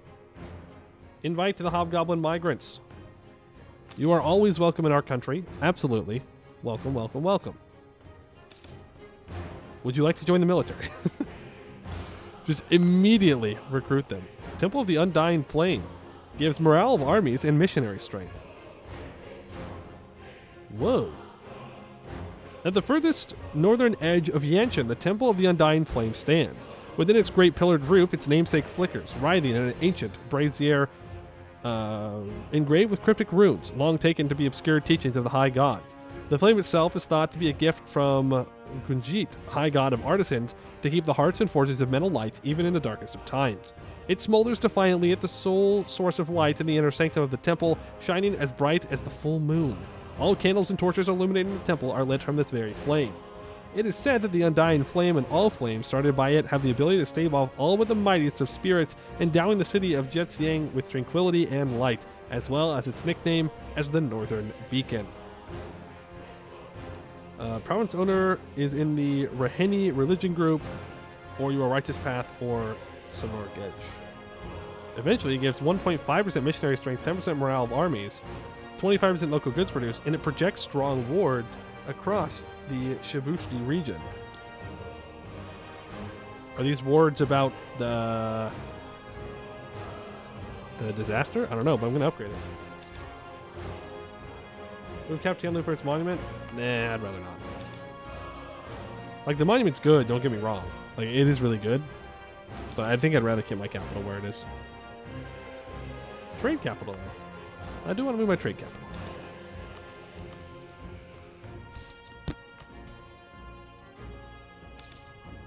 $3,000 ducats, huh? Hobgoblin migrants arrive. Just a casual 3,000 ducatty dues. Take care, gonna head out. All right, Captain Zacko. Have a good one. Thanks for hanging out. You can't praise the cube? Why not? You go like this. Praise the cube. Done. The cube's been praised.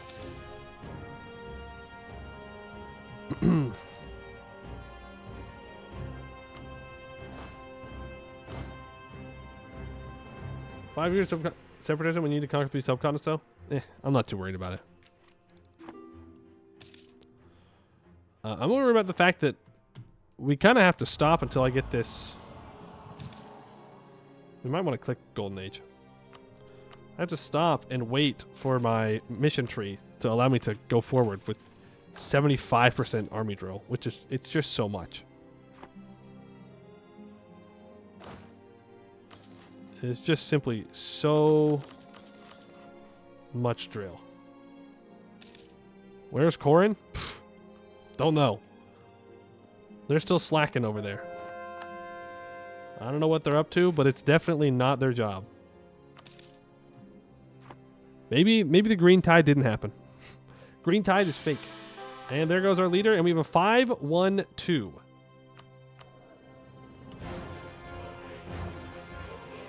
Sucks to suck. Free thinker, though.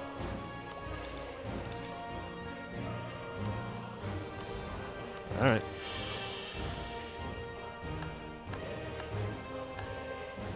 A new ruler. We've read this top part before. In recent years, the people have found our government to be ruthless and tyrannical. Elbeck, thank you for the 4 months. Yes, praise the Q. True. In recent years, the people have found our government to be ruthless and tyrannical, compelling loyalty through fear and dissent and weakness being cut out with a razor blade. But Dragon Emperor Wu Chang, with his inclination towards using means both kind and cruel to build the state's authority, may shift our rule towards one of disinterested pragmatism. We've seen a slightly more benevolent. Well, I don't know if slightly more benevolent is really going to help here. But apparently he wants it in the middle.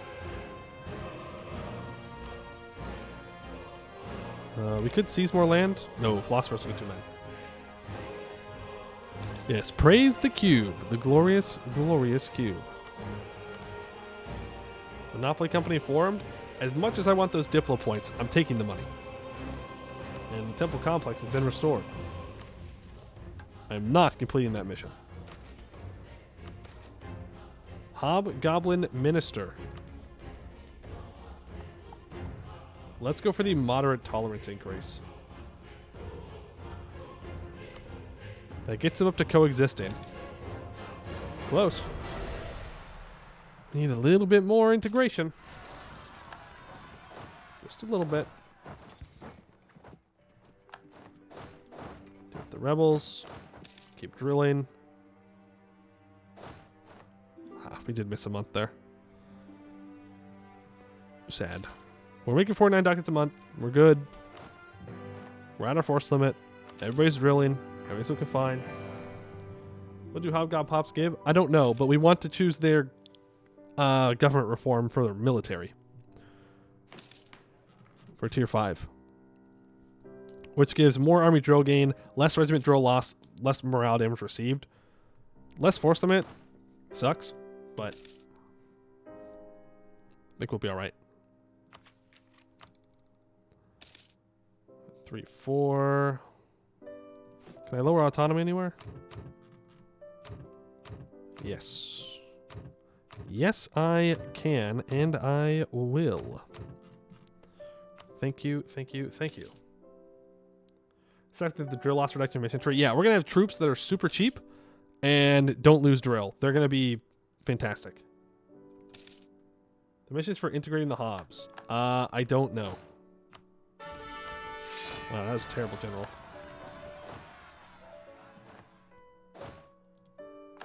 There may be missions about it, yes.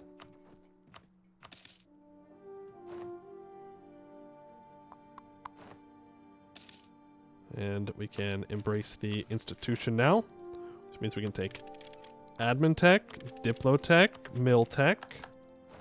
Beautiful. We'll upgrade our horses to Bokar horse archers. The Bokar was a large asymmetric bamboo bow developed by the Sun Elven settlers of Lecton Mai. Eventually, these elves became known as the Lecton Mai Bowmasters and found themselves as highly prized warriors across Aless. Eventually, these bowmasters would train a new generation of human followers. And cannons. Just cannons. Nothing custom there, just cannons. So, we could either...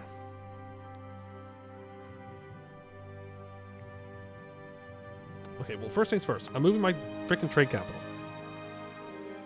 50 autonomy. What?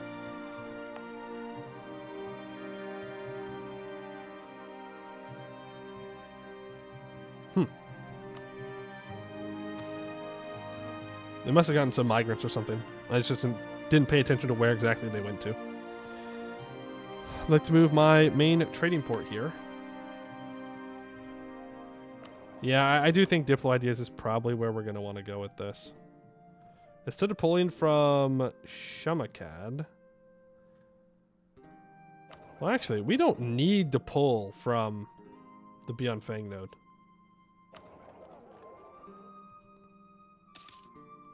It's not necessary. Because all the trade's going to leave. Because no one else can pull it. The only place it can go to is the Yanzhong node. So that's fine.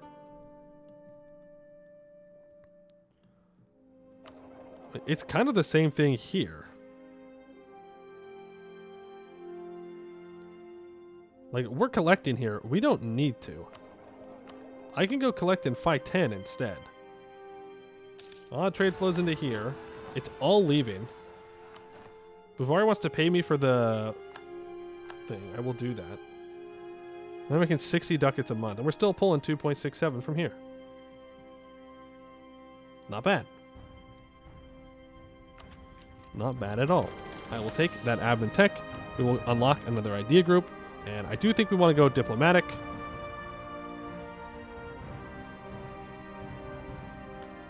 If we go espionage, we can max out on our cheaper advisors. But yeah, we can go for Diplo ideas. And I want to finish quality ideas before we start developing. House of the Tortoise. Standing as an edifice to military brilliance, the House of the Tortoise is the premier military academy in Hellas, educating the next generation of leaders in the art of war. Their curriculum gathered from the learnings of countless theorists over centuries of Yan history. +1 land leader fire and maneuver. AE? No, we're fine. We're fine. I get what you're saying, though. But I don't think we need it. Headless Horseman. For over a week, a chilling spectacle has haunted Gutting.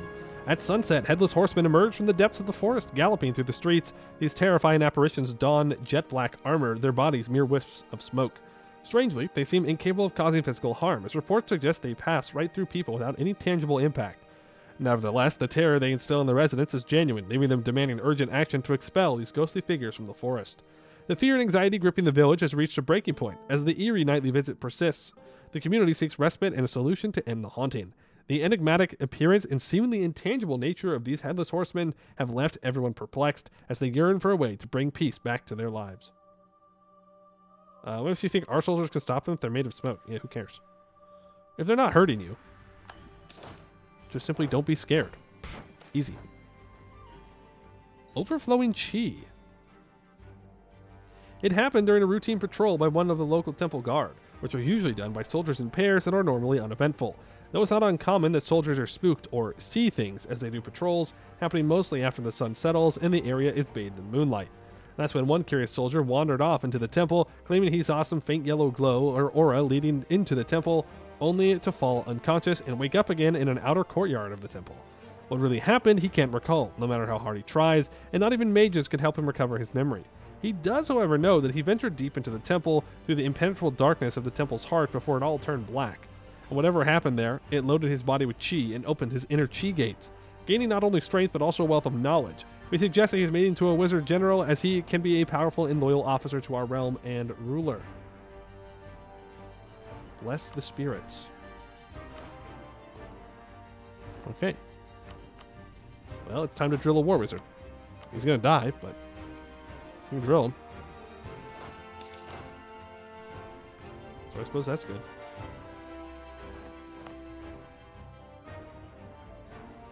Alright, we need to build more forts.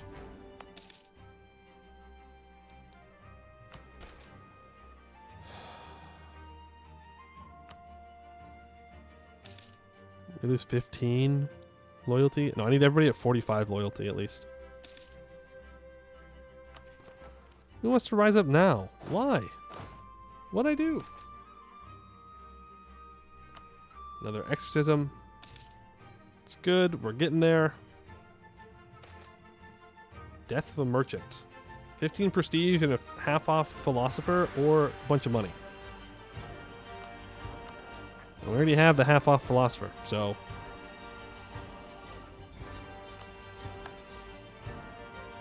money. I also think we might want to switch over to military focus or even diplo focus.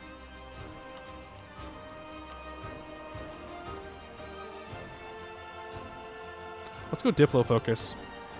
This gives us another diplomat.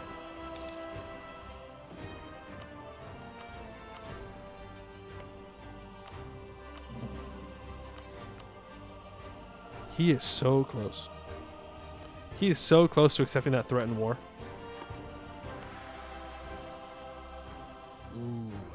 Ooh, we're so close to taking that. When's that truce up with Jitsiang? 1531. Bro, remember in 1501 when we... or 1508, whatever it was, and we had conquered basically all of Yanshen? Yeah, I remember. I remember that. Then we just sat here for the next 30 years. I need 2,000 ducats to complete this mission.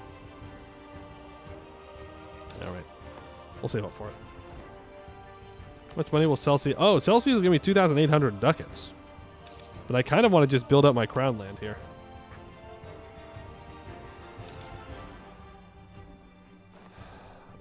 True, the country is more stable now. I mean, it's not like we have a lot of governing capacity to mess with anyways.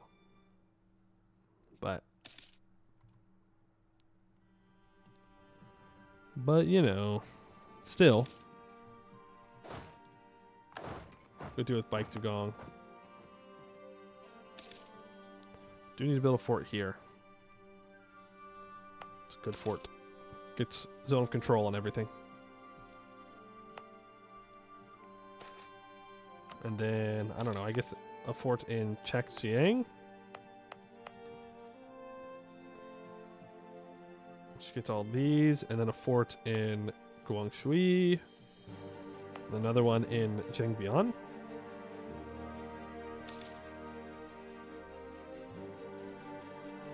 Not bad. I do want to complete the mission first, though. We can rebuild the Golden Highway in Upper Yanshen. I would like to do that, too. But, divine abduction. Peculiar reports have been returned from across the countryside. They tell of swaths of vanished peasantry, whole villages, even the farm animals missing. Perfunctory examinations of the affected regions have revealed that whatever took them was left the lingering scent of jasmine, and oddly, a scattering of gold coins in the presumed location where our people disappeared. We can only presume that they have been spirited away to places beyond the reach of our armies. Damned spirits. At least, they paid. Matchlock warfare. Our military scientists have recently made a groundbreaking development that they claim will propel our military conquest to new heights. This new invention, which can be best described as a handheld cannon that is fired by lighting a short twined fuse, has proved to be incredibly effective at short ranges. It is clear to us that we now have the upper hand on the field of battle, and pushing our advantage as much as we reasonably can would be wise.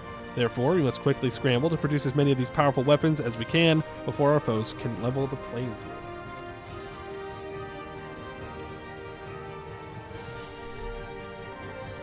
We lose 2,000 ducats and gain 0.3 infantry fire for 20 years.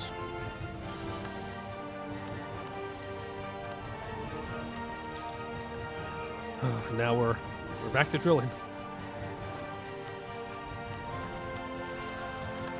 Broke those rebels. Walk up here. We'll provoke these ones. We'll try to get back to drilling as soon as possible. Go. You stop drilling. So you're going to be the next one to fight rebels for us. More exorcisms. Rush of merchants. Trade is now making us more money. Might want to change the Steam Guide to Drilling Simulator. Yeah. Increase of goblin tolerance. Wrong kind of tolerance we're looking for, but appreciate it. We're looking for hobgoblin. Hobgoblin, not goblin. Classic mistake if you're being racist. Can't believe EU4 is being racist right now to goblins and hobgoblins. All right, get you up to 57%. There are some centers of trade that we can upgrade. Let's do that. I also want to upgrade Jongdu. Thank you. Let's get our inflation gone.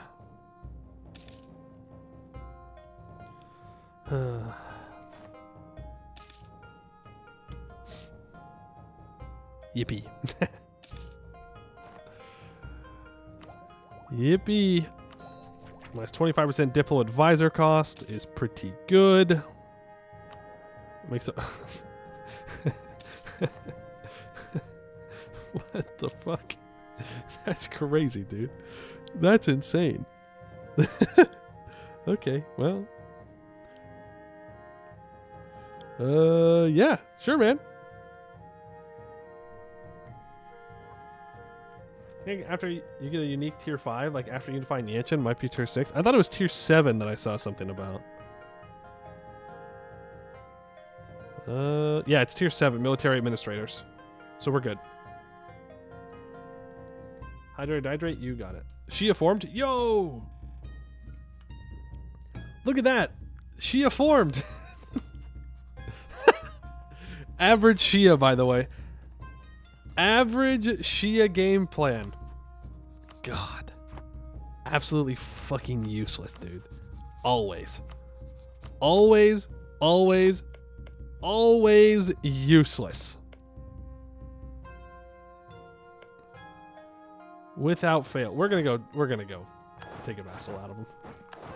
I just every time. Every time. You do everything you can to make Shia successful, and they still get got.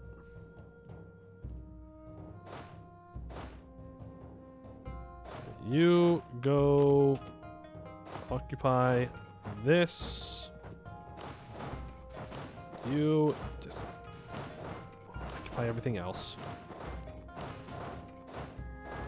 I feel kind of bad. Like, not enough to stop doing what I'm doing. I do feel kind of bad. You bring back YouTube series? Probably not.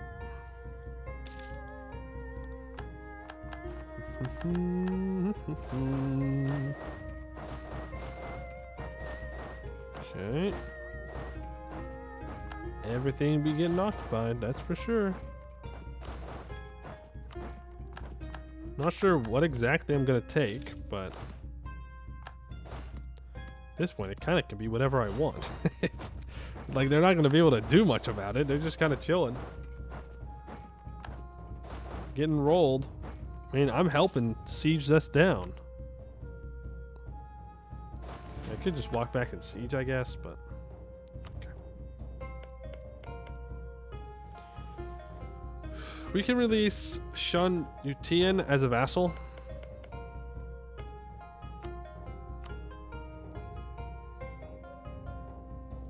Take Xiaodou.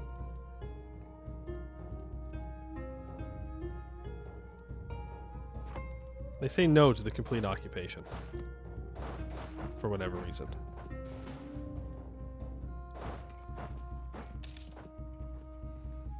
Xiaodou does give mana, yes. That's why we're going to take it.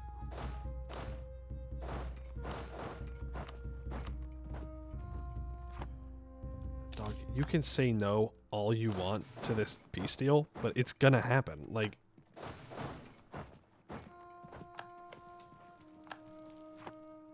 I'm not sure what your plan of attack is here to get out of this peace deal, but it's not gonna work, whatever it is. I do need Miltech 11. Damn it, dude, I just want to finish quality ideas. It doesn't help that we've had two pretty bad rulers in a row. First one was good, but...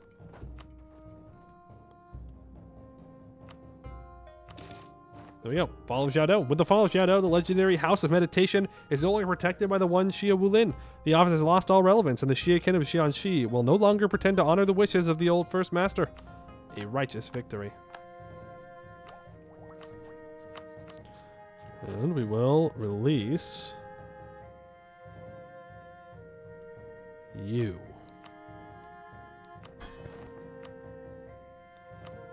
I will grant you a bunch of these provinces. They are all yours, including Jiaodou.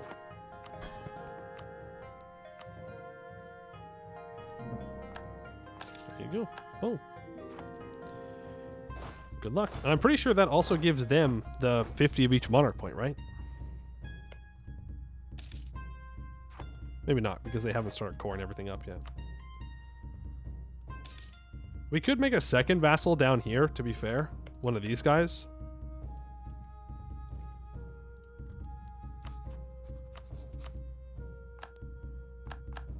Funny. Let's core that up. We will develop it a bit, and then we will accept hobgoblins, and that hopefully will get us to having an integrated level. That is the hope and plan. Build spy network. Build spy network. You can stop improving with them. It's not going to matter. It is simply not going to matter. Vrukal Ozavar. Okay. We're at 57%. My God. Ugh. I don't understand how... Ooh. Okay. Jad's doing Jad things. 544. Shenanigans. You beautiful child. You are going to be the greatest ruler this dynasty has known so far. Your father is going to either retire or kick the bucket. One or the other. Don't you worry. You will rule. This guy's expensive. What the heck? Ban hunting now. That's right. Also, Corin has showed up in 1529. Fun fact. We're so close to getting hobgoblins. We're close to doing everything. We're making 12 Diplo a month now, so that's great. 15 years, we'll have a 544 in charge. We have more rebels. Because why wouldn't we have more rebels?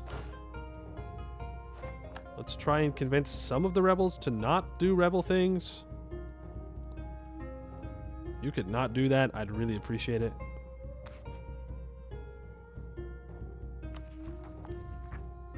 Seems I didn't get the message. Why are you not walking? Walkie walkie. Walkie walkie to deal with the rebels. Thank you. Ooh, free stability. Thank you.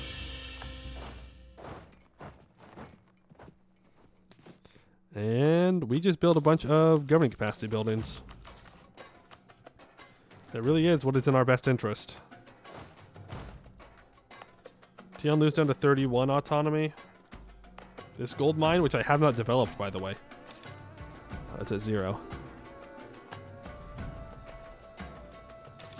I'm not a fan of Jad moving in, but there's not much I can do about it at the moment. This guy would be close to ally, or getting vassalized by me.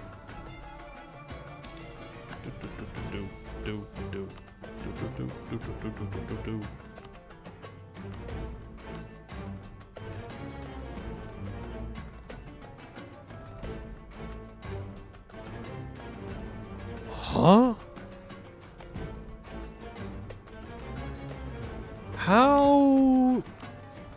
How did you manage that?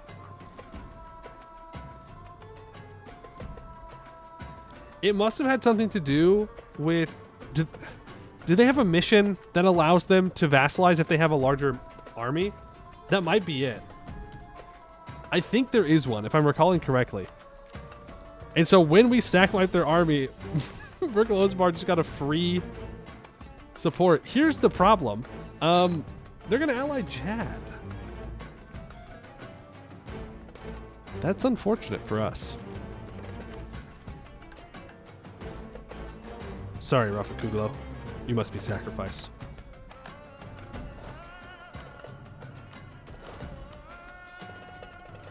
I do want to hire that general back though. Professionalism. Hey, we're up to 50%. 60%. Let's go. 60.99. 61.1. Nice. Yes, the treasure fleet seeks iron. We have a surge of pilgrims. That's great. I'm somewhat tempted to hit the button. We need to develop 30 provinces to 15 development.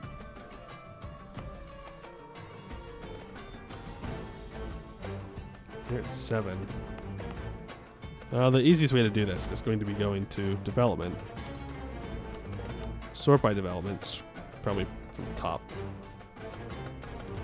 Scroll down to where we have 14.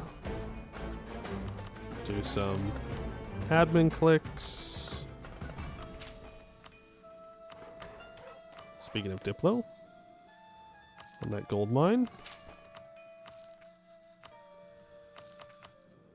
There we go. Is that enough? Yes. So that solves that problem. That's almost done.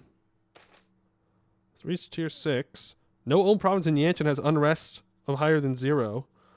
80 army tradition, 100% professionalism. My god. Well, at least that's not a required mission. I do not. Oof. Oof. Oof, oof, oof. We could just spam out generals. It would put us behind on tech, but yeah, I'll take the stab hit to be more benevolent.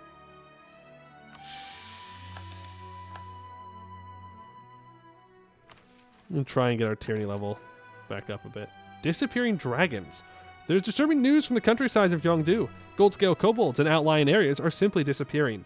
At first, singly or in twos, but now in small groups. Aggrieved citizens and communities worried about the loss of their neighbors and symbols of fortune have petitioned us to find an answer.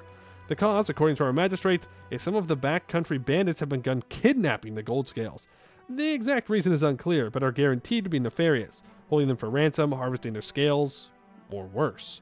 The kobolds are only a minority in Jungdu, but the local law enforcement cannot move quickly against a group which is now fairly large and well-funded. What exactly should we do about this?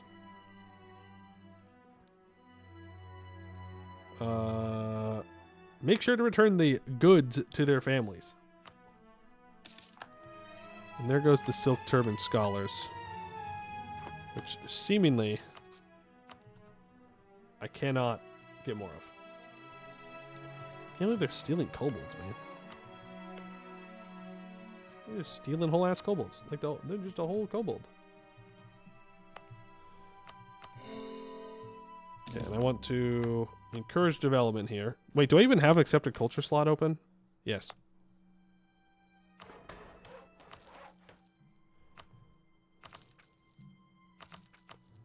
Use the admin because I don't really care about... I mean, I do care about textile manufactories, but would rather accept the hobgoblins. And we can now pass hobgoblin drill masters. Hobgoblins do not invent discipline, though they sure did perfect it.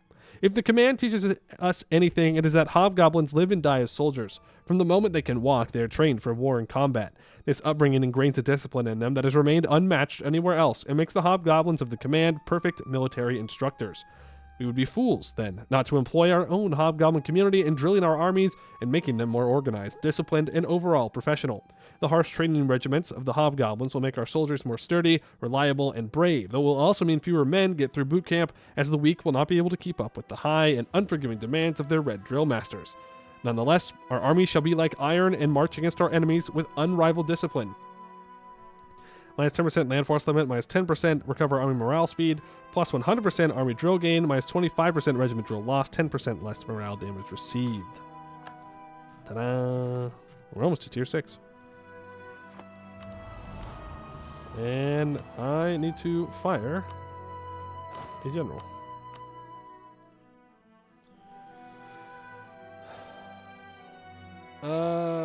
If you want to choose it, don't take your tier 6 reform. Once you get unique 7, you'll get 6 for free. Yeah. No, I know. I know.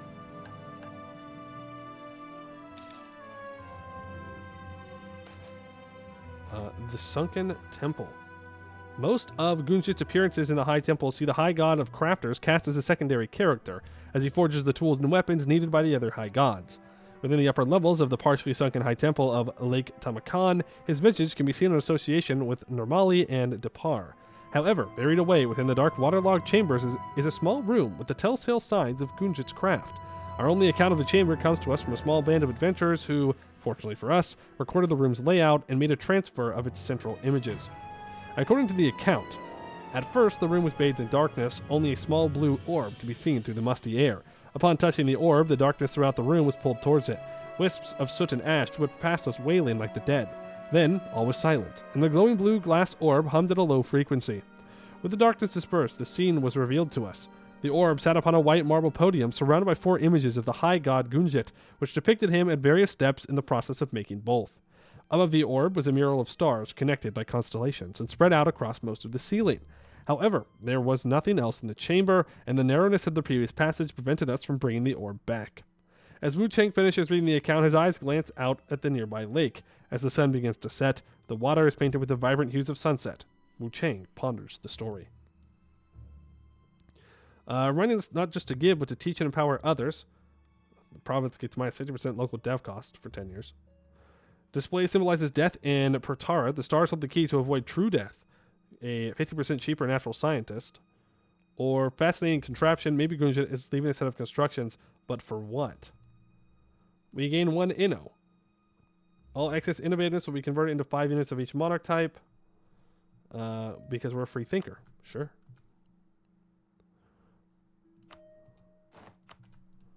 We'll start to convert this. Because we can. Invite hobgoblin people? I don't need to invite them anymore. I can also get rid of our focus on them.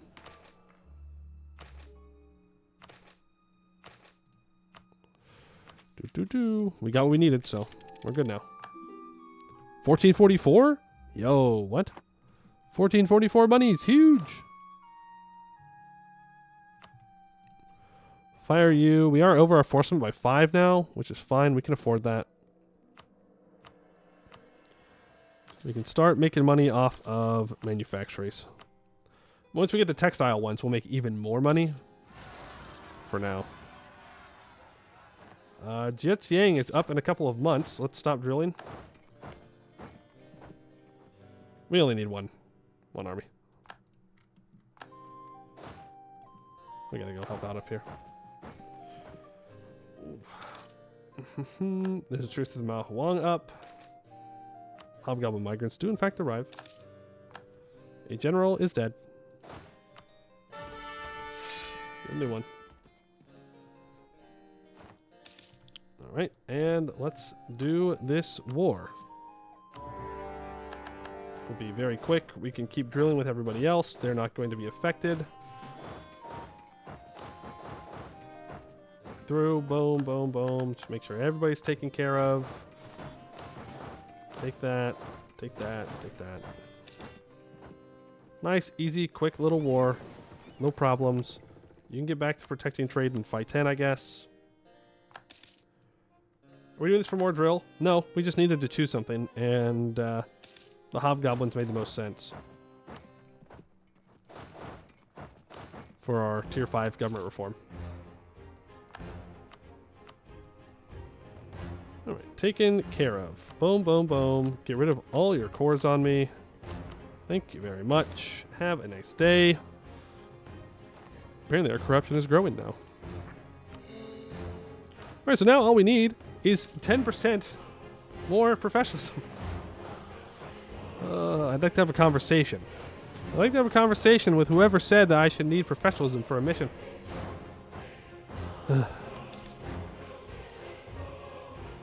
Open seas, get up to 67% crown land. We'll need to start nerfing estates in about 20 years. Okay, you have to go back up. Sell mill ideas and recruit generals, easy. Okay, yeah, that's not worth it. Recruiting generals? Sure. I'd rather finish my...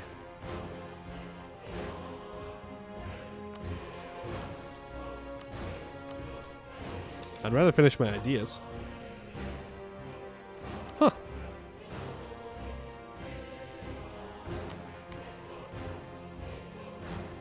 Okay. Well, I guess we did get a powerful mage heir in the end.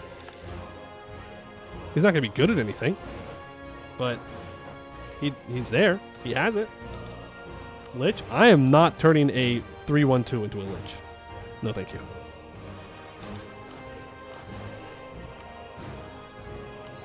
The diplo relation unlocks another national idea, Jade Seal ships. We can only rely on the most noble of merchants to conduct overseas trade, for they represent the entire empire when they do. To ensure this, only those traders granted jade-tinted sealed letters are permitted to ferry Yanshen trade abroad, being supplied with heavily armed and armored vessels to guard themselves from pirates and thieves. Professional mission is now considered a bad? No, it's not a bad. But going from... but needing 75% to go through my middle of my mission tree is rough. But I mean, it just is what it is. Is what it is. Take that money.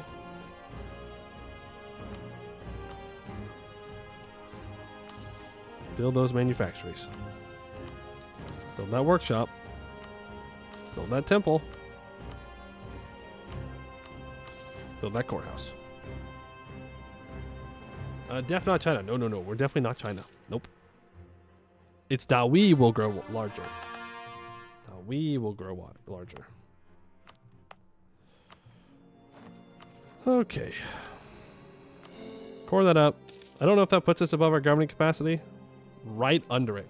Calculated, by the way. Calculated.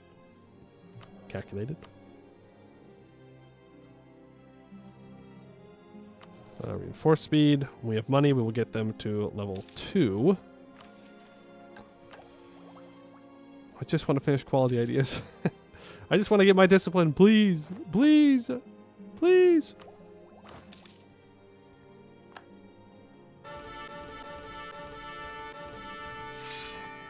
I will instead just get this done. 70%. Are we good at magic? We're talented in evocation and transmutation. All right, fair enough. I suppose if there's any kind of magic to be good at, evocation's not a bad choice in our case. Is Ping being annoying, or are they relatively small? They're relatively small. They're not really able to do much, luckily.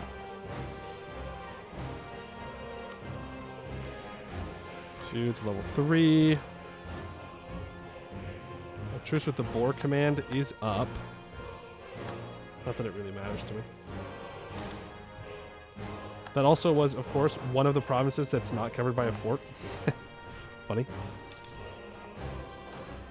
You're back here. You're gonna drill. Should Bird Rider be OP with new nations up top? Bird Rider is always OP because they can raise provinces. This is just more provinces for them to raise. So, yes, it makes them stronger. Without a doubt.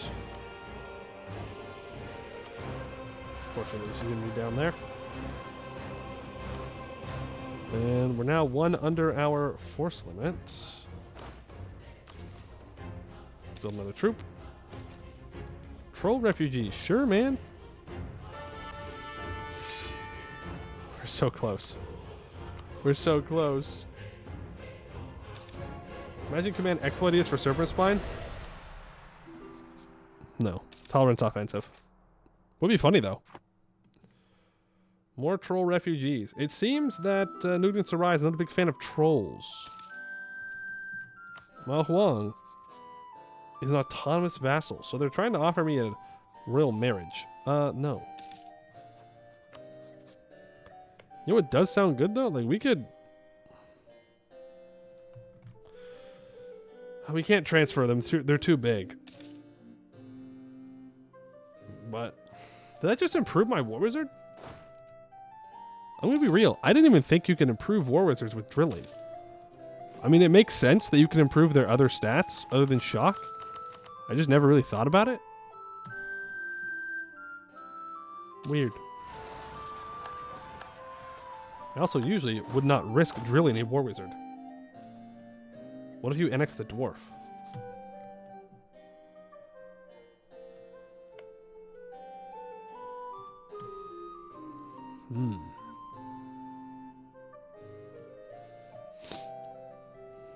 It's a good point. Do I want an autonomous vassal of that size, though?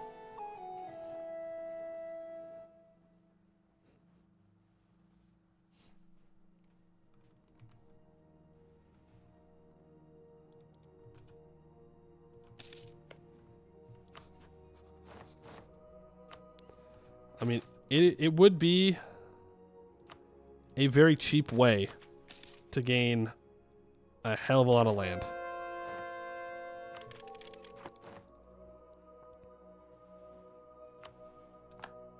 A very cheap way to get a hell of a lot of land. So maybe we should. Maybe we should. Are we almost there? Hey! Mission! Finally, Imperial Army restructuring.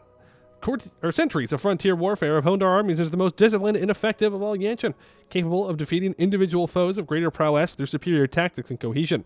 Other Yansheni realms had not had these trials by fire, and their soldiers were all the weaker for it. While this allowed us to defeat them easily, now that they are loyal citizens expected to serve, we must restructure our armies to train these weaklings up to our exacting standards. We lose 28,000 manpower and 15 army tradition. And we get the Dragon Army until the end of the game, giving minus 0.5% yearly army tradition decay, 75% army drill gain, minus 15% regiment drill loss. In other words, we drill really fast, and we are not going to lose drill. And all under the Emperor. We've completed these 5 missions. And we own everything in Yanshen. Since the first Dukes of Bianfeng raised the Citadel, we have stood guard over all the realms downriver. While the eunuchs may have looked down upon us as yokels and brigands, it was by the strength of our armies and discipline of our people that they lived their pampered lives. It is now clear that the only way to truly safeguard Yanshen is to bring it all under the authority and protection of the Dragon Throne. 200 splendor, 50 prestige, 1 base production, manpower and tax in our capital. All city provinces gain 1 diplo dev. 8 agricultural provinces will gain 1 mill dev. The Harvest of Yanshen. 30 owned provinces in Yanshen have 15 development. From a dusty frontier outpost, our empire has grown to the most magnificent realm under the heavens. Everywhere, our fields blossom with grain and fruit, our farm animals multiply by the score, and our cities hum with the flourishing activity of our happy and obedient subjects. Decades of bloodshed have fertilized the lands of the Yanhe, and now our swords may serve as harvest scythes. For 20 years, we get 25% national tax and 10% goods produced. Ramp up recruitment. We have an army equal to or larger than Nugent Sarai, who is up to 54, by the way. Apparently. Which is whack. But okay. To the west, the Hobgoblin Command overwhelms Rahen and may soon turn its steely gaze towards us. To the north, the Bird Riders of Shifushidi trample all in their path. So long as they menace our realms, our people must be ready to take up arms and defend Yanshen. Permanent claim on the Shifushidi region and a claim on the Seer, Farata, and Nadida areas. Okay, so now they want us to move up here. I think we'll probably focus on the Seer areas, to be honest with you. And go take out Seer first.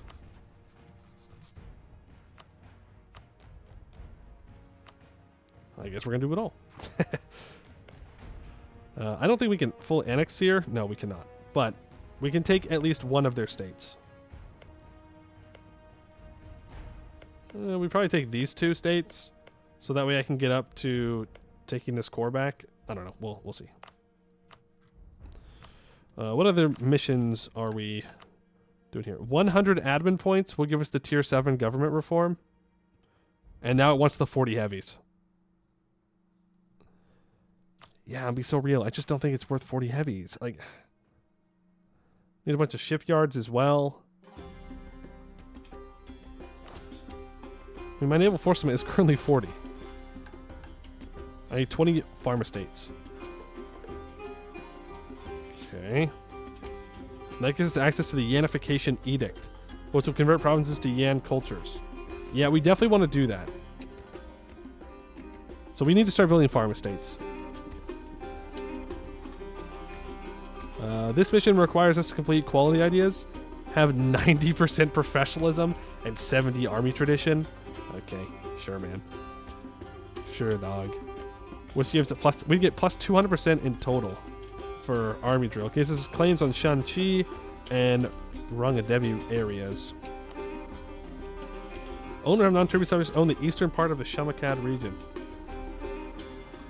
Alright, well, it does look like we are, at the very least, able to start expanding again. Not that we have the governing capacity for it. But we will address that issue in time. But I think that's it for today. We're done. We got the drill done. Thank you for everybody that hung out through the drill.